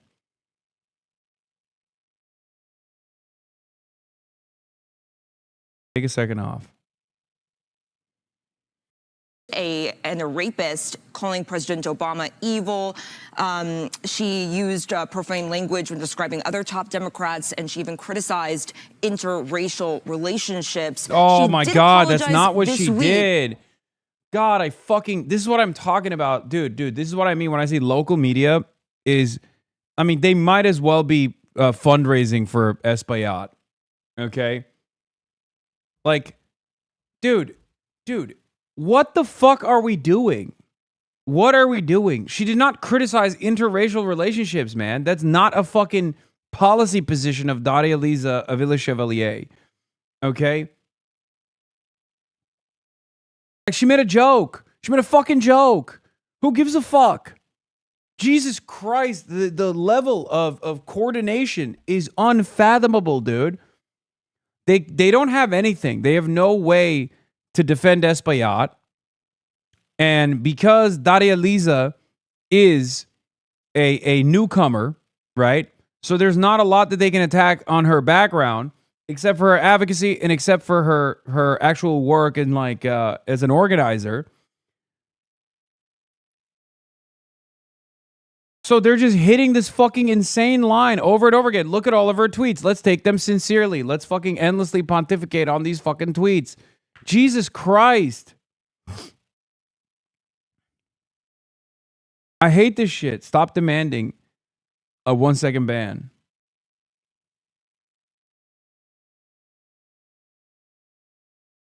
On the debate stage slightly, but a week before the election. JC, go for it. Morgan, I know you have so many forgot comments. F. Kamala Harris. Yes, right? exactly. I mean, on what planet is this even happening, right? It's happening in a place where there's a cult of personality. This individual just got... Yeah, these guys fucking hate that the DSA. They want a scalp. Okay? Let me tell you exactly what's going on here. Hey, Sapapa. Welcome to the broadcast. Thank you for the raid. They desperately want a scalp here, okay? They want to undermine the DSA slate whichever way they can. And given the unfathomable, ungodly amounts of fucking money being spent in the direction of Espaillat and the negative ad campaigning against Daria Lisa, they think this is the one, this is the race where they can just like really ham up the controversy.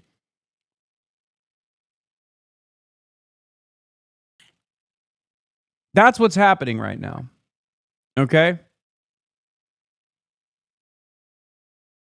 That's all this is. So they can turn this around on Zohran. They can turn this around on DSA. I'm sure, like, if there's any losses here, all of my fucking idiotic haters on the timeline will celebrate in the same way that they did when they thought Nithya Raman had not won. Right? That's all this is. It's like personal animus, personal anxiety. I don't even think that there's that big of an ideological disagreement overall. Like, I don't think this guy gives a shit about Medicare for all one way or another. As a matter of fact, if you were to ask him, he probably would be like, yeah, no, it's a good idea. Like, these guys are not all super pro-Israel people, and that's the reason why they fucking are attacking Daria Lisa. Some of them are, certainly. And a lot of the moneyed interest that's coming in is coming in for that reason. But I think a lot of the people are just fucking mad. They're just annoyed that there's this disruptive force in New York politics, and they have maybe existing relationships with these older politicians, and they're just fucking annoyed that someone's coming in and rewriting this design, and they don't like it. Here has no experience, has no business running in this congressional... Guys, I'm sorry.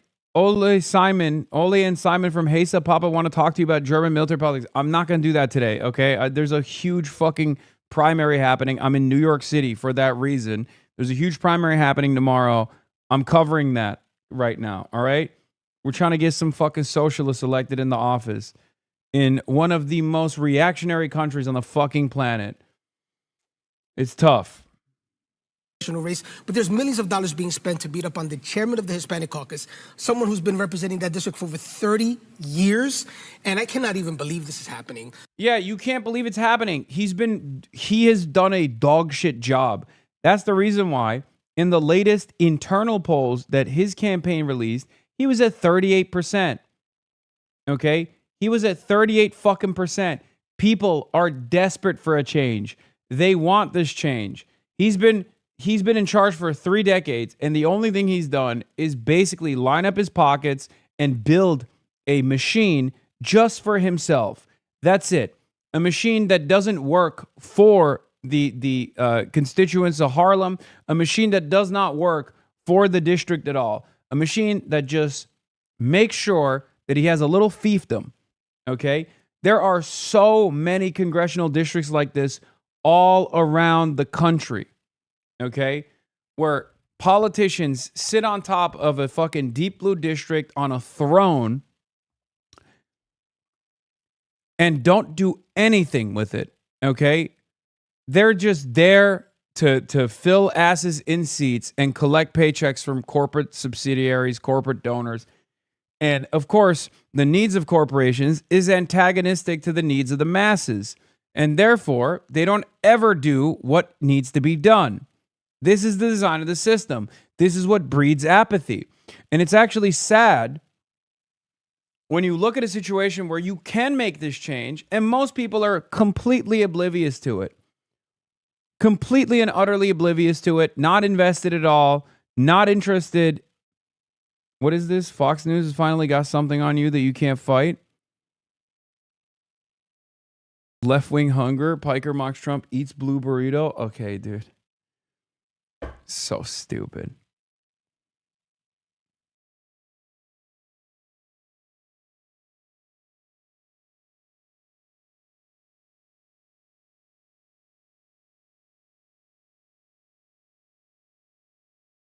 The truth of the matter is that if this were anybody, could you imagine a white candidate saying half the things she said? Could you imagine? Wow. Yeah, that would be dramatically different, don't you think? Yes. As an Afro-Latina, she's making a joke about race mixing, and you're there taking it seriously. Obviously, if it was a white dude making that same statement, it would probably read very differently. Even then, what should matter more is not what they've said in the past, but what they are, who they are now, what they represent now. Put the policies in the bag, little bro. Imagine anyone else saying, appearing on an event, blasting Israel the day after the October 6th. Oh, there it is. Okay, never mind. Remember when I said this guy probably doesn't care too much about Israel? Nope, I was wrong. It turns out that's where the animosity is coming from. Terrorist attacks. October 7th. Could you imagine that? I think this is it's a shit. Yeah, she was right, by the way. She was right to go to a pro-Palestinian protest after October 7th. The majority is on her side now. What are we doing? We're fucking punishing someone for being right too early? We're punishing them for premature anti-fascism? Oh, she opposed the genocide prematurely. Fucking asshole. You're still wrong. What's your fucking excuse, dickhead? You're still on the wrong side of this story. Espaillat responds. I wanted to ask you, there's been a lot of rhetoric in recent days online, these conspiracies that your primary challenger, Darialisa Avila Chevalier, is lying about her Dominican heritage and saying she's secretly Haitian. Do you condemn? She's Dominican. I condemn anything that talks. I condemn the aggressive. The campaign has been very aggressive. I ask for people to tone it down. Mm-hmm. All right. Thank you very much. Thank you. Yeah, finally, one day out from election.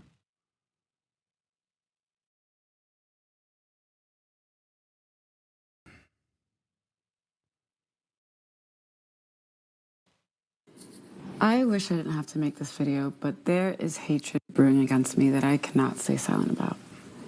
In the final days of this campaign, I have been hit with attacks that use Haitian as a slur, a coordinated wave of Islamophobia, lies about my identity, my faith, and my family. Espaillat supporters are standing at poll sites in our district shouting lies and slinging racial slurs. People are reaching out to my family, demanding to see my birth certificate, a tired, racist trope that every black leader who dares to challenge power knows all too well. We saw a similar campaign last year when Andrew Cuomo and his allies attacked Mayor Mamdani over his faith. And we all watched Donald Trump run his racist birther campaign against President Barack Obama. So I have to ask, why is a supposed progressive congressman following the same steps as defamed electeds like Cuomo and Trump? He's not new to this. This is what he does. Espaillat and his machine have resurfaced and carried out this playbook time and time again, and I, quite frankly, refuse to allow it to continue to happen.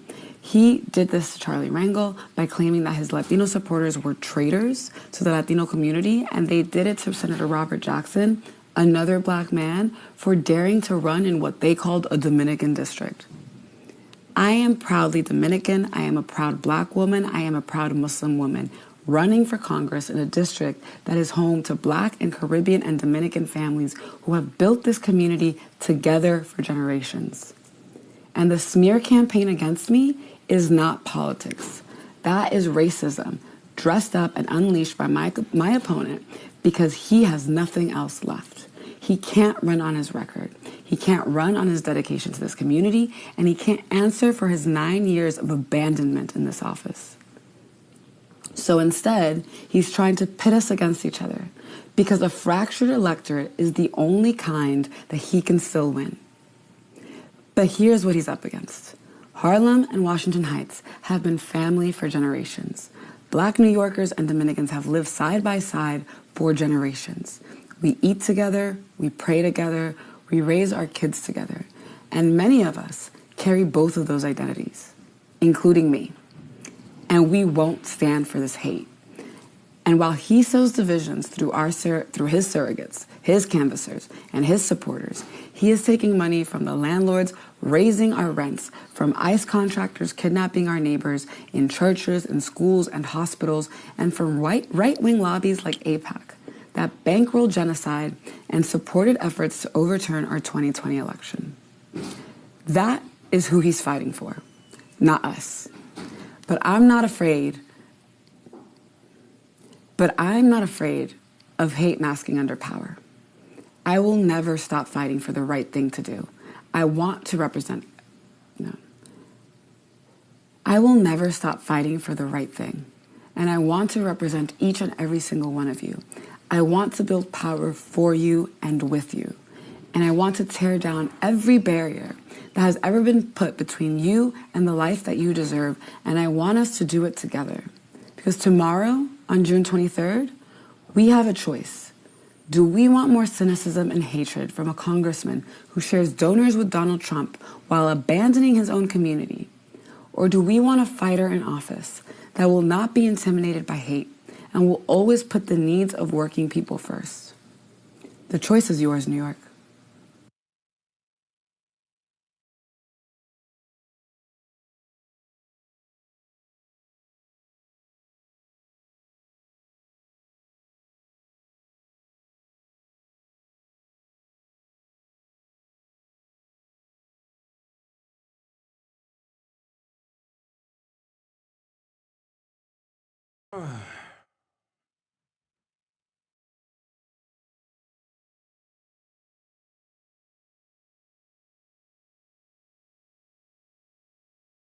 Is this pre-edit? I think she just hit a one take Jake it.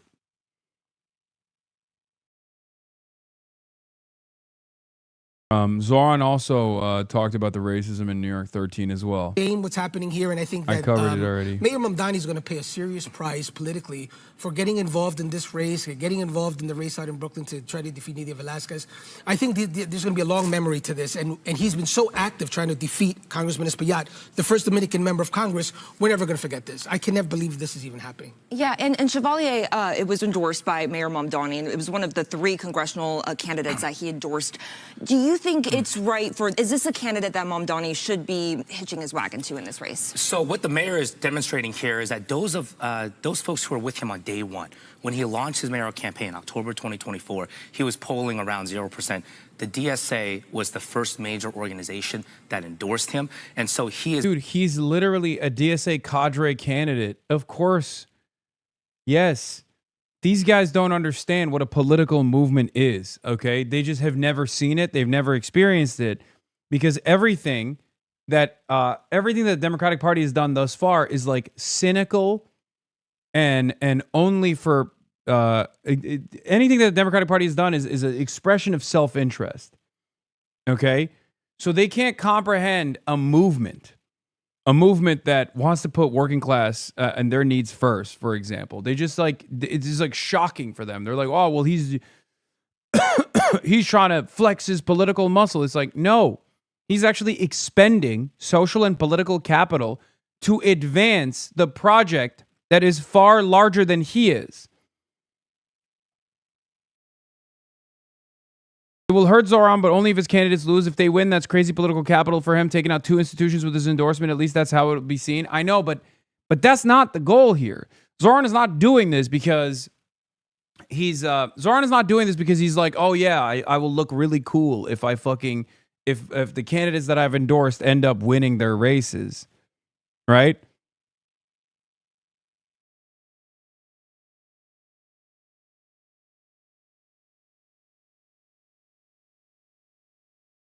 It's not. That's not the goal here at all. It's infinitely easier for Zohran to literally do the exact same thing he did with Chi Ose, which, by the way, I can't believe I'm saying this. I love Chi, okay? And as you guys know, I was a supporter of Chi trying to unseat Hakeem Jeffries, but judging by the limitations of even Daria Liza's campaign, like, or judging by like what it looks like currently with Daria Liza and Claire Valdez, I get why Zohran was like, don't fucking go after Hakeem Jeffries.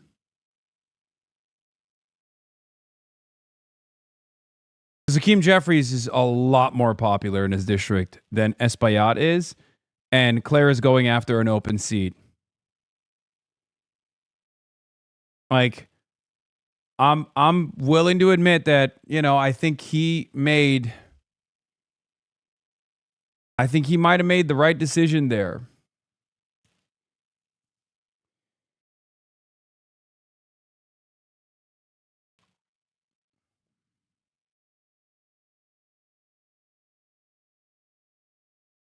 Their incumbents aren't even nationally known. Jeffries is known nationally. Yes, but it's not even that. I mean, he's the most powerful Democrat in the fucking party. And also, more importantly than that, he's unpopular nationally, but he's very, very popular in his district. And you can't defeat him in his own district, then it doesn't fucking matter how unpopular he is nationally. It's very much saying, if you are a day one loyalist to me, Daria Liza, Claire Valdez, these are DSA endorsed candidates. I'm going with you. Now listen, Trip, let me hold on. Trip, that's not JC, true. let me finish. Let me finish when? I mean, you take JC, let me finish. True. So what I'm saying here is that he is saying, if you're loyal to me, I'm going to rock with you. Now, on a political level, this candidate has a lot of risks here. She is not as polished as Mayor Mamdani is. And frankly, her immediate reaction to some of these problematic posts, she did not react the way candidate Mamdani did last year. You know, we all remember last year during the general election. Yeah, she apologized. Which ironically is, you know, it's what you would want her to do, right? This is what you would want her to do, and now she did what you wanted her to do, so you have to fucking turn around and say, oh, she actually reacted poorly. Mayor Mamdani actually went on Fox News and said, if I said previous comments to rank and file NYPD officers that offended you, I apologize. I thought that was one of the stronger moments of the general election. You're making this about Mayor Mamdani, which is what's happening in this whole primary process. You're falling into the cult of personality, Trip. Forget about Mayor Mamdani. We're talking about the candidate. The candidate is awful. She's inexperienced. She's trashed Arab and black men, Jews, Americans, police. Oh my God, I hate this guy. Oh my God. I didn't realize he's wearing a stand up to hate logo too, right? Isn't that the stand up to anti-Semitism logo? Am I wrong? Everybody, and what you're saying is absolutely not true. And the reason why, Trip, is because Nidia Velasquez. I'll tell you what. If you were there with him, if you were there with him since day one, he'll show you. No, Nidia Velasquez was there since day one. No. Nidia Velasquez was there since day one. No, respectfully, look, JC, since day one. Look. Am I wrong? Since day one. No, that's not true. Absolutely. The DSA was with him in October 2024. The DSA wasn't with him. He's with the DSA. Even the guy who's like kind of defending Zohran here is doing a poor job at it.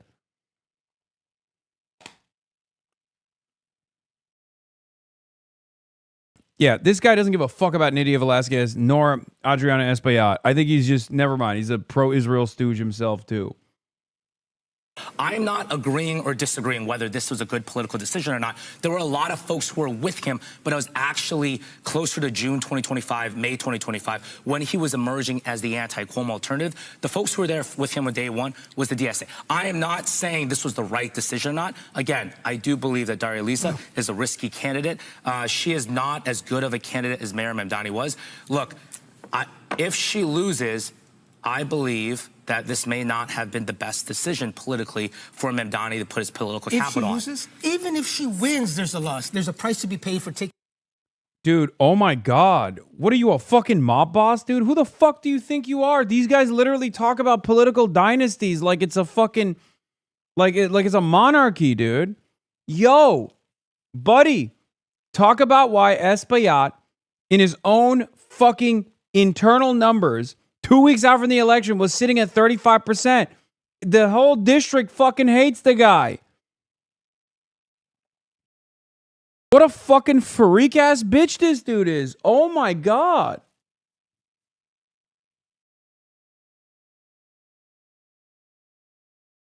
What a fucking pig. Zohran will pay a big price. First of all, no the fuck he won't, okay? Suck my dick. This idea that, like, yes, the media will absolutely seek out a punishment. They will. They'll try to knock him off his fucking pedestal. He's been riding too high for too good, okay? Straight up. They will try to do that. But guess what? It'll be a tougher hill to climb for him, but I'm sure he'll manage, okay? God damn, these guys have never given up on the anger and resentment that they felt since that Zohran victory. It's like they're literally waiting for any opportune moment to just take the knives out and slit his fucking guts. Holy shit. It's crazy. It's unbelievable, dude. This level of disdain is psychotic. At this point, you're like salivating for something horrible to happen in New York so you can just shit on Zohran. Out or trying to take out the chairman. I fucking hate, like, dude, blue stronghold politics is so nasty. Okay? That's what this is. We have to break this machine. Okay? We have to break this machine piece by piece.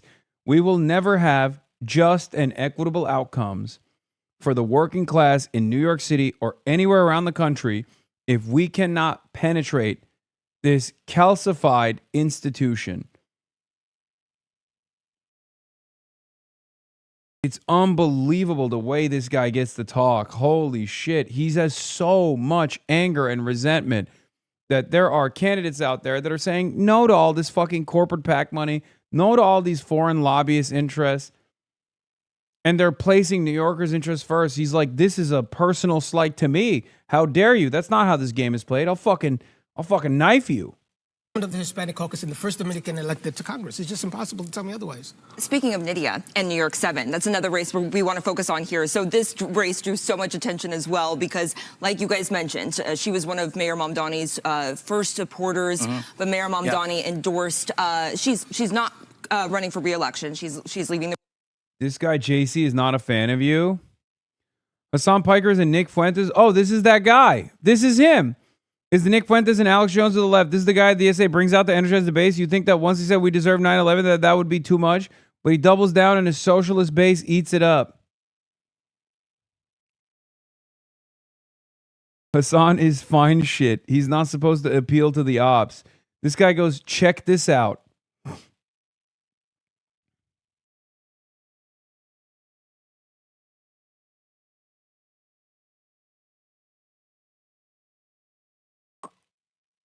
Yeah, centrist. 6'8" at heart, 5'8" in shoes. Little guy. Is that why you're so angry, little man?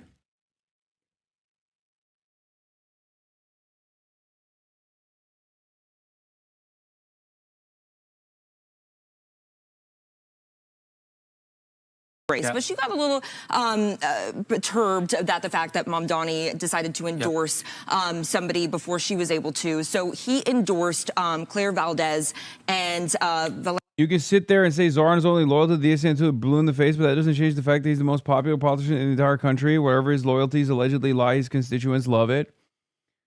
Yeah, I mean, this guy, first of all, being loyal to the Democratic Socialists of America isn't a bad thing. It's a good thing because it's the type of politics that the voters actually want. That's why they liked Zohran. It's not about one guy. It's a fucking movement. It's a movement that centers the working class.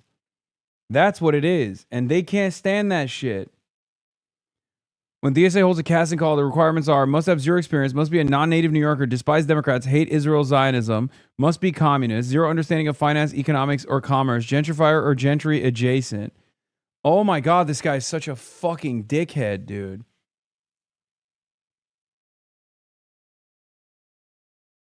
Must hate the United States. It's so fucking nasty. It's so goddamn nasty. I mean, this is odious politics, okay? You can just disagree with certain things that these people are saying. You don't have to fucking hate them more than you hate the Republicans.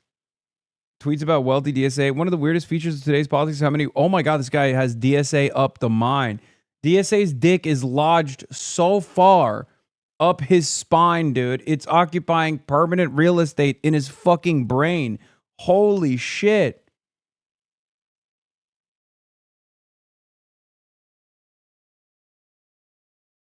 Jesus Christ. Oh my God. What is this level of animosity? This guy should be nowhere near media. You know what's funny? They talk about people like myself holding deep resentment to the Democratic Party, but I don't hate the fucking National Democratic Party as much as this guy hates the DSA. Like, that's what's so crazy about it. I give props to people who are, regular straight ticket Democrats when they do something redeemable. My anger and resentment with the Democratic Party is that the Democratic Party doesn't represent our interests. That's my anger.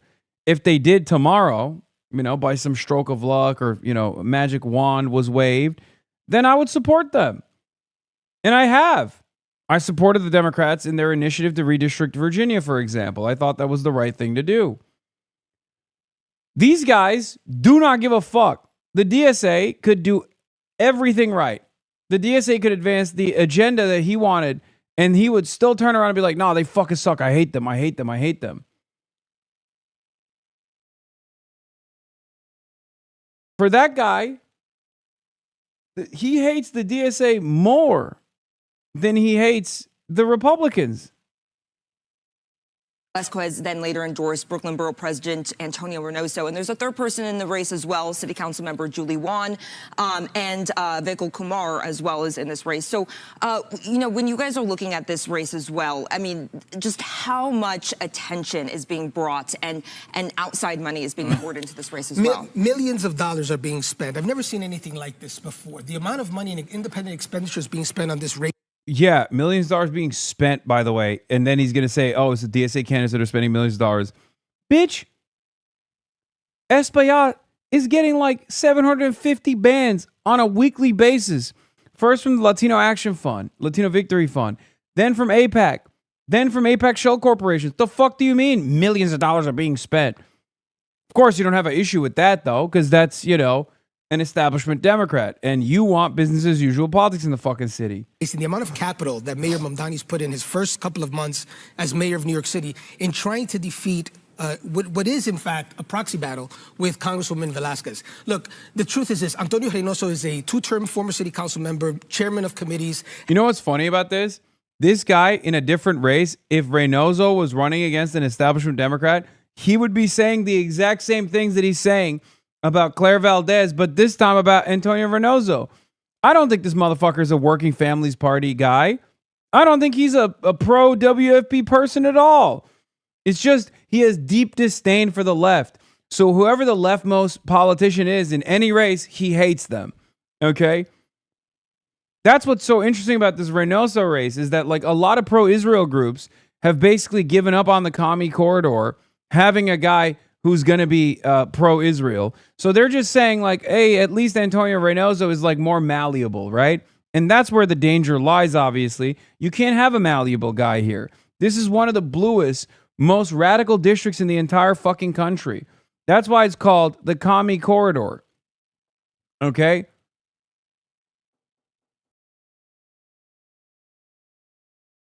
Dozens of legislation he's passed. Two-term elected borough president of Brooklyn, the largest borough in our city. Incredible experience running against someone who's been in the assembly for a year, just got here, has no legislation passed, and he's going up against the wishes of the first Puerto Rican woman ever elected to Congress. I wrote my term paper in college on Nydia Velázquez.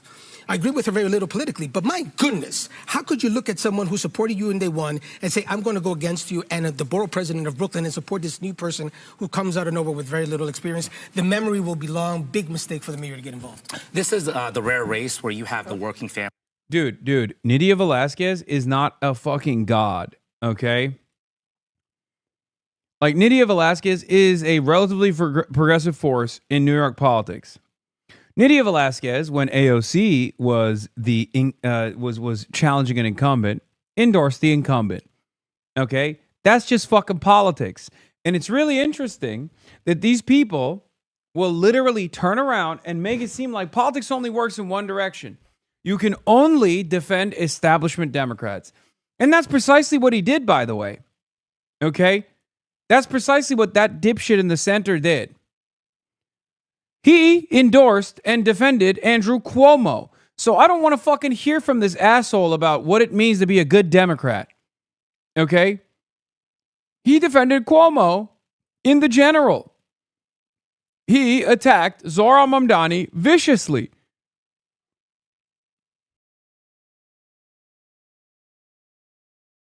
Party, mainstream. My silver lining in all of this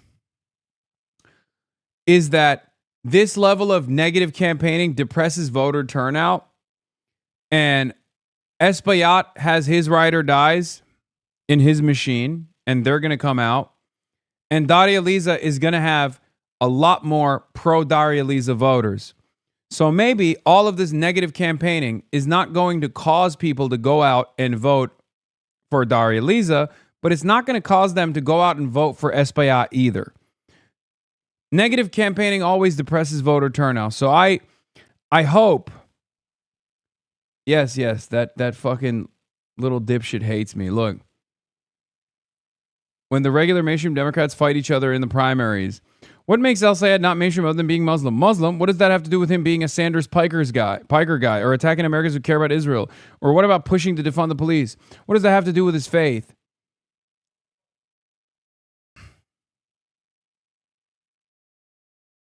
Liberals love rightfully calling MAGA a cult, but refusing to recognize that their own cultish behavior towards a party that frankly no longer exists is directly leading to our current flavor of fascism.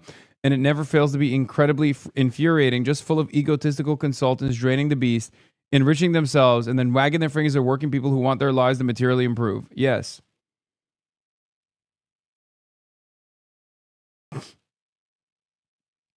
Once again, if you're annoyed by this little man and his insane behavior, take that anger and resentment and use it in a productive manner.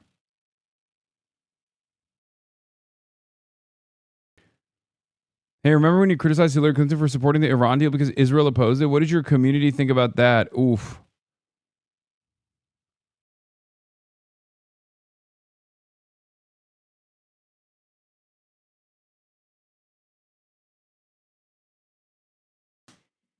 Typical stooge, dude. There you have it. Typical fucking operative, typical stooge, doesn't care about results, doesn't care about policies, doesn't care about the impact that policies or lack thereof have on the constituents, only there to fucking collect a paycheck and be a goddamn attack dog for Israel and pro-Israel interests. Classic. God, these guys are such fucking sharks. progressives vocally behind Reynoso and the DSA on the other side.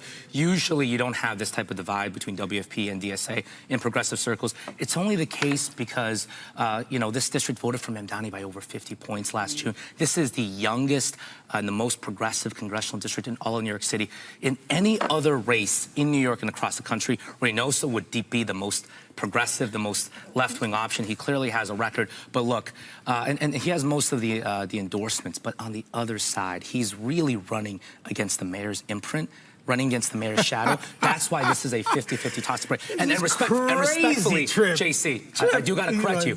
That from Mamdani's perspective, those who were with him when he was at 0%, which was in October 2024, very big difference than when he was at 20% in June 2025. That's a big difference. It's like, were you a Knicks fan, basically, when the Knicks were losing games? I was attending all those games. It's not even that. It's not even that. It's just not. It's not that Zohran is like paying it back or paying it forward. I don't again. I like this guy, Tripp. I think he's like trying to do his very best here with the horrible circumstances that he's facing being next to this asshole. But again, expand your imagination. Zohran is one part of a much broader movement. Okay? He's just one guy. I mean, we're fortunate enough to have him. He's charismatic. He's got a wonderful smile. He's actually pretty astute. Pretty good at playing the game of politics as well. But he's not in the business of paying it forward or paying back his allies. That's not the reason why he's doing this. He's doing this because there's a broader vision here. And what's really interesting is a lot of people cannot comprehend that. Even the most woke guy on this panel can't comprehend that because American politics is so cynical, right? It's so cynical that no one can comprehend burning political and social capital at the behest of a larger movement, recognizing your role, recognizing the role that you're playing in a much larger national movement, if not an international movement that you're playing a role in. It's really interesting.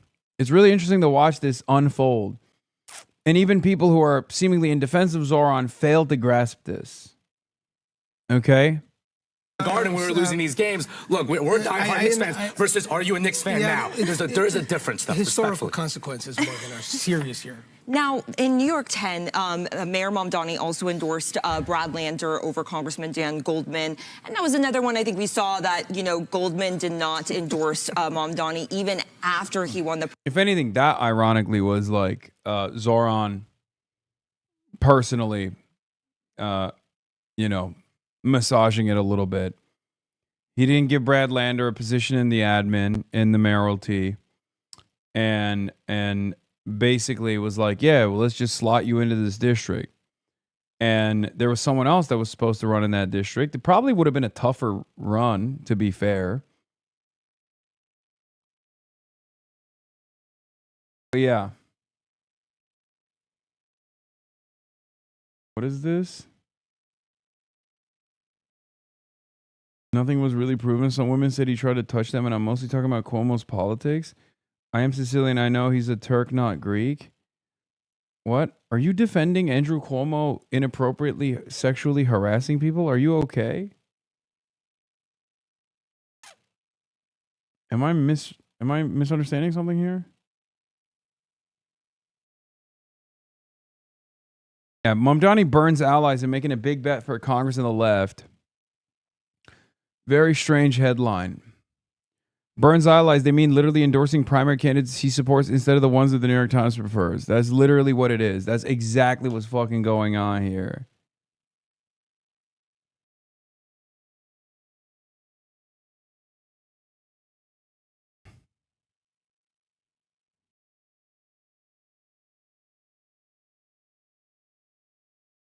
It's so passive-aggressive the Times' whose editorial board told New Yorkers literally to vote for anyone but Mamdani have now appointed themselves as crucial allies. Don't try to make sense of the notes being passed around in chat. That's a dangerous rabbit hole. It's true.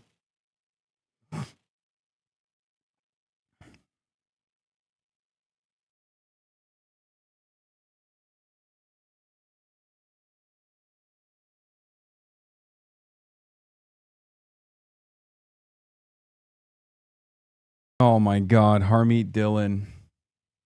Primary. So, when you're looking at all of this, these three candidates. Actually, you know what's funny? The reason why they're not talking about this race is because they should still be pissed off. This is an incumbent. This is an incumbent that Zohran is endorsing against. But the reason why they didn't talk about this race as much as like the Claire Valdez one or the Daria Lisa one is because this is a wrap. Okay? Brad Lander is going to fucking put LeBron numbers up. Brad Lander is going to have a plus 20 lead on Dan Goldman. Okay? That's why they're not talking about it. Because that's already a done deal. So that's not interesting because you can't shit on Zohran over it.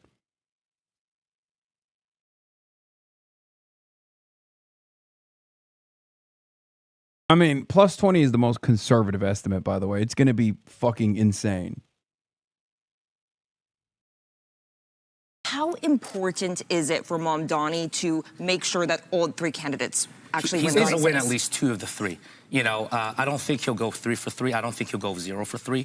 But he's got to win at least 2 for 3. The reason why, JC and Morgan, is because right now, if you look at the polling, Mamdani is one of the top 2 most popular Democrats in all of New York, right? The other one typically is his shapes. They have the highest approval ratings amongst Democratic primary voters. He is still right now the king of New York electorally. He has to win 2 out of 3 to extend his honeymoon period. It's very important for him to win somehow because he's gotten really involved in these races. I could sit here all day with you guys. There's so many races.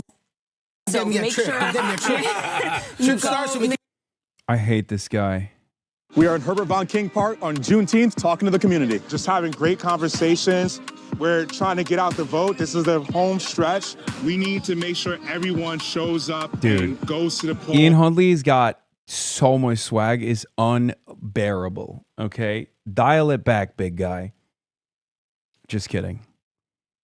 It's important for socialists to have swag.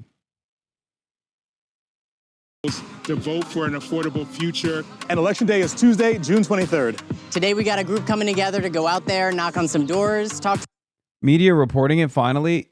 Okay, but that's literally fucking Peter Stern. That doesn't count. Peter Stern is basically a former DSA member, Peter Stern.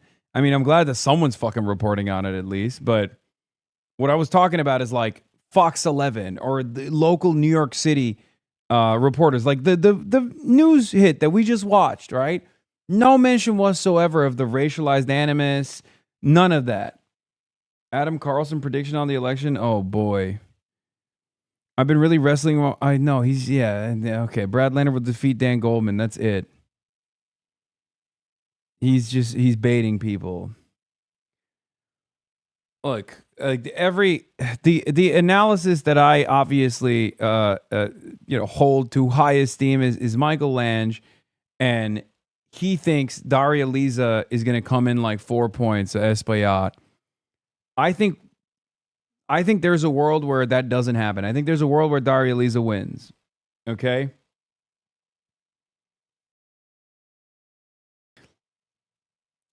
New York City early voters in 2026 are substantially older than they were in 2025. If progressives win tomorrow in New York City, they will have done so with a much more typical Democratic electorate than Mamdani enjoyed last year.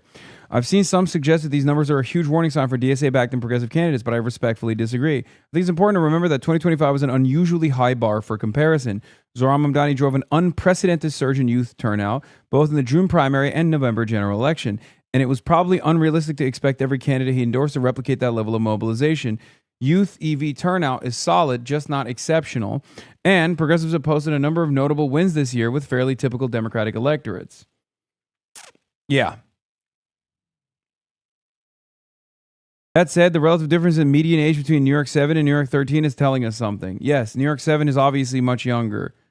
New York 7 also has Satmar Jewish, and according to Lange, that is 12% of the electoral vote, or to early vote. Lots of young voters in that demo. I also haven't seen the absolute numbers for New York 7. Perhaps you have.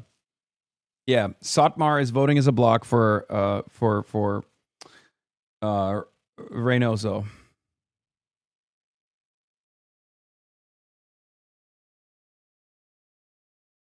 It's a big chunk.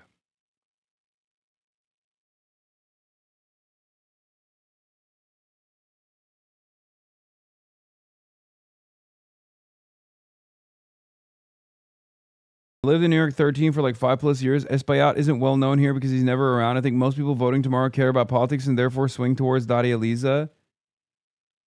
Yeah, the problem is that their first interaction with Daria Lisa, who's an unknown entity, is probably most likely going to be negative because there's been a barrage of negative attacks. However, in the next 12 minutes, you can change that dynamic by going out and doing a phone bank for Daria Lisa. Okay? There's a national phone bank demand for Daria Lisa tonight. Zohran and Daria Lisa are going to be smiling and dialing. And you can too. You can do that from anywhere around the country. It's not a problem. You can't do it from outside of the country, but if you are tuning in from anywhere around the country, I urge you to go. I'm in the phone bank. It's international. Is it?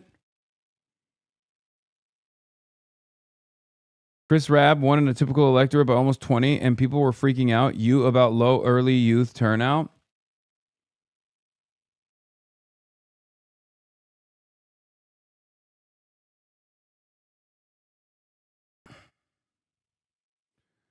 In New York 13, early vote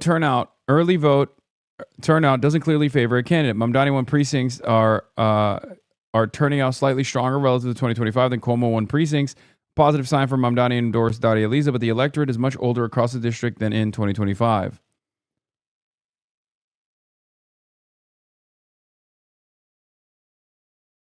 You can do it from outside the country? I didn't know that. Okay, there you go.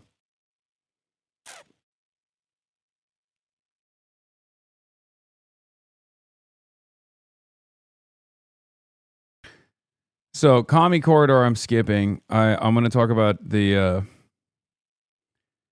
New York 13. Movement versus machines. New York 13 has the richest ethnographic tapestry of any district in the 5 boroughs. I mapped it all granularly in the 13 neighborhoods in New York, and I earlier coined it the next commie corridor for a reason.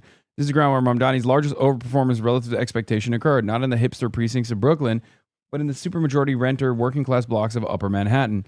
Adriana Espaillat, 5-term incumbent, Dean of New York's Dominican elected officials, and the first formerly undocumented immigrant ever to serve in Congress, is the machine, and not metaphorically either. Still, I question whether Espaillat's apparatus has more mythos than machine and pondered whether he was the next Joe Crowley, hiding in plain sight. Daria Lisa of Villa Chevalier, the student organizer backed by New York DSA and Just Democrats, is the movement attempting to do to Espaillat what he once did to Keith Wright, end the dynasty by demographic arithmetic. A month ago, I thought Daria was on track for an epic upset. The momentum across Upper Manhattan felt real, and Espaillat appeared asleep at the wheel, destined to wake up only when it was too late. But the political establishment, eager to save the chair of the Congressional Hispanic Caucus, rallied hard. A deluge of independent expenditures arrived soon thereafter, blanketing televisions and stuffing mailboxes across New York 13. Now I'm not so sure. That's it.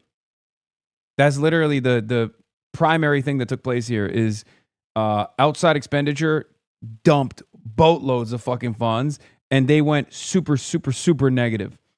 And they just started fucking tarring and feathering Daria Lisa. Oh, her old tweets. She's Haitian. She's not a real Dominican. Like upping racialized animus and trying to present her as like this liberal blowhard that is a spoiler.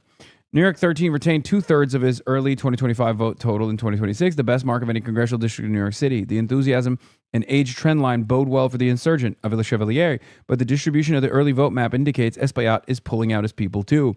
Compared to New York 7 and New York 12, the early voting data from New York 13 is more difficult to parse cleanly because many of the older black and Hispanic precincts favorable to the incumbent hold out for election day. And his prediction is Espaillat at 52, Villa Chevalier at 48. I'll put my cards on the table. I'm a constituent of New York 13, and I voted for Villa Chevalier. My honest read is that the negative spending hurt her significantly with older voters, and a challenge once primed for an upset may fall a couple points short. The increased salience of this race, spurred by the challenger closing the gap and the mayor's intervention, may have been a net negative for the insurgent. When the race was sleepier, I liked the Villa Chevalier's odds to surprise the establishment. However, once the contest became the race to watch, Espaillat and co. could see the threat Villa was posing and responded with overwhelming force to crush it. Hakeem Jeffries was working aggressively to save his colleague, labor unions deploying their operatives, and several $1 million of independent expenditure landing on a candidate most voters had never heard of 3 months ago. Avila Chevalier is a lesser-known candidate being defined by seven-figure avalanche and in a fundamentally different position from the one Mamdani occupied a year ago. Mamdani was a juggernaut of earned and new media, a candidate so saturated in coverage that he was effectively inoculated against a smaller rash of late attacks. Dari has no such immunity. When the first thing an older voter who was not raised in the social media era learns about you is the worst thing a pack can find, the deleted tweet has done its damage.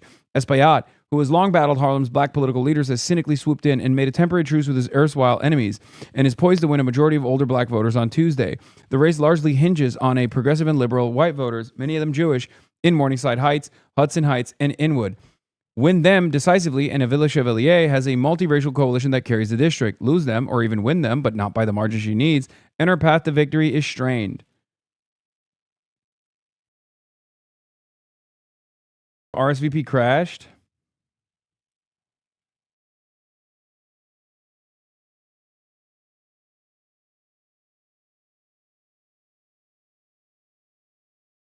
Block by block, lean on the 13 neighbors in New York 13. Avila Chevalier wins Hamilton Heights, Common Corridor Light, and runs strong through Manhattan Valley and South Harlem. Espaillat maintains and aggressively turns out a stronghold in Washington Heights and Inwood, east of Broadway, the beating heart of Little Dominican Republic, and makes enough inroads to survive among older black voters in Riverton, Lenox Terrace, Esplanade, how do you say that? Gardens and the Polo Grounds, the Bronx exclaves, beset by weak turnout, break for the incumbent, albeit not decisively.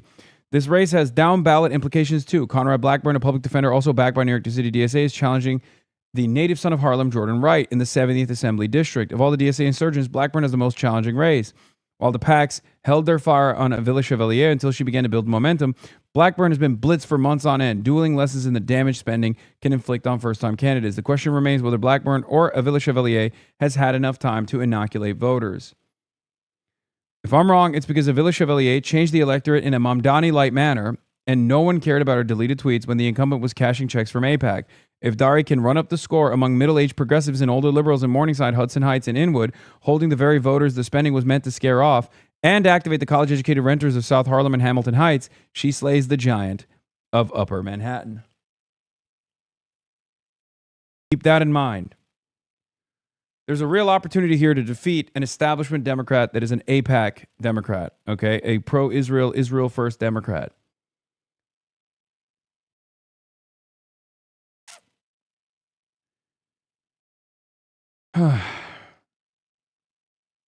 Phone bank, you want more money out of us, dude? Do you think I make money if you go out and call at the behest of a political campaign? JK? Okay.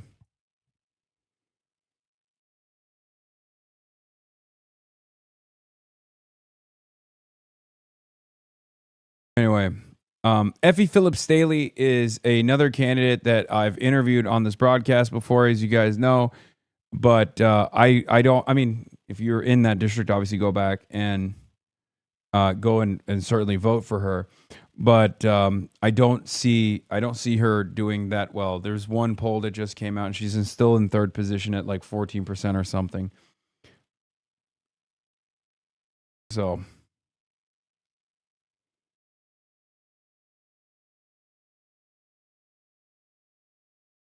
But you should still go out and vote for her, and you should still go out and try to get people to vote for her as well if you live in the district. To our neighbors about the world that we're building is actually crunch time, and I'm so grateful to have this many folks show up, knock on doors, and do the work. Bronx. She's supporting me. The Congresswoman, Mayor, Senator Bernie Sanders. Yeah. Nice. Hey, I'm Eli Northrup. I'm running for State Assembly in the Upper West Side in Morningside Heights, the 69th District.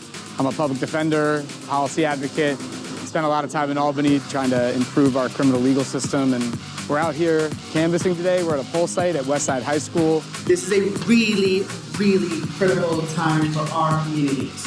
450,000 New Yorkers are going to lose healthcare coverage on July 1st because our governor decided to not take action. Yeah, I'm Assemblymember Ferris from Front Forest, representing Fort Greene, Clinton Hill, Crown Heights, and Bed-Stuy. Been at this for 6 years now, and I'm looking to be reelected because the work is not done. We're all going to be working together in tandem to tax the rich and recapture the revenue that was lost to the Trump budget cuts. I've also been in the immigrant... Look at that, David Orkin. Some of these guys are DSA, some of them are not. AOC has endorsed most of the DSA slate with the exception of the congressional races. Zohran has endorsed the congressional races, but not all of the local ones. It's a little bit of a cross-endorsement scheme going on there. But AOC has also endorsed people beyond the DSA slate as well.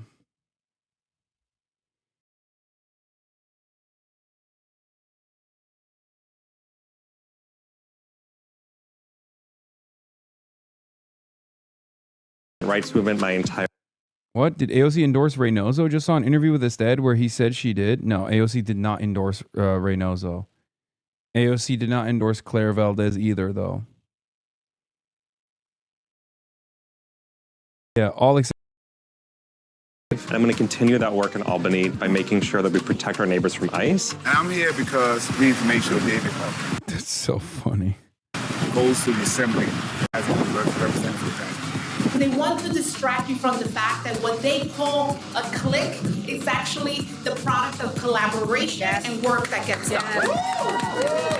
Hi, everyone. This is Amanda Septimo, the Assembly member representing the 84th Assembly District here in the South Bronx. We know the federal government has abandoned New York, so it's time for us to stop. AOC endorsed Tish James, who endorsed both Espaillat and Reynoso. Okay. Zohran Mamdani endorsed Brad Lander, who didn't officially endorse Reynoso, but appeared in a Working Families ad where Reynoso is prominently featured. I'm a proud democratic socialist because I believe that everyone deserves to live with dignity. This is our time to empower people to get out to vote, to respect and be part of our democracy. Don't forget to make sure that you come out and you vote from the top to the ticket to the bottom of the ticket, because everybody who's on the ballot is doing work to represent our communities. They are stripping us from our...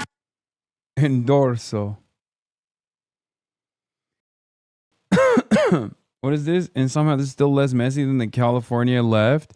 Black liberals, unsurprisingly, losing their minds once again because Ta-Nehisi Coates is reminding them that Kamala Harris lacked the moral courage to oppose genocide, even though he still voted for her. That's not good enough for them. They want blind loyalty.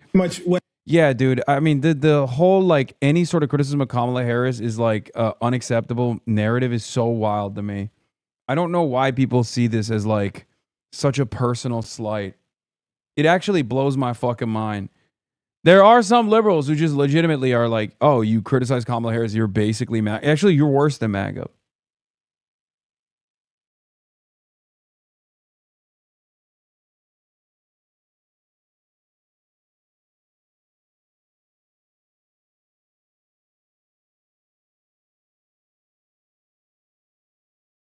Yeah, I mean, look, I voted for her, you know what I mean? And I told people, and I went in front of, majority Muslim and Arab American audiences and had to explain myself, which I did. And pretty much what I said is, look, we as Black Americans in general have not had the luxury of voting in presidential elections for people that, we felt fully saw our humanity. And that is just what it's been for us. Having said that, I'll never forget, man, I was in, and this is not the only time this happened, but I was in Houston, Texas, and I was, with the group of Palestinian Americans, very, very accomplished group. Damn. That's such a good line. God, he is such a good writer.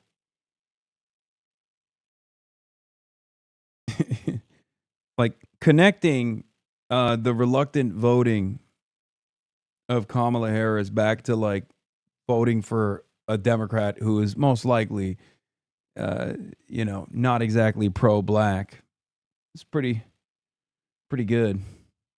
By the way. And the woman's house who was hosting me, beautiful, large mansion. And she sat next to me. She said, I'm from Gaza. 200 members of my family have been killed. And she said, I don't go outside anymore. I don't talk to my neighbors about this because they think it's right that my family be killed. I think there are two separate questions. There's one question for, people like me, about like what we should have done with our vote.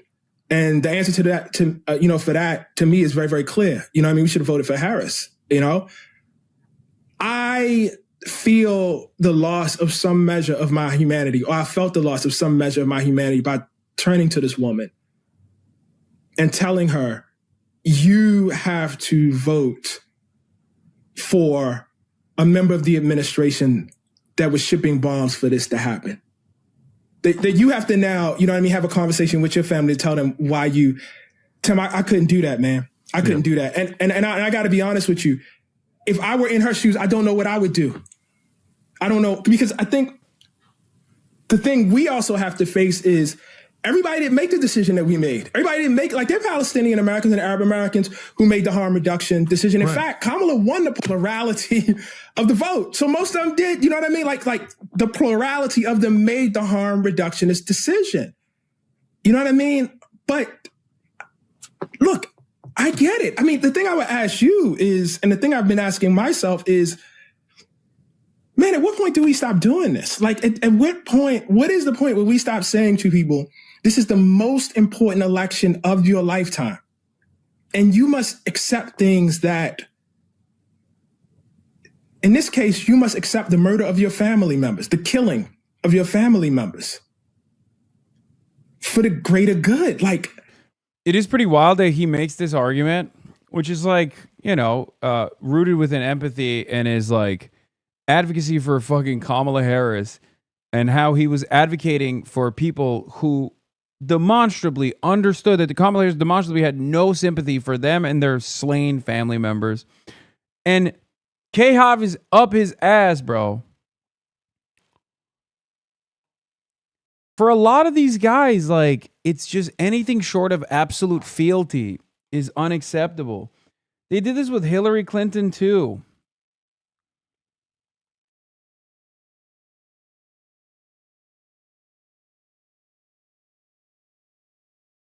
I remember they did this with Hillary Rodham Clinton.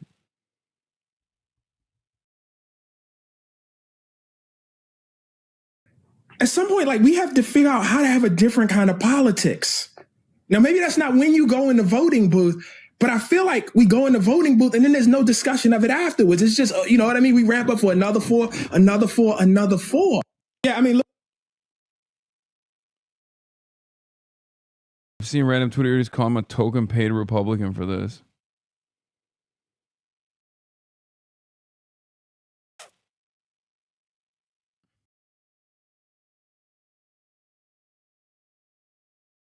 K-Harbors are the barbs of politics. I mean, they're not like that powerful of a force in the real world. Damn, they're cooking his ass on keeping the rent, freezing the My rent. follow-up question is turnout is already tracking a bit lower than your historic election last year. There's been some comparisons, fair or unfair, to President Trump and how he maybe necessarily hasn't been able to bring out his base for those he is supporting. What do you think of those comparisons? Are you concerned by any of the voting numbers you're seeing? Yeah, I'll always tell New Yorkers about the fact that they have an opportunity still to vote in these elections. Tomorrow is Election Day, 6 a.m. to 9 p.m. Go to vote.nyc and make sure that you cast your ballot. I also will not blame New Yorkers because they're too busy trying to make ends meet in the nation's most expensive city to be able to think about the problems, not of today, but of tomorrow and the leaders that could resolve them. However, I do know that more and more New Yorkers are starting to think about this race because we're getting to the final point of it. And I'll say that, you know, in our election last time around, I was lucky in that I didn't have to compete with the Knicks' first championship in 53 years. I didn't have to compete with the first World Cup being hosted by our city in a generation. And I didn't have to compete with what will be a summer for many of us to remember, and yet I've seen in the last few days more and more New Yorkers coming out to vote, and I think some of it may be because also the Board of Elections is putting out those limited edition basketballs, soccer balls, but I'm very, very excited to see more and more New Yorkers casting their vote. Thank All right, you, I've got time for a few more. We're going to go. From the Bay to the reflecting pool in the nation's capital, also facing some big problems. After more than $16 million overhaul, the Washington landmark has been plagued with algae, which turned the water into a... Sorry to bother you. I know this is in your lane, but do you know how someone can access the 4 p.m. phone bank? I signed up. I haven't gotten a link yet. Brother, there is a literal link. actionnetwork.org link on the top. Like, it's literally above.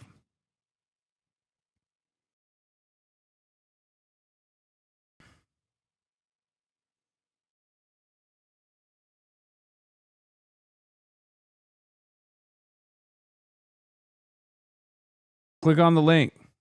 It's pinned. Infant door level posting.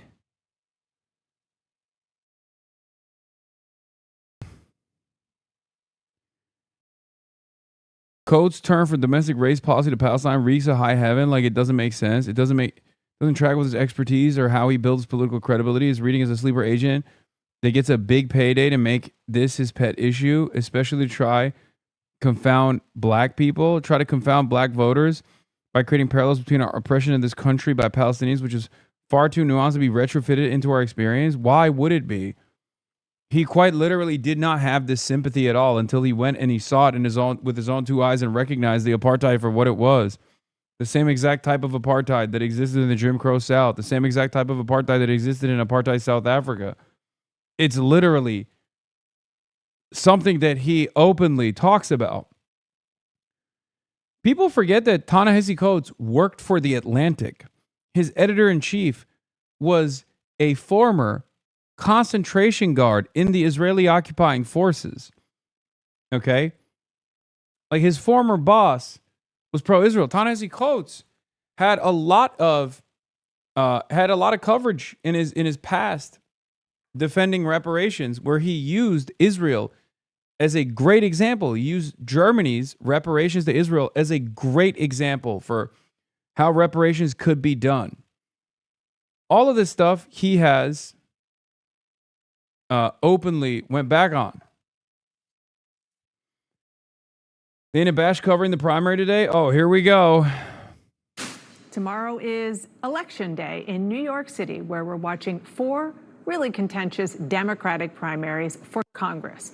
Mayor Zohran Mamdani has endorsed and heavily campaigned for 3 candidates, 2 of whom are challenging sitting House Democrats. He says the slate, if elected, would seek to transform the Democratic Party in Washington. And boy, would it. Let's just start with these. Oh, Dana is not happy about this. Let me tell you. Well, I mean, I'm sure she's ecstatic at the prospect of shitting on Zohran, shitting on the slate, and defending her emotional support apartheid state, of course. She loves doing that shit.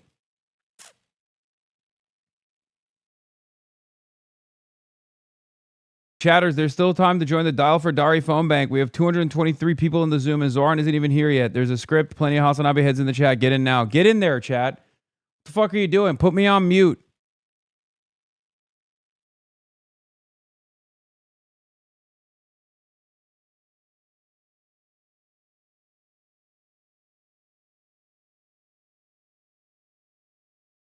Yeah, I saw that they're like harassing her too in person and saying she's like a terrorist.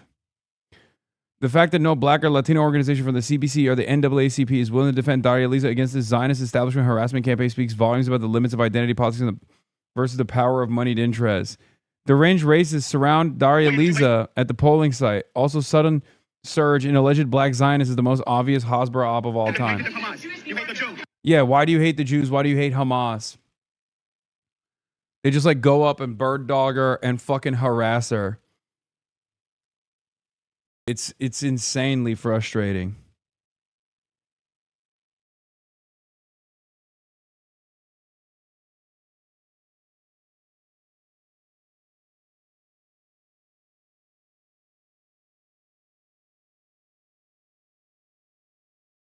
Where you at right now, bro? I'm in New York.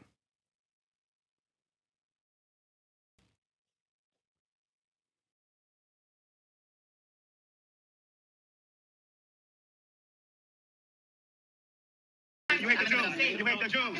You're gonna hate the Jews. She hates the Jews. She hates the Jews. You hate the Jews. She hates the Jews. Putting aside. Fucking psycho, dude. Dude, Israel has one speed, by the way. One fucking speed. Again, I'm going to repeat it one more time. You can fucking phone bank from anywhere on the planet and anywhere around the United States of America. Sign up, listen to the talking points, smile and dial. If you want to fucking combat this kind of insanity, if you want to combat the Hasbara operations, if you want to combat the smear campaign that Zionists have implemented against a candidate that will place New York constituents first against the interests of Israel, who will unseat an establishment Democrat who has taken in millions of dollars from pro-Israel lobbies, then get in there and smile and fucking dial. I can't begin to stress this enough. It's a close ass race. Victory is imminent. Okay? You don't want to be the guy who had an opportunity to make this change, and in the opportune moment, you were like, you know what? I'm too busy. I'm too bored. I don't want to do it. It's a fun experience overall. The deranged Zionists that have been following around Daria Lisa and harassing her, including her mom, as they go to try to vote and get in her face, like they were getting really, really close to her face. Besides the deranged Zionists, who I know they mean it, everybody else, you're just getting paid. Just admit you're getting paid. All of this, so I saw this really obvious op post where this person was like, I'm black and I live in the district and I stand in solidarity with Israel. And we black people stand in solidarity with Israel and don't want people like Daria Lisa representing our district. This is the biggest op. Getting phone calls from randoms going to do anything? Yes. Are you kidding me? Okay, as far as canvassing operations goes, door knocking and phone banking are two of the most effective ways to combat the misinformation.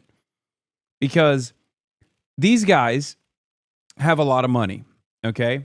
So Adriano Espaillat has a lot of money. He doesn't have his own personal money, but like the pro-Israel lobby has a lot of money. So what they do is take advantage of the fact that Daria Lisa is a lesser known candidate with not a lot of name recognition. So the first interaction that constituents potentially have with Daria Lisa is a mailer that they receive or a TV ad that they watch. And in those TV ads, they'll present her as a crazy person. They'll be like, oh, she said, fuck Kamala Harris. She's like awful. She's, she wants to release like rapists into the streets or whatever the fuck, right? Just like unbelievably psychotic bullshit. If you phone bank and you call people up in this district, which is what you will be doing because tomorrow is election day, you have an opportunity to talk to these people and convince them that what they saw is bullshit. Okay? You have an opportunity to be like, yeah, the guys that are spending all this money are pro-Israel. They want to keep taking your tax dollars and they want to keep spending it on Israel. Daria Lisa wants to spend it on you. Okay? She wants to spend it on public housing. You can be that change. You can be that person. You can be that person who ends up convincing someone to go out and vote and literally be the vote that changes the outcome of this race. You have to think about it like that. There are plenty of people right now in Harlem, in this district, in New York 13, that may have seen a mailer, okay?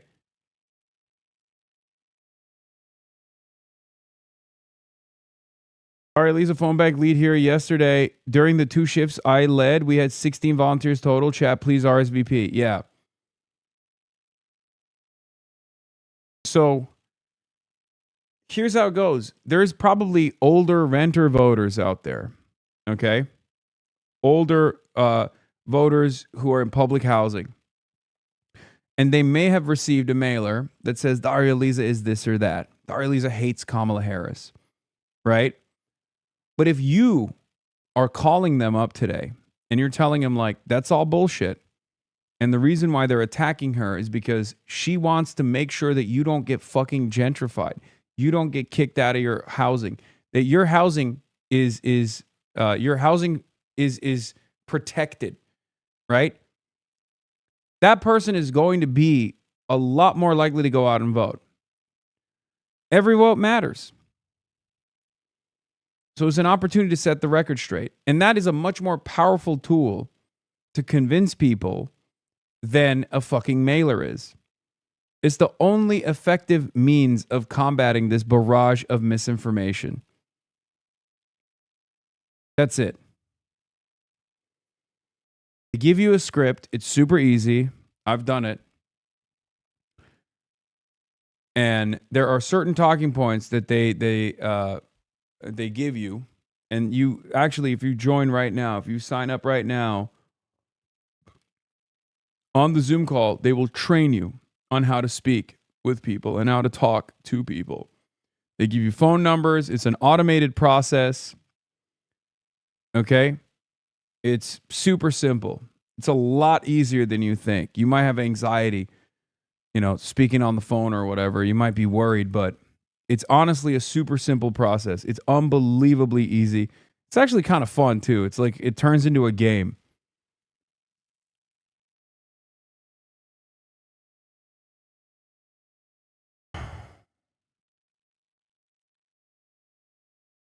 It's even better if you're a Spanish speaker as well.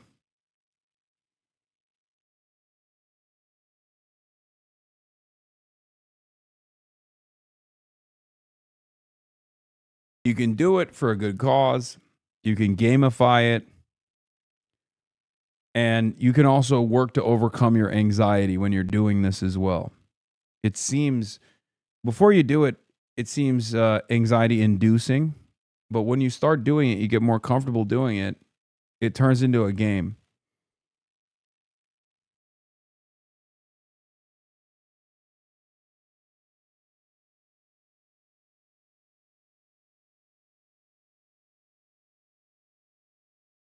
Yeah, and if you sign up right now, there's a PowerPoint they're going over, and you get a Google Doc with a script. You don't have to rely on the script religiously, of course, but it's very helpful. Listen, I know there are some black people that support the Zionist agenda, in a genuine way, because, demons and evil people come in every race and gender. But by and large, if we're looking at it from a pure, statistical standpoint, black people have and always have been one of the biggest champions of Palestinian liberation. Black Americans, especially. In fact, the three groups of people that I learned Yes, you can call from outside of the states too. Most when I started learning about Palestinian liberation and the Palestinian struggle and their history and the history of occupation and apartheid.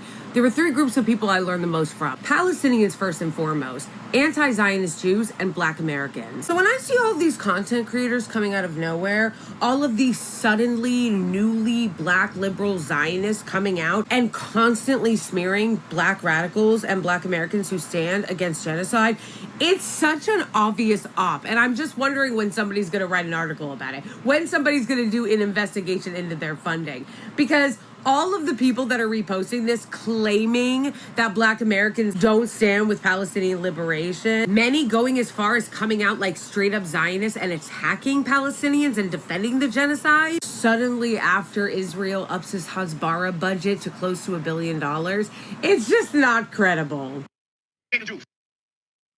Yeah. It's unbelievable, dude.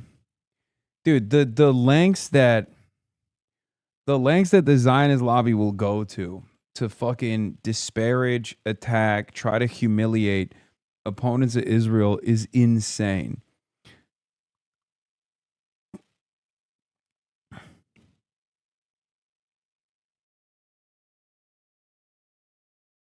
Nasty business. And in the age of the internet, obviously psyops are much, psyops can be much more convincing, and it's much easier to do it. You can just target people with bots, do whatever you want. So again, it's incredibly powerful to have your voice, like a real human being, call another human being up to be like, hey, can I count on you to go out and vote tomorrow? Tomorrow's election day. Speaking of pro-Israel harassers, this shit's happening over here in Toronto too, and the law seems to be taking the side of the attacker by letting him off with a slap on the wrist. Imagine if this were happening the other way around. It'd be national news right now, and the Crown would throw the book at him. Okay, I'm not going to look at that right now, but hold on. House races, and in particular, the three, I guess you would call all of them challengers, even though two of them are only actually sitting members of Congress. And the fact is, two are still Democratic Socialists. One, Brad Lander, who's running against Dan Goldman, used to be. He left the party after October 7th. Of course, Dana's got to bring that up. 345 participants. Let's pick those numbers up. 345 is not good enough. I want to see 400. Let me get 400 in there. There's 27,448 people in here. We can reach 400 easily. Okay? We can reach 400 with ease. Zohran Mamdani's going to be there too. You guys like him a lot. You get to participate in this phone bag with Zohran. I'll carry the fucking flame at 400. I'll carry the flame at 500. If we get 500 participants, in this phone bag, I will carry the motherfucking flame. Do you understand? Show us your pee-pee if we hit 1,000. Okay, relax. Relax, chatter. That's crazy.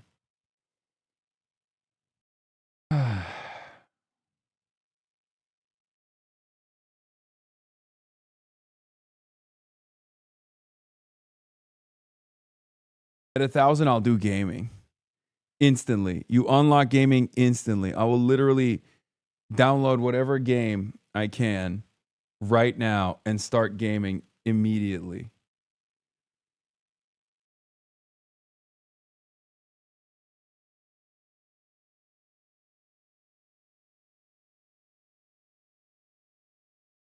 Get in there.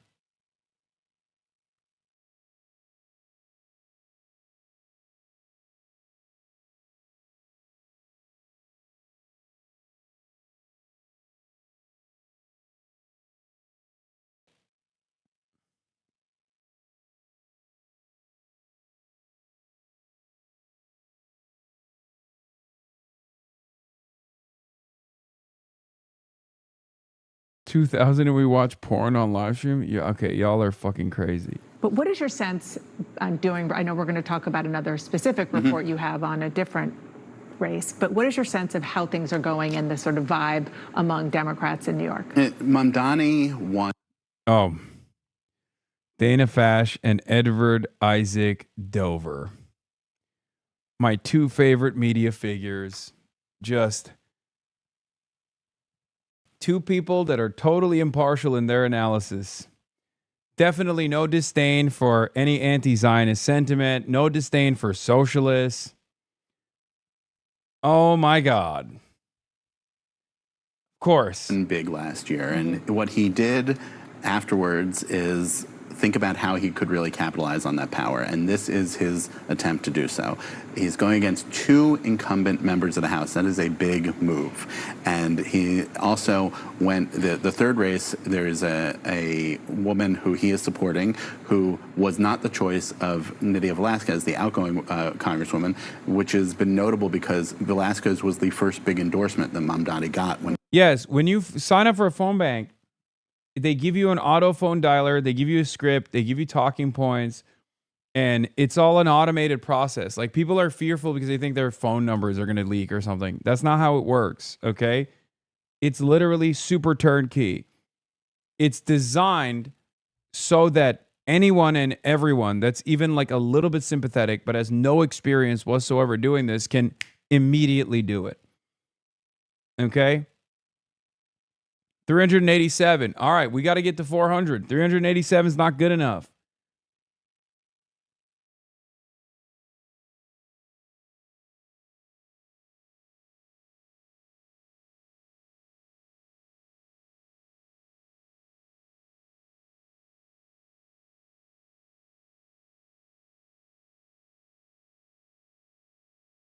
Chevalier is unfortunately toast below 30 and dropping on Polymarket. Oh, fucking idiot, dude. No way. You know who else was fucking toast on Polymarket? Zohran Mamdani. What are the reasons for why that's happening?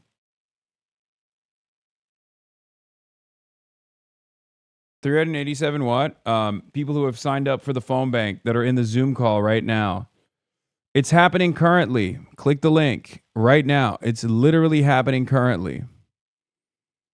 The link is above my head, above the chat. It's pinned in the chat.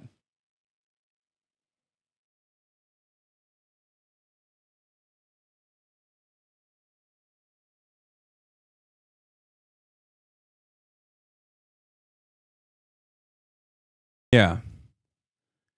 These were the poly market odds 2 days before the 2025 New York City mayoral primary, by the way. Before you fucking talk to me about poly market odds, okay? You understand?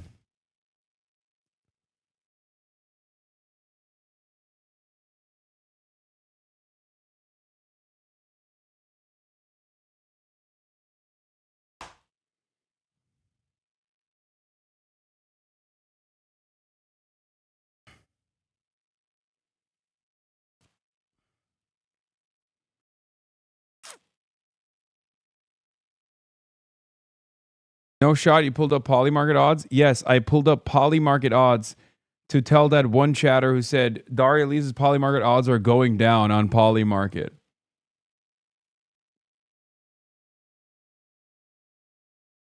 Mamdani is coming in. Join up. Zohran Mamdani is about to be on the phone bank. Join up now. You like Zohran Mamdani. You want to hear his voice, right? It's like the mayor will be talking to you personally. Think about this handsome guy. Think about how handsome he is.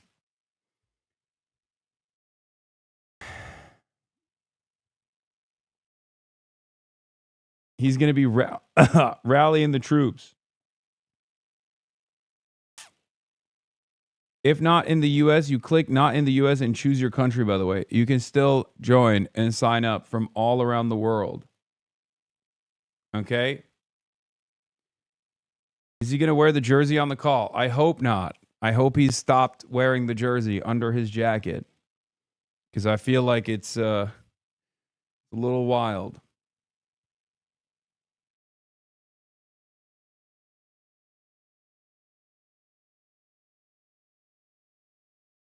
No, the link that you can click at as the pinned link is not a poop sock.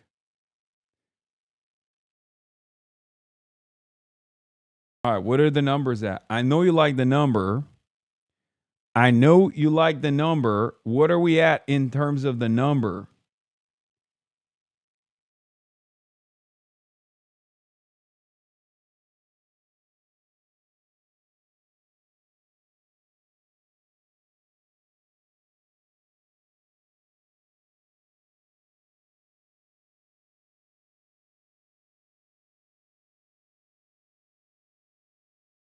I'm a numbers guy. I know you like number.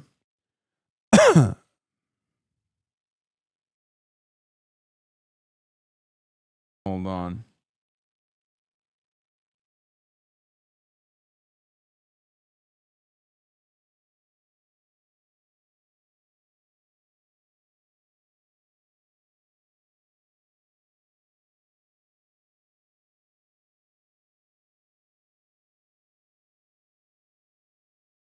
He was running. So Mamdani is trying to flex this power here, and we're going to see how it goes. There is a lot of feeling that Dan Goldman is in worse shape going into this than Brad Lander is. That race may be the easiest one to see where it goes. But with Adrian Espaillat, with his challenger, it is dynamics that are about Latino politics in the city, black and brown politics, all that sort of stuff, dynamics that then are going to hit Washington. Mm-hmm. No access if we hit 500 for the serious ass news chatter since they're so serious about advancing socialism. Okay, I can't promise that. That's crazy. With a lot of people who are incumbents mad about what's going on. And then this larger question of what happens if some of these people are elected who may be trouble to the House leadership if and when they win the majority. And that's really the key. I mean, there's obviously a lot of characteristics that these candidates have that we can talk about one in particular, but broadly, it's about Mamdani, but it's also about where the Democratic Party is. And if you are going to elect Democratic socialists, New York City is obviously the playground for them because there are so many who have gotten a lot of attention, especially since Mamdani. What number are we at? What number are we at? 1,000 signups and you do 20v1 the Jube, I will do it. I will go on Jubilee if we get to 1,000. Charlie Kirk, Latino version at 500. We passed 420. We passed 400, 420. Let's go.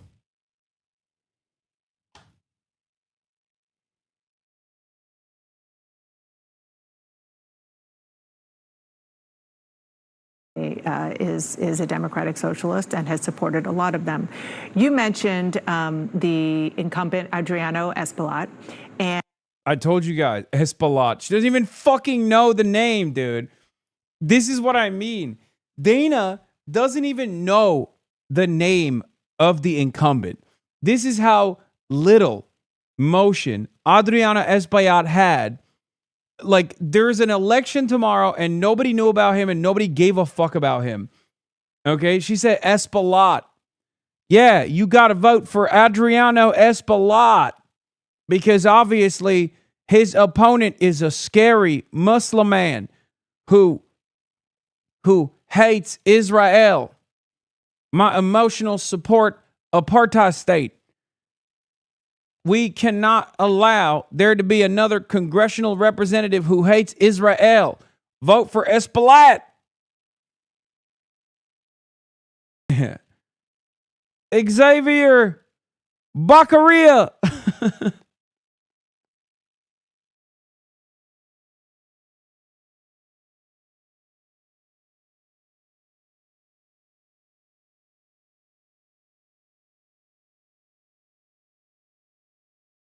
All right, let's get to 500. Let's get to 500. We're at 420. 420 blaze it. Let's get to 500.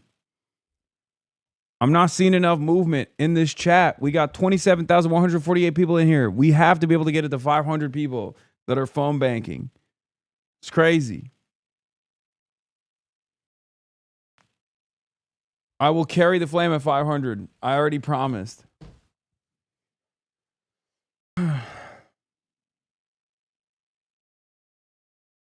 And his challenger, her last name is Abila Chevalier, she has come under scrutiny, let's say, for a lot of things that she tweeted when she was an activist before she started running, and also places that she has gone, namely to a what turned out to be a pro-Hamas rally. It was pro-Palestinian for the Palestinian people, but there were a lot of explicit pro-Hamas people there. And I'm in the Zoom, boss. Good. Lock in, chatters. We need more. We need more movement.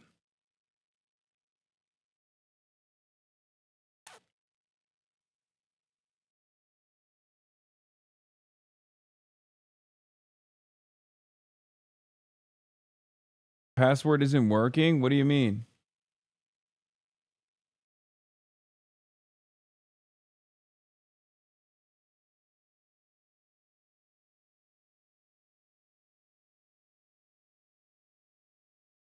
And she was there on October 8th, the day after the October 7th attack on Israel. This was part of the debate that she had with the sitting congressman last week. Let's watch. Not even a month or two later, the day after she was spotted, seen there, celebrating the death of innocent people. The difference between me and her is that I believe in a two-state solution. She doesn't believe in the existence of Israel. I was there at that rally on October 8th because I remembered what happened in 2014. And I knew that the reaction would be an outsized reaction that would cause the death of thousands upon thousands of people. And that is what I was there to protest. How about the death of the almost 2,000 people, violently, civilian? That's Dana. Dial it back. You're not supposed to You're not supposed to lay it down so thick, Dana. That's crazy. That's crazy. God damn.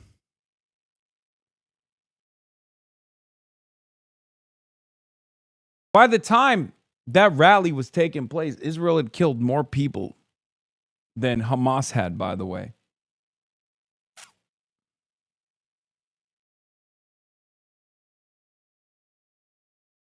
Instead, talk to Reynoso.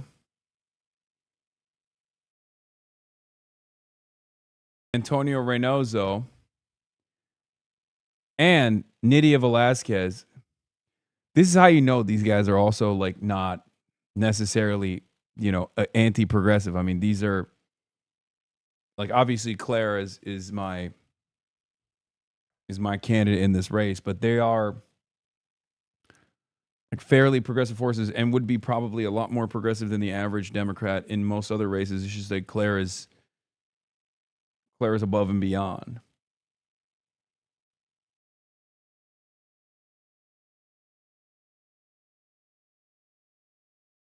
Anyway, let's continue with this. At the hands of Hamas that happened the day before. It's pretty stunning. And look, she appeared in an ad with Zohran Mamdani. Zohran Mamdani is pushing this candidate, not just her, but also those three other candidates you mentioned, including Brad Lander, including the other challenger as well. And he's trying to push them as a ticket, but her positions have put another candidate that Mamdani is pushing, Brad Lander, in a complicated position. I asked Lander, do you support this candidate? Not just her comments, Chevrolet, not just her comments about October 7th and October 8th, but she has a whole host of positions that she on tweets about policing and the like that have really caused a lot of attention and scrutiny. And Lander backed off and said, I'm only worrying about. I'm asking why the password isn't working.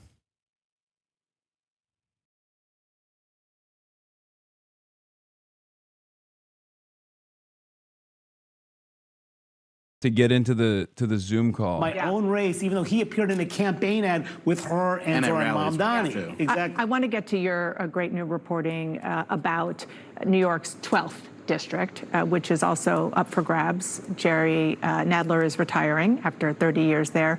I'm going to put up the candidates who are the biggest contenders: Alex Boris, George Conway, Michael Lasher, and Jack Kennedy Schlossberg. And he is the focus of your join from story. The email link. Your headline no need is, for password what is there that way. To teach Kennedy about?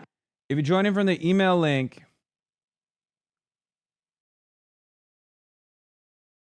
then there's no need for the password.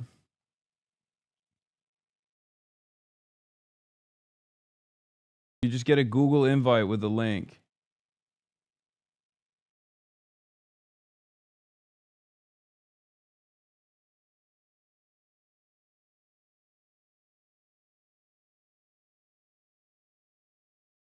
Politics, Jack Schlossberg has found out a lot. I'm just going to read a little bit from your story, Isaac. This is a quote from him. Everyone says it's time for a new generation. The Democratic Party has got to learn to do things differently. Until someone actually tries, then they don't want to. And then about him and his pedigree. I feel like people cannot accept the fact that I might be a smart, hardworking person who is just really trying, because that's unacceptable for some reason. Yeah, that's the district that is Manhattan-based, the Upper West Side, Upper East Side, Manhattan, Chelsea, West Village.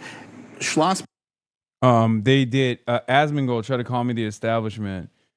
Yeah, apparently Asmongold said Twitch streamer Asmongold states that he doesn't need anybody to defend him when it comes to Twitch streamer Hasan Piker. Asmongold states that Hasan Piker is the establishment and states that Hasan and the bigger figures that support him are institutionally insulated, while Twitch streamer states that Asmongold is an Epstein defender. Asmongold laughs and says that the statement isn't even true. Comrade Kitty says, if Hasan is the establishment, why is Fox News, CNN, centrist Democrats, Republicans coming after him? There are literal congressmen trying to deplatform him, whereas Asmongold is propped up by Elon Musk and JD Vance. Yeah, it's an incredibly stupid line. It's actually projection. I said, Asmongold is a multi-millionaire owner of multiple businesses who's been highlighted by the VP for polishing Trump's dick. He's been amplified by the world's richest right-wing loser, Elon Musk. Meanwhile, the UK's banned me for my pro-Palestine advocacy. Wonder whose establishment. Like, this dude actually lost his damn mind. I'm the establishment, dude? Really? Maybe I'm the establishment's biggest fucking nightmare. Even the Democratic establishment is fucking annoyed. Phone bank has no more calls to give? Wait, what the fuck?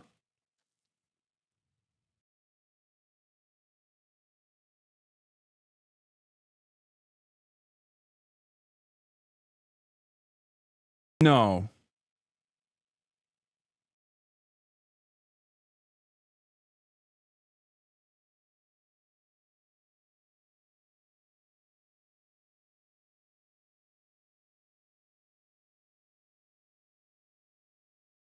We've made over 12,000 calls already. We need more. We need more.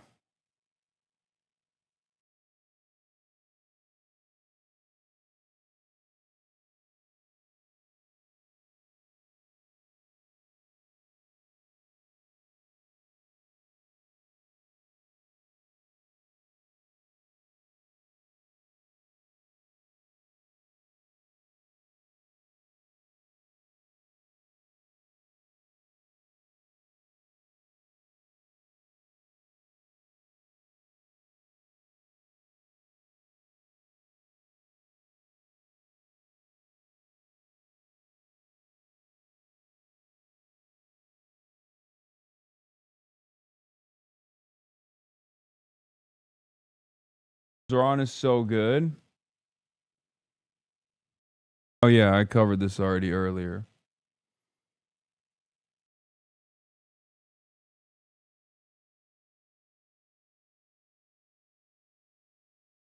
They're going to get a new list.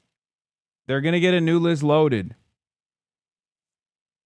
They're still calling. They're recycling the list now? No, they're going to get a new list.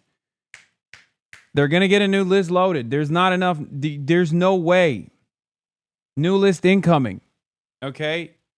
Just hold on. Hold on. Stay on the fucking line. Keep smiling and dialing, baby. And also, more people still get in. They're getting a new list.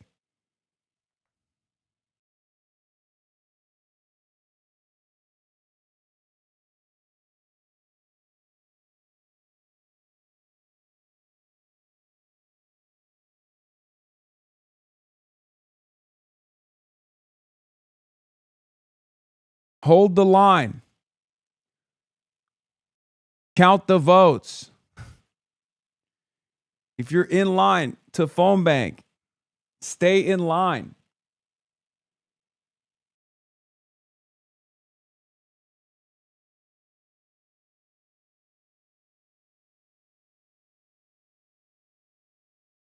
They're gonna give you guys new numbers. I know you like the number. It's at 450. We got to get it to 500. We got to get it to 500. 450 is pathetic. I need to see 50 more people sign up right now. Okay? I need to see 50 more people sign up to phone bank right this moment. 27,148 people in the chat. We can't get 50 additional names on there to smile and dial. Remember, it's an automated process. It's super simple. You can literally do it from your computer. All you need to do is click on the link. Okay?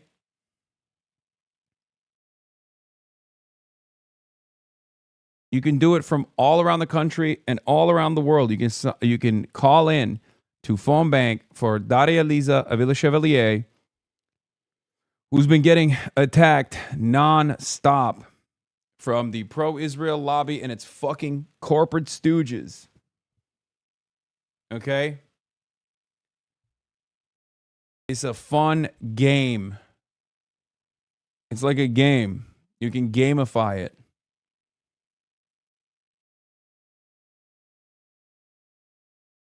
If we get to 500, I'm carrying the flame. I already said it. I will carry the flame in this goddamn hotel room.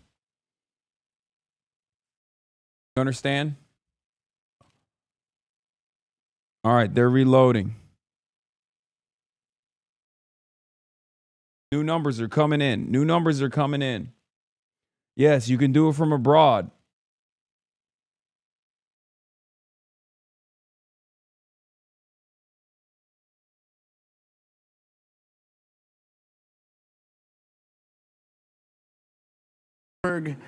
Is new to politics, but he came in with a lot of attention on him, a lot of buzz because of who his grandfather was, JFK. And he has had a real hard fall from that. There's a lot of scrutiny on him, definitely more scrutiny on him than on many of the other candidates in the race. And he has had some trouble dealing with it. That included a New York Times article that came out in May that was really devastating for him. All right, whatever. Look at Jesse Waters. Jessica Jessica Tarkov, our queen to Jesse Waters, says this. Sure. I don't know about flattening the garden or what kind of coat rack Jesse just pulled out of his bag, but you're not also supposed to say Jews instead of Israel. They're separate things. The Just so you Israeli can- Jews. Just say Israel. Okay. No, Are you I'm just speech giving you policing some. me? Oh, damn.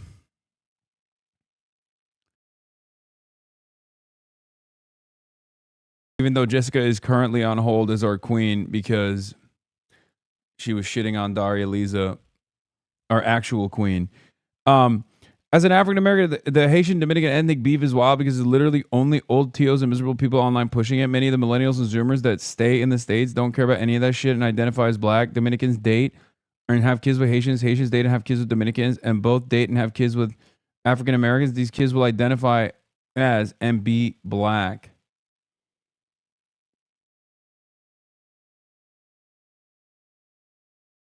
Again, all-out national phone bank for Daria Lisa. Zohran is going to be on there too. I don't even think he's been on yet. What are we at numbers-wise?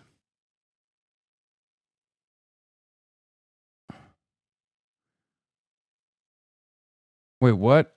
A no sense of media outlets connected to the disappearance of Nancy Guthrie, mother of NBC Today Show anchor Savannah Guthrie, said she had died. Multiple law enforcement sources briefed on the investigation.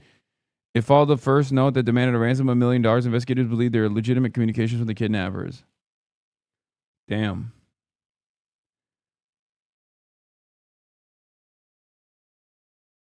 Hey. Tarkov being a bit of a hawk here about the MOU. You're talking about 65 Okay, now, yes. the biggest win in the MOU, the thing that aggravates the strongest supporters of the president the most, is Iran being able to sell oil on the open. Only 455? Since the last time I said we need to get more people to sign in. Only 5 of you have signed in? Shameless. Shameful.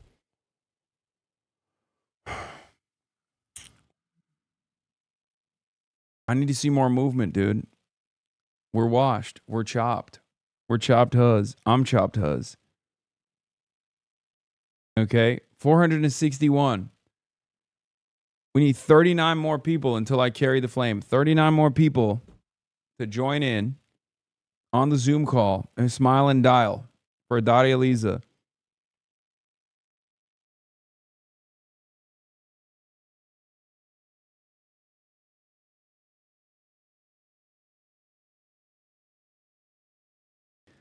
There's a new list of new numbers to call.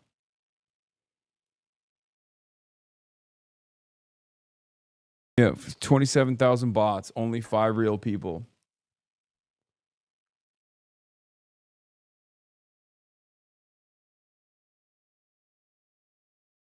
A lot of introverts scared of the phone in the chat. It's fun, I promise. It's not scary. It really isn't. It's actually a really good way to overcome that anxiety as well, because you're like, I've talked about it like this. I'm not necessarily a big fan of talking on the phone either, right? But I'm not necessarily a big fan of talking on the phone either. But when you have a goal in mind, when you're like making these phone calls for a specific reason, you can overcome that anxiety really quickly. And it's kind of like this. I hate running. I hate getting on a treadmill and running. My fat ass hates it. But I love playing basketball. And the reason why I love playing basketball is because I'm running for an objective. I'm running for a specific purpose. Running just for the sake of running, I can't do. But running for hours, chasing a basketball, I can do.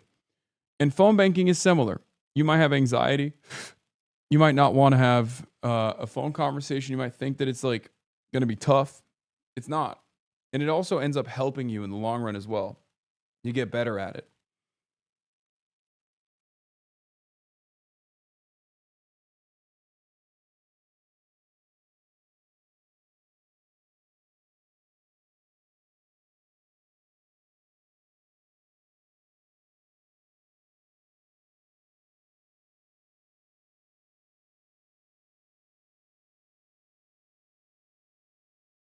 I'm only signing up if you sign an MOU that you'll do gaming tonight, no matter how tired you are. No more getting away with gaming.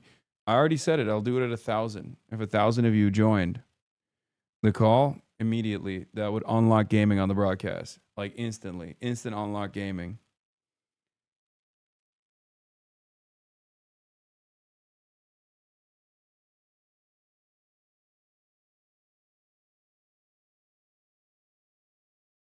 Adam Hamawi also endorsed Daria Liza. New York friends, tomorrow's election day. If you live in New York, 13 up, down, and portion of the Bronx, get out and vote for Daria Liza. I'm endorsing Daria because she has spent her life fighting relentlessly for justice. Exactly the kind of energy we need in Congress. Look at that.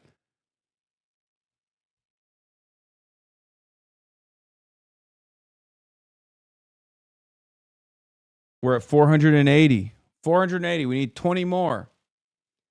480 in the call. 20 more to get the 500, and I'll carry the fucking flame right now. Does it make sense for EU to register? Yes, you can. You can register from anywhere around the world. And once again, it's all automated. Okay? It's an automated process. It's super simple. All you need to do is click on the link. They give you the talking points. It's not scary, I promise you. It's actually a fun experience.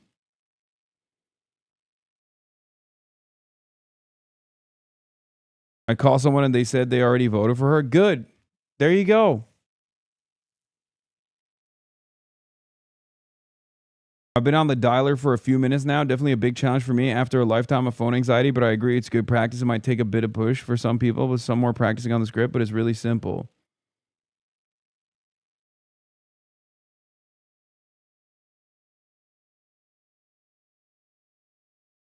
$490. We need 10 more. 10 more. We're at 490. 10 more people need to sign up for me to carry the motherfucking flame. Okay, Lowkirk, this is why the establishment is terrified of you. Keep doing what you're doing. I mean, the establishment shouldn't even be terrified of me. We can only get 490 fucking smilers and dialers, dude. Are you kidding me? ABC, always be closing. Okay?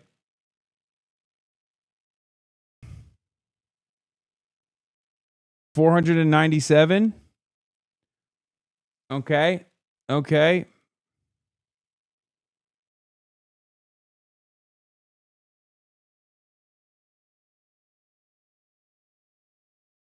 I phone bank for my Vang. I would phone bank for Daria Liza, but I have to go to work. See, Chatter can tell you how exciting that experience is because my Vang is literally going to win because Chatter's like this one, smiled and dialed and called people up. Okay. It's 15K now. 15K phone calls have been made.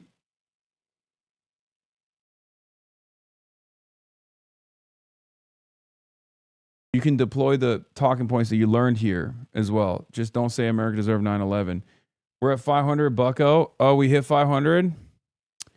All right, well, I guess it's time.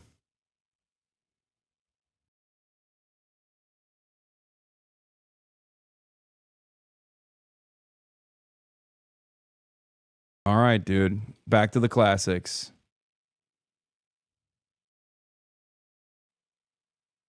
Zohran is joining us with Daria Liza. There you go. Now Zohran is going to be on the call too.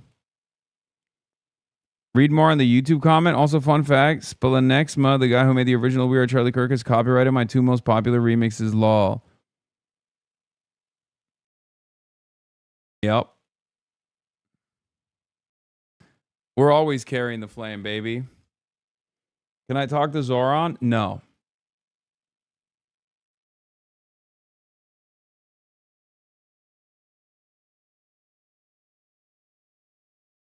You guys are on a call with Zohran Mamdani. Hasanabi, the socialist, bribed his viewers with reggae Charlie Kirk to get phone bankers in on Fox News tomorrow. Also, copyright claiming AI music is crazy. I didn't even know you were allowed to do that. How the fuck do you actually claim ownership or IP over AI-generated content? Zoran's in the call. Join now. Join now.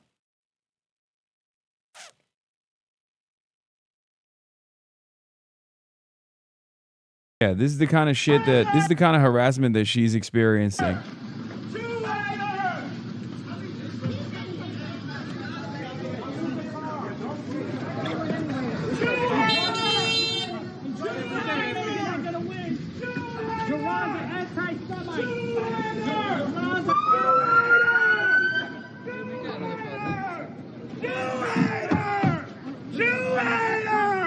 Just a normal guy, bro. This is what the paid ops do. Get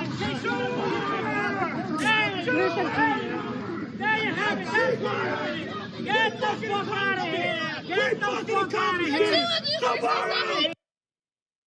Like, dude, this is what I'm talking about. Like, these guys are fucking vicious. Can I support phone banking from Europe, Switzerland?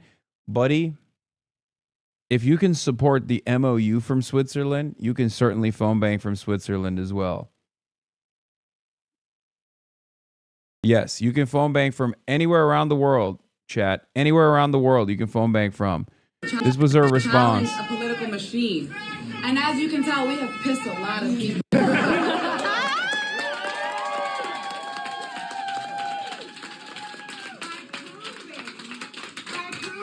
These chatters are lying. Zohran is not on the call. Man, shut up. That guy yelling like that is making Jewish New Yorkers feel safer in their neighborhood. What are you talking about? Yeah. That people are hungry for a politic that actually serves to challenge a political.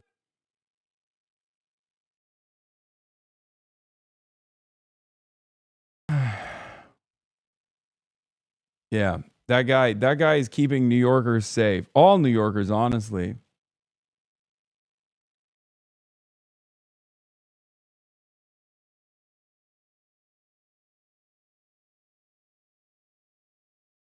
Holy shit, that's insane. Is it illegal to pick and roll in public? Pick and roll? Yeah, we watched this earlier. That she said hate has no place in Uptown in the Bronx and not in our politics.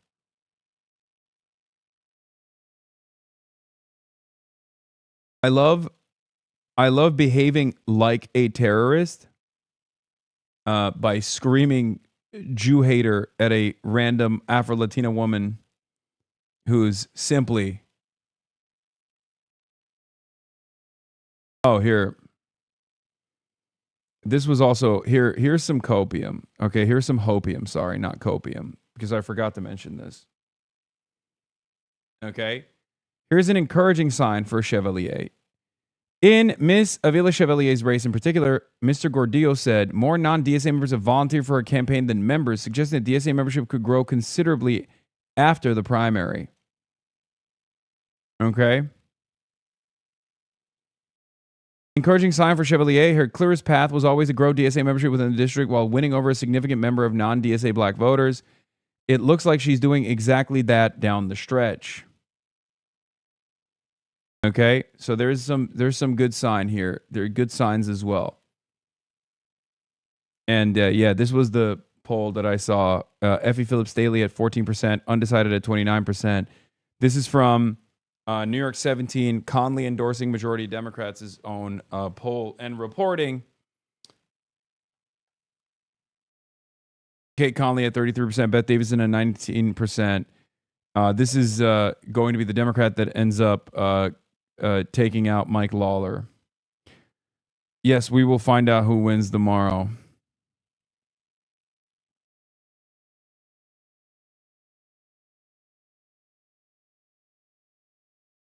The only problem with New York City DSA is that it's too white-coded. Patrick Bet David has joined the call. No. My goat Patrick Bet David is on the call. Karl Marx is actually on the call. Here's another Espaillat style establishment Democrat. This one, of course, is Haley Stevens, who is going up against Abdul El Sayed. Let's take a look at what she was doing drunk at AAPI night. Yeah, this was such a special evening. Yes, it was brilliant. It's marking 24 years of APAC's existence. Yes, a wonderful gala.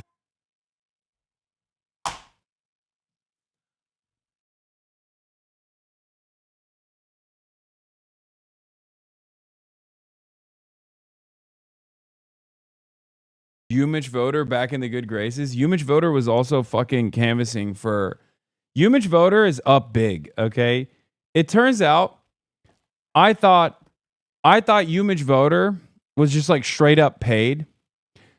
It turns out Umich Voter just genuinely, legitimately thought Mallory McMorrow had a better shot of defeating Haley Stevens than Abdul El Sayed. I'm not going to make any speculations or assumptions as to why he thought that was the case. Zohran is officially on the call. But it is very funny that Umich voter, we found out, is not even a voter in Michigan, by the way. Umich voter is not in Michigan. He's in New Jersey, and he actually went in door knock for Claire Valdez, which is, I respect it. And it turns out he just sincerely thought that Mallory McMorrow had a better shot. Big Z is on. Mamdani is here. Pog.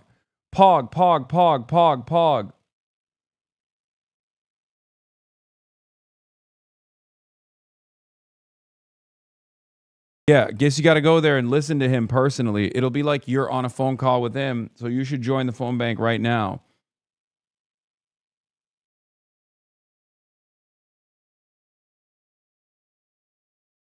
Yeah, look, Umich voter is back on our good side.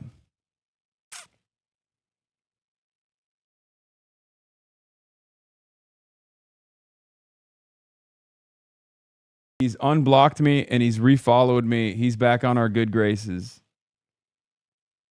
He's doing a car speech like a chud.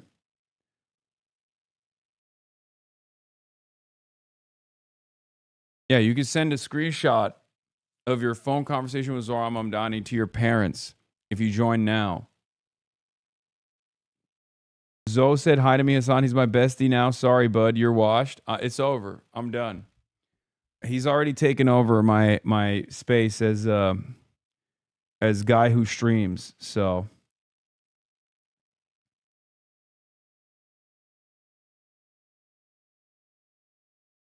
yeah, you will mostly just leave voicemails, chat. You can do that.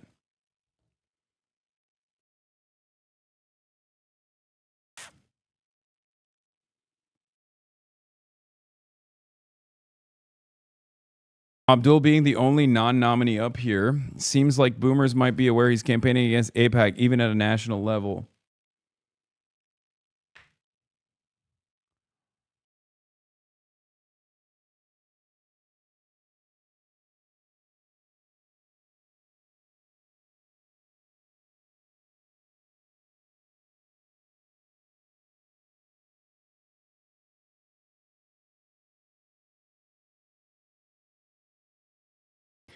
Is courage our own?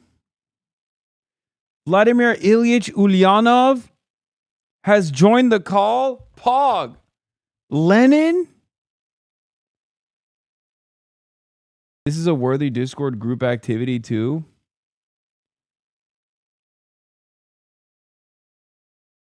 I promise you'll dog my girl out nasty style while I watch, and I'll smile and dial for you, King.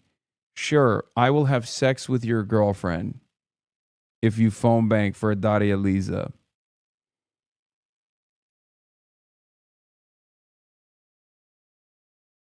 Trump said in early May that not even a knife can cut his big, beautiful reflecting pool. No. That's so funny.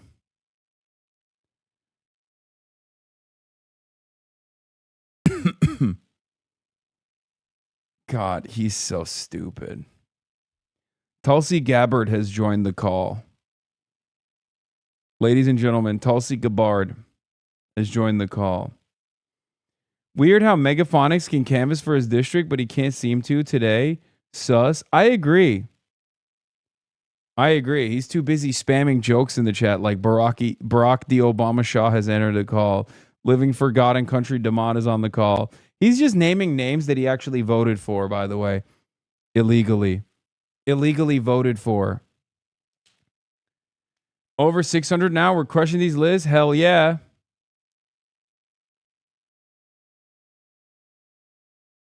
A real post by Trump. A crazy pro-algae likely paid protester. Here's another example of a crazy pro-algae likely paid protester. The sign says first they came for the algae, which is a reference to a famous post-World War II statement about Germans not speaking out against the Nazis. Then they came for the Jews, and I did not speak out because I was not a Jew. Then they came for me, and there was no one left to speak for me. There's no fucking way he posted this. God, what a stupid man this is. What an unbelievably stupid man this is. Yeah, Toby Durden has joined the call. Toby Durden has joined the call from South Dakota. That's right. We have gained, Dottie Eliza has gained the support of Toby Durden, who's running for South Dakota governor.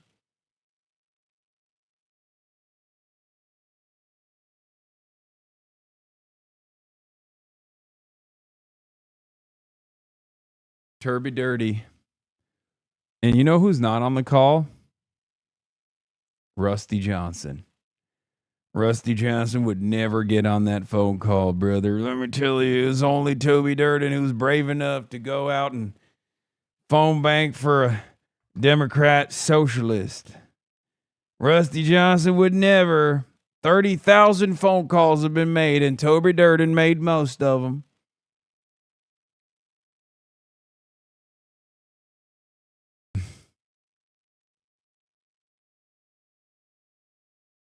Dusty Johnson, you know who Dusty Johnson endorsed? Adriano Espaillat. Abbas Araghchi in the call. Chris. The foreign minister of the Islamic Republic of Iran, Abbas Araghchi. What are you doing on this phone bank? Yeah, well, he's a fan. He's a Hasanabi head. So he probably heard me say you can call internationally, and he's calling in from Switzerland.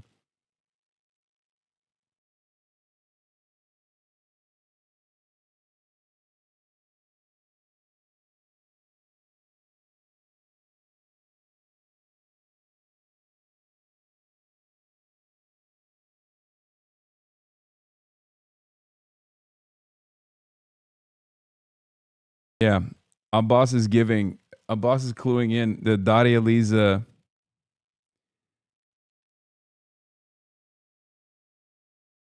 Abbas is giving the Dottie Eliza canvassers inside access into the MOU.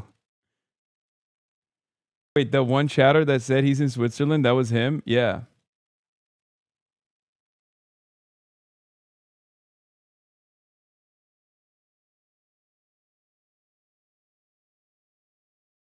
Mohammed Morandi has joined the call. Zay Squirrel, also known as Zay Squirrel. Professor Mohammed Morandi has joined the call.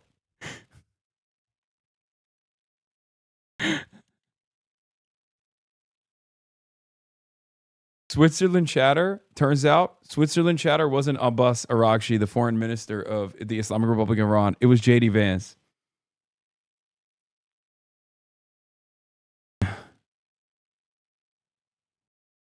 Donald Trump also has some choice words, apparently. In describing the vandalism that took place at the reflecting pool in Washington, D.C., ABC Fake News, one of the worst in the business, even paying me $16 million for past bad and inaccurate reporting, failed to report that their close friends, Democrats, Obama and Biden, spent over $100 million on the reflecting pool, and it never worked. In fact, it was rarely opened due to leaks and stench. They wanted to spend $300 to $400 million, but just let it rot. I spent approximately $16 million, and it came out great, except for the vandalism, which we are now fixing. It was also a much bigger job than originally envisioned, including the outer areas and sidewalks. We are preparing lawsuits against ABC for false reporting. I like their money, which will be given to the U.S. Treasury. Thank you for your attention to this matter. President Donald J. Trump. Hell yeah. Yeah, you can do it from your computer or phone, by the way. And if not in the U.S., you click that under the sign-up form in your country.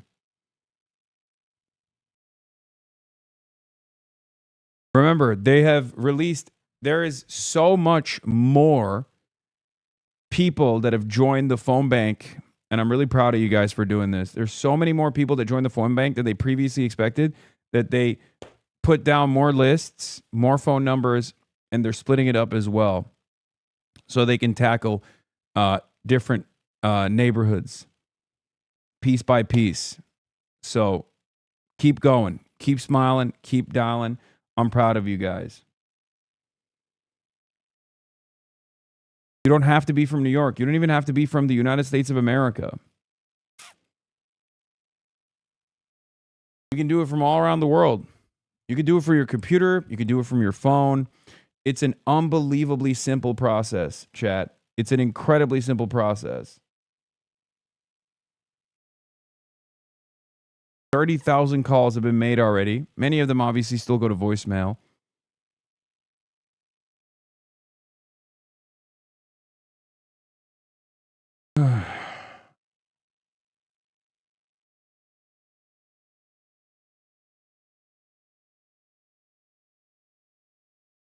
Can you talk about why this race is specifically so important for the broader movement? Yes, Adriana Espaillat is an establishment Democrat, calcified in his position, is a do-nothing Democrat.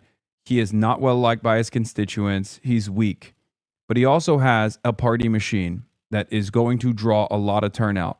He also has a lot of outside spending, interest groups like the real estate developers, interest groups like the Israel lobby, that have dumped bucket loads of money into this race to stop Daria Liza from winning this race. The race was actually favoring Daria Liza initially, when it didn't get that much attention, because no one really gives a shit about Adriana Espaillat. He's a relatively unknown candidate, regardless of the fact that he's literally the head of the Congressional Hispanic Caucus. Okay? And then the negative attack ads started coming in. They started rolling in nonstop, right? Someone just asked, what's hustle in the Zoom chat? That's so funny. And yeah, so basically, she's bold, she's brave, she will be an incredible fighter. And she's a democratic socialist. She's gone to the West Bank. She's done advocacy and organizing work for the last decade or so. I'll tell you how much of a real one Daria Liza is, and that'll maybe help you understand why she's been on the receiving end of tremendous amounts of attacks from mainstream outlets, as well as millions of dollars of AIPAC money. She was doxxed by Canary Mission in 2016. Okay?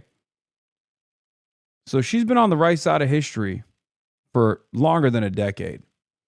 They doxxed her in 2016. Okay?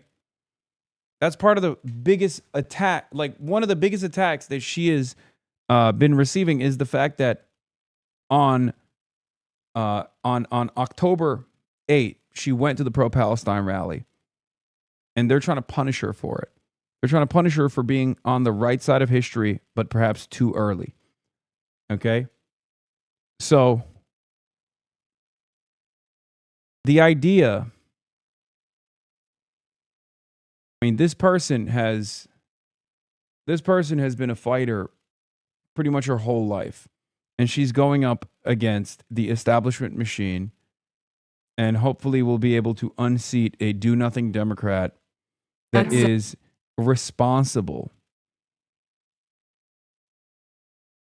for this district not getting the proper looks. Adriana Espaillat is also horrible with his constituent services, from what I understand. As he's for our community.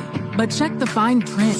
Espaillat said he trusts Donald Trump to follow the law. Trust Trump? Espaillat backs Trump's agenda and gets big money from Trump donors, ICE contractors, AIPAC, and developers. We can't afford Espaillat. We need Daria Liza Avila Chevalier. Daddy is one of us. Reuniting families. Fight to abolish ICE. Stand up to bad landlords. And make life more affordable again. Daria Liza. For a future we can afford. Adriano. What is this? Oh, the Reflecting Pool saga. All right, so we're going to move on to the Reflecting Pool saga right now. ZBS Mornings covered it, and so did ABC, and Donald Trump is very upset. We're going to do Poolgate, obviously. Swampy green. Now there's peeling paint as well. President Trump is blaming vandals, but not offering any proof, and said several people have been arrested. Ed O'Keefe has more on this saga. And the president is even inspecting the pool himself. That's right, Matt. He flew over it in Marine One on Sunday and says that repairs to the pool will begin almost immediately. That might mean draining the nearly 6 million gallons out of this nearly 6-acre pool for the second time in 2 months, making this an even more costly and time-consuming summer pool project for the president. President Trump is promising to drain the swamp again. He says work to restore the green peeling mess to American flag blue will begin immediately, blaming vandals for ongoing problems, but with no proof.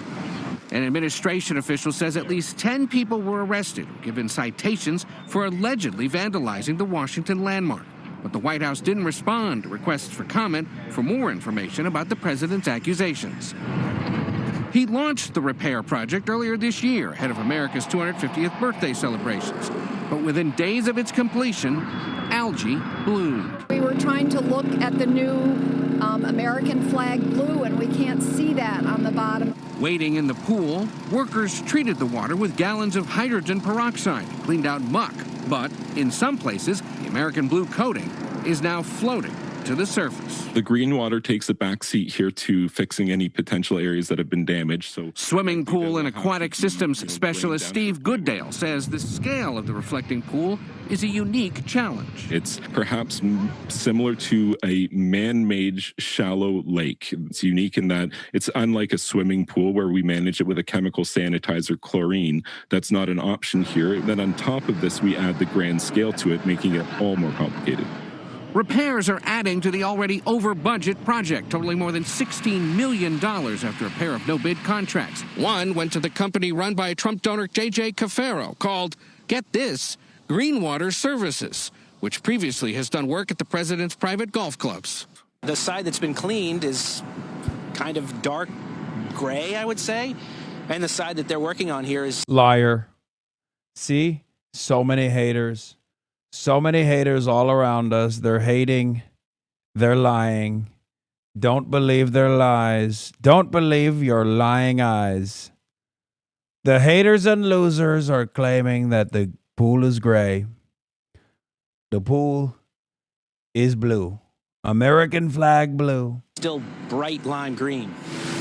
The Interior Department insists, quote, the reflecting pool is crystal. Come on, bro. That is Mountain Dew green, dude.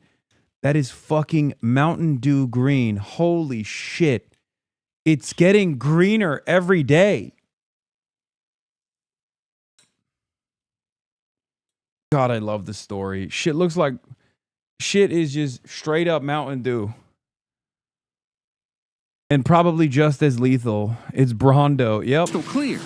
The people we spoke with say the reality is murkier. It's definitely greener.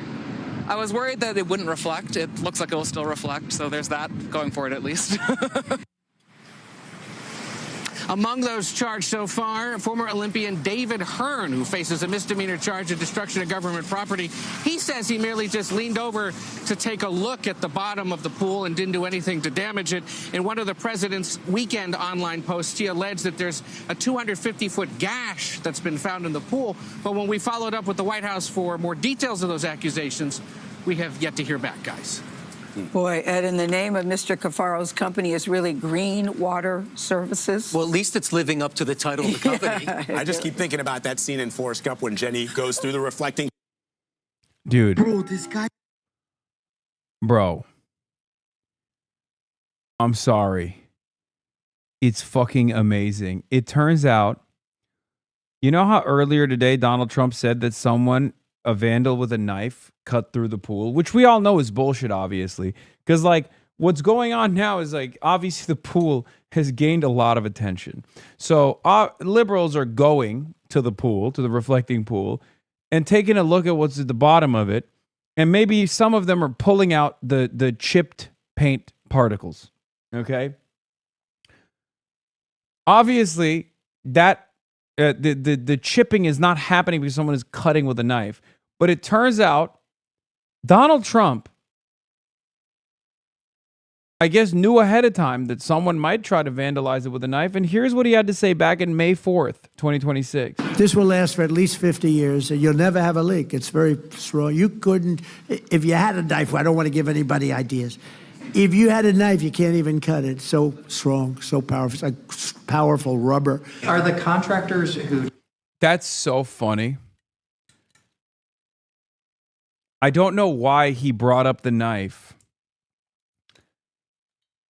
Like, I don't know why he was just tempting fate with that, where he was like, even if you had a knife, I mean, you couldn't even cut it if you tried to. Well, it turns out now he's claiming that someone with a knife actually did cut it, which, of course, didn't happen, by the way. That's not, I don't believe that at all. The initial work with the reflecting pool, are they to blame for the current condition, or is it No, the we had vandalism. Yeah. It's a bunch of liberal agitators came in and chipped away at the paint with a knife, or the fucking hydrogen peroxide started eating away at the dog shit paint.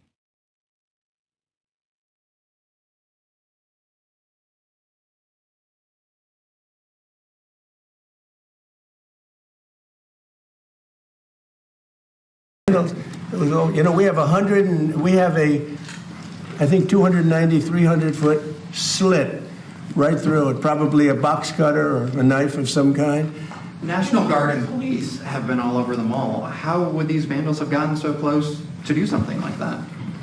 Do you have any proof of this? I mean, we didn't have a lot of them then. Who would think that somebody would go into a pool and take a knife and start cutting it? But do you have proof of that? That they Yeah, used the knife? we have You proof. photos or videos? Well, let's put it this way. When you have a 350, I think it's 350, not 250, a 350 foot slit from one end to the other, you think that's proof? You think that's proof? Reporters have been down there today looking for that slit that you mentioned, and there's no evidence of it. All you'd have to do is see the Parks Department. They'll show it to you. Or see the secretary. But I saw it. They cut it very violently. He deported all the competent pool guys? Oh, come on. Yeah, also, third world country with a Gucci belt shit. This is literally, bro. This is the type of shit that American foreign adversary authoritarians are suspected of doing. Okay?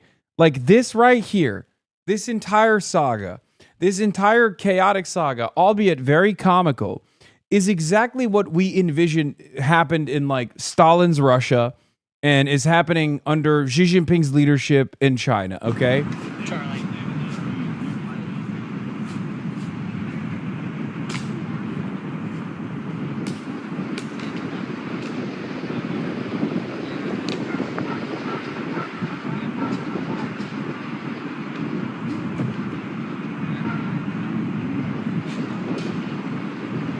Plainclothes officers making arrests of people trying to get a lick, trying to just fucking get a funny TikTok video, dude, claiming that this is vandalism.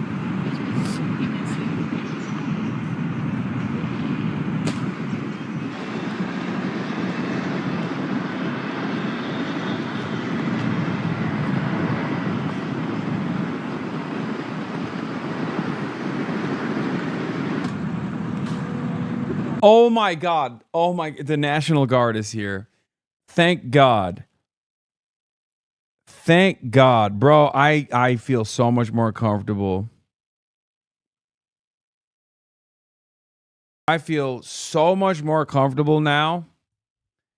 Now that I know the National Guard is here with their fucking Polaris vehicles.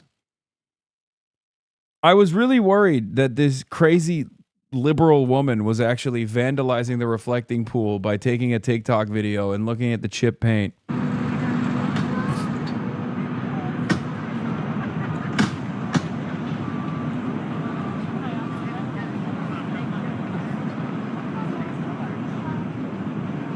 Dude, you work for the National Park Services. Like, you don't have any shame at all? Like, you don't feel even remotely ashamed of what you're doing? Is this what you thought your job would entail? Serious question for the guy.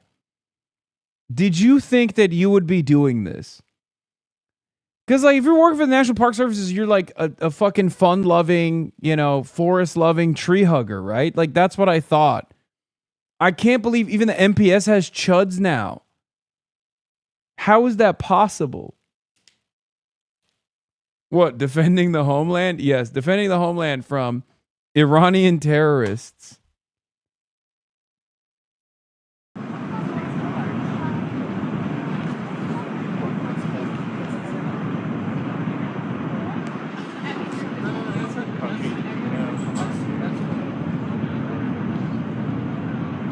I served 2 tours in 2026 in the reflecting pool, brother. Shit got out of hand. Sometimes we had to arrest grandmothers. Those are the most vicious ones, okay? Anytime I pass by an old folks' home, I get PTSD. You understand? I remember those grandmas and what they would say to me. They'd call me a fascist. They spit on me, brother. But I had to do my job. That's why I joined the military, brother. That's why I joined the National Guard.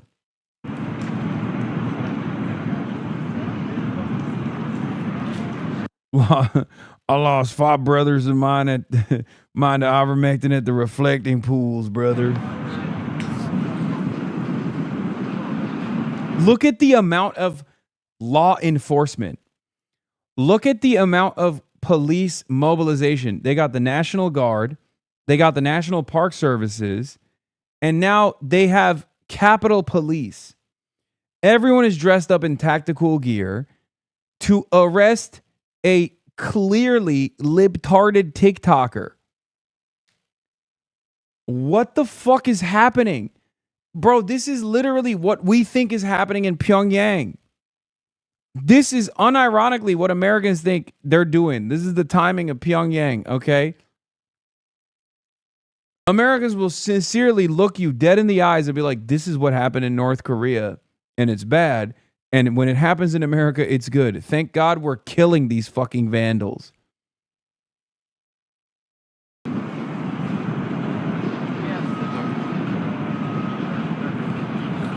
Oh my God. It just keeps growing. Oh my God. Oh my God. The more the camera zooms out, the more there are soldiers and cops around. Are you fucking kidding me?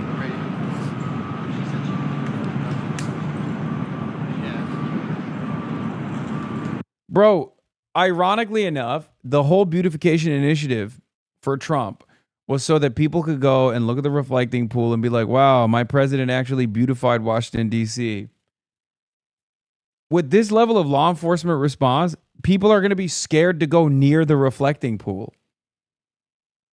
It's going to defeat everything. It's going to defeat the purpose of even, you know, trying to implement a beautification initiative. Now, he's not succeeding anyway. So I guess the less people see how green the fucking pool is, the better for Trump right now. But, I mean, what are we doing? What the hell is going on?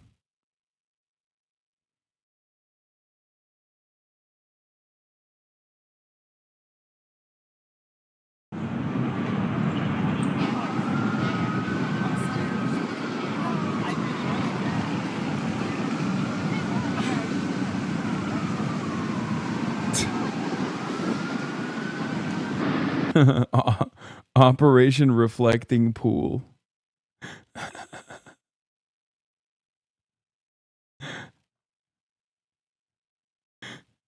He's sending BORTAC units.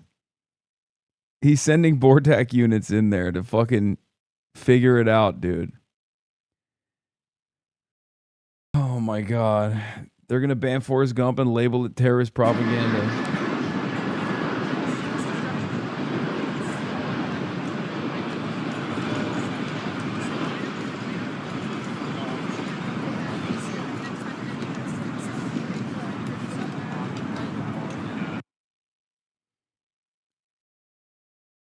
Chris Hayes interviewed the Olympian who was arrested for touching reflecting pool. Mr. Hearn, am I right that you were detained for 5 hours after this arrest? Yes, I was in the lockup at Haynes Point Park Police jail, and I didn't know how long I was going to be held. I was held. After an hour, I was told that it was going to be a cite and release, so that led me to believe that I might not be there that long, but and it dragged on. I was photographed, and they put me back in, fingerprinted, put me back in, and I had not been able to allow. Look at this monstrous criminal. He touched the reflecting pool. Okay? It's like he touched our reflecting pool. Oh, swap the word reflecting pool for E. Jean Carroll, and it's not so funny, is it, libtard? Okay, some Republican is going to make that argument, actually. Now that I said it out loud, oh my God. I can see Republicans making that argument.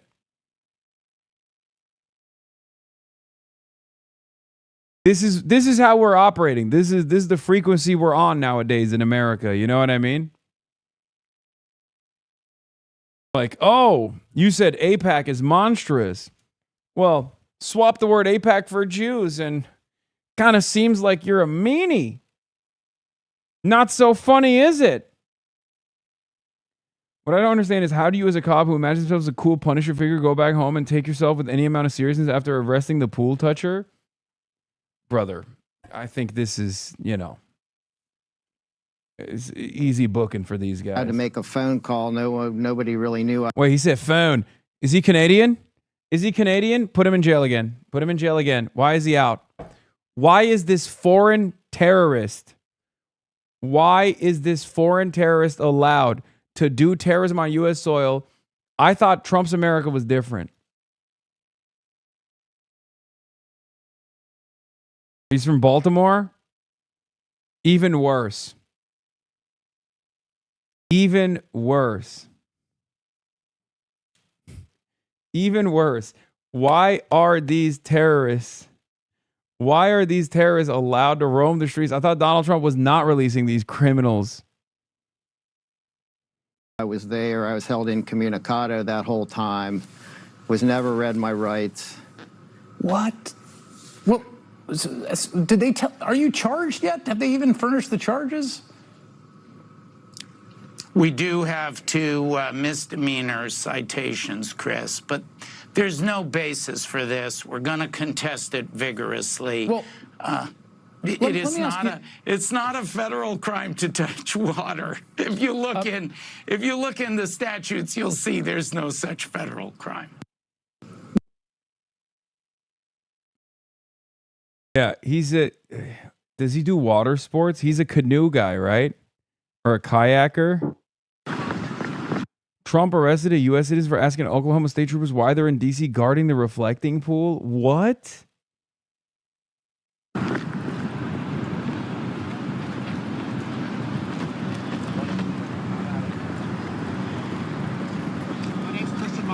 Why do you do it? I was yelling at the Oklahoma State troopers. Why? I was yelling at them. I know, but why were you yelling at them? Because they're here. But the Oklahoma State troopers. I know, but why would you be yelling at them? Like why just because they're here? I'm just trying to have a better understanding. Lick the boot. If you love the boot, lick it. Beast mode. Beast mode. No, I think this guy was just trying to understand like why you were yelling at the Oklahoma State troopers. Like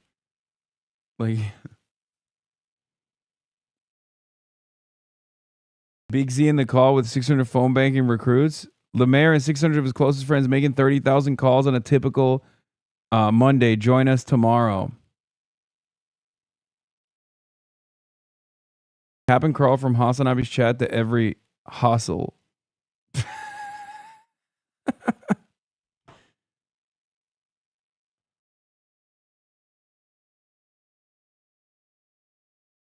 $70,000 phones rang in New York 13. I was there, converted an undecided voter to vote for Daria Liza. Hell yeah. Bro, this needs to stop. We are absurd. This country is absurd. It's not even funny now. It's just disappointing. No, it's pretty funny. I mean, what can you say, man? I mean, we're What can you fucking say, dude? I mean, what do you say to this? Why the fuck are there Oklahoma State troopers guarding the fucking reflecting pool?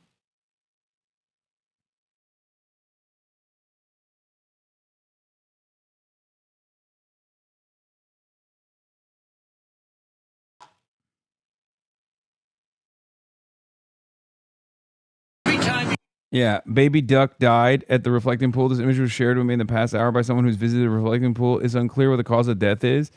Yeah, by the way, Trump is going to make it illegal to distribute photos like this. Like we're in fucking Bahrain and people are filming the strikes, the Iranian strikes on American bases. Trump is going to be like, it's illegal. If you film any of the dead ducks, you're going to prison. I will not stop until every American only looks at the pool and says, yum, that water looks delicious. It's definitely American flag blue. Don't even say it's a different kind of blue. It's not turquoise. If you say it's turquoise, straight to jail. Just American flag blue. Do not say it's French flag blue. I will put you in prison for that too.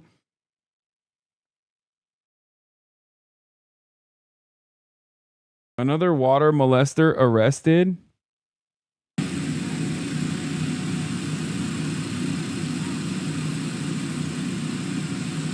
Texas Marshal told me yes, but National Guard told the Swedish media that if she touches it again, it'll be her last time. What?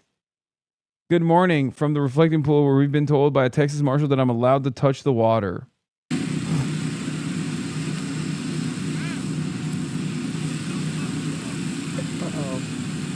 I was lied to. You can't touch it. They lied to me. The Texas Marshal said I could touch it. The National Guard told her she cannot touch it. Get her ass, dude. Get this fucking terrorist out of here. Again, foreign criminal terrorizers molesting our beautiful water. Okay? Molesting our beautiful waterways. This is last time we allowed someone to molest our waterways, we had to sign off on $300 billion. Okay. We had to release $300 billion in funds. Okay. We are no longer letting any waterways be molested. That's right. That's right. Straight to Guantanamo Bay. I believe she's a Swedish reporter. Sure. A Hamas reporter, you mean? Yeah, right. Swedish reporter. What's next? Al Jazeera reporter? We all know that means Hamas.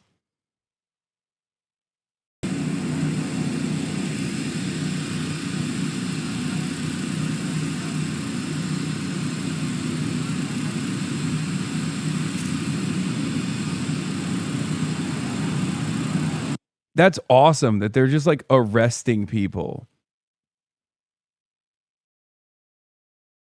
for interacting with the national parks, interacting with a monument.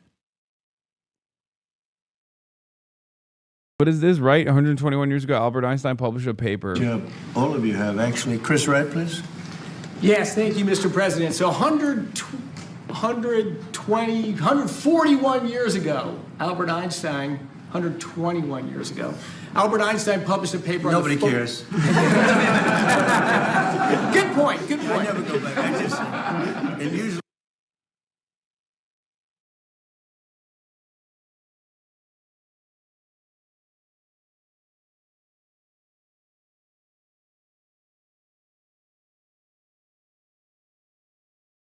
Oh my God, this fucking dipshit, dude. I mean, it's kind of funny. He kind of cooked them. He kind of cooked them. What is this?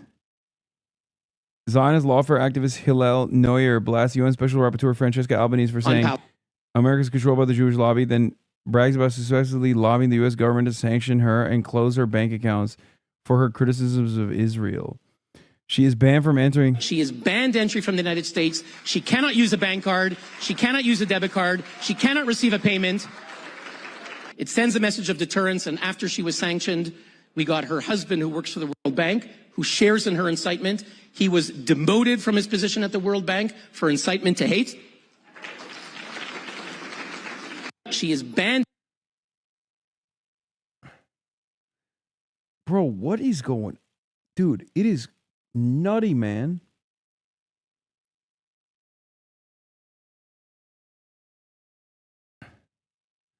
Jerusalem News Syndicate. Another one. Remember, these conferences, man, they're crazy. Yeah, we expelled her 12-year-old from middle school. It was awesome. And everyone's like, yeah, put him in a camp. The person he's talking about is the special rapporteur for the occupied Palestinian territories at the United Nations, by the way. Like, this is the person that he's talking about is someone who works for the United Nations.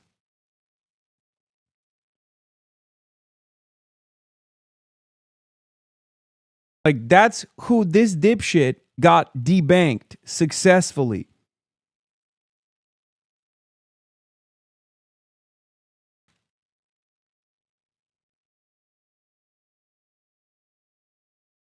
Is actually nuts. Do you believe that Israel has a right to exist? Yeah, this is who Israel does exist. Israel is a recognized member of the United Nations. Besides this, there is not such a thing in international law like a right of a state to exist. Does Italy has a right to exist? Italy exists. Now, if tomorrow Italy and France want to merge and become Ita France, fine. This is not up to us. What is enshrined in international law is the right of a people to exist. So the state is there, the state of Israel is there, is protected as a member of the United Nations. Does this justify the erasure of another people? Hell no.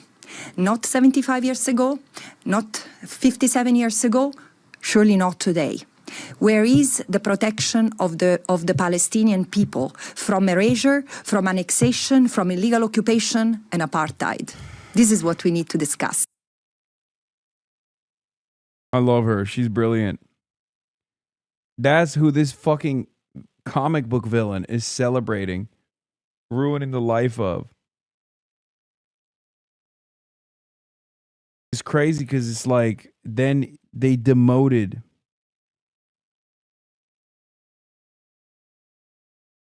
They demoted the husband too. Anyway. All right. That's all I got for today, folks. I'm tired. Short, sweet, 7-hour broadcast. Tomorrow's going to be a long fucking day. It's 5:49 p.m. in Los Angeles time, but it's actually 8:49 p.m. here in Eastern time. It's night time for me. Tomorrow's a big day. Tomorrow night, hopefully we're going to make history happen. We'll see. I am going to have a very special broadcast tomorrow. I'll obviously do my regular news coverage, and then I'm planning to travel to potentially Claire's district and Daria Eliza's district with the Kid Marrow and Brace Belden for a very special episode. And then at night, did you mean to do sub only, boss? Did I do it? I don't know why. I mean, I'm obviously, it ain't over till it's done, right? Pessimism of the intellect, optimism of the will. Or as Jalen Brunson put it, what did he say? He said, you can imagine the worst scenario as long as you overcome it. Isn't that what he said? Something like that. And that's the mayor. Quick update. 4th list is almost done on the dialer list. I'm proud of you guys for smiling and dialing.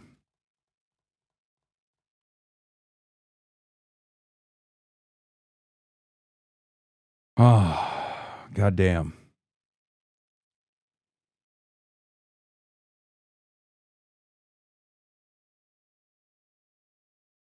tomorrow's better for you, you can sign up the phone bank ahead of time. You can also go out and door knock tomorrow too. Get out the vote initiatives will be happening all around the city. And yeah.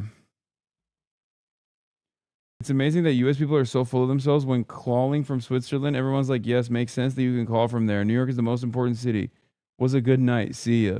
Okay, JD Vance, calm down. All right. And go focus on the MOU. Go focus on the memorandum of understanding, JD. You ain't slick, big dog. Calling in from Switzerland. I see you. Are you going to be in a suit tomorrow? Yes, of course I'm going to be in a suit tomorrow. What a question. What kind of question is this? Obviously.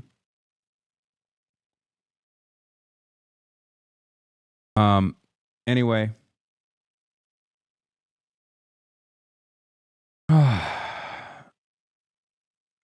Tomorrow also Utah, Nate Bluin. If you're in Utah, go vote for Nate Bluin.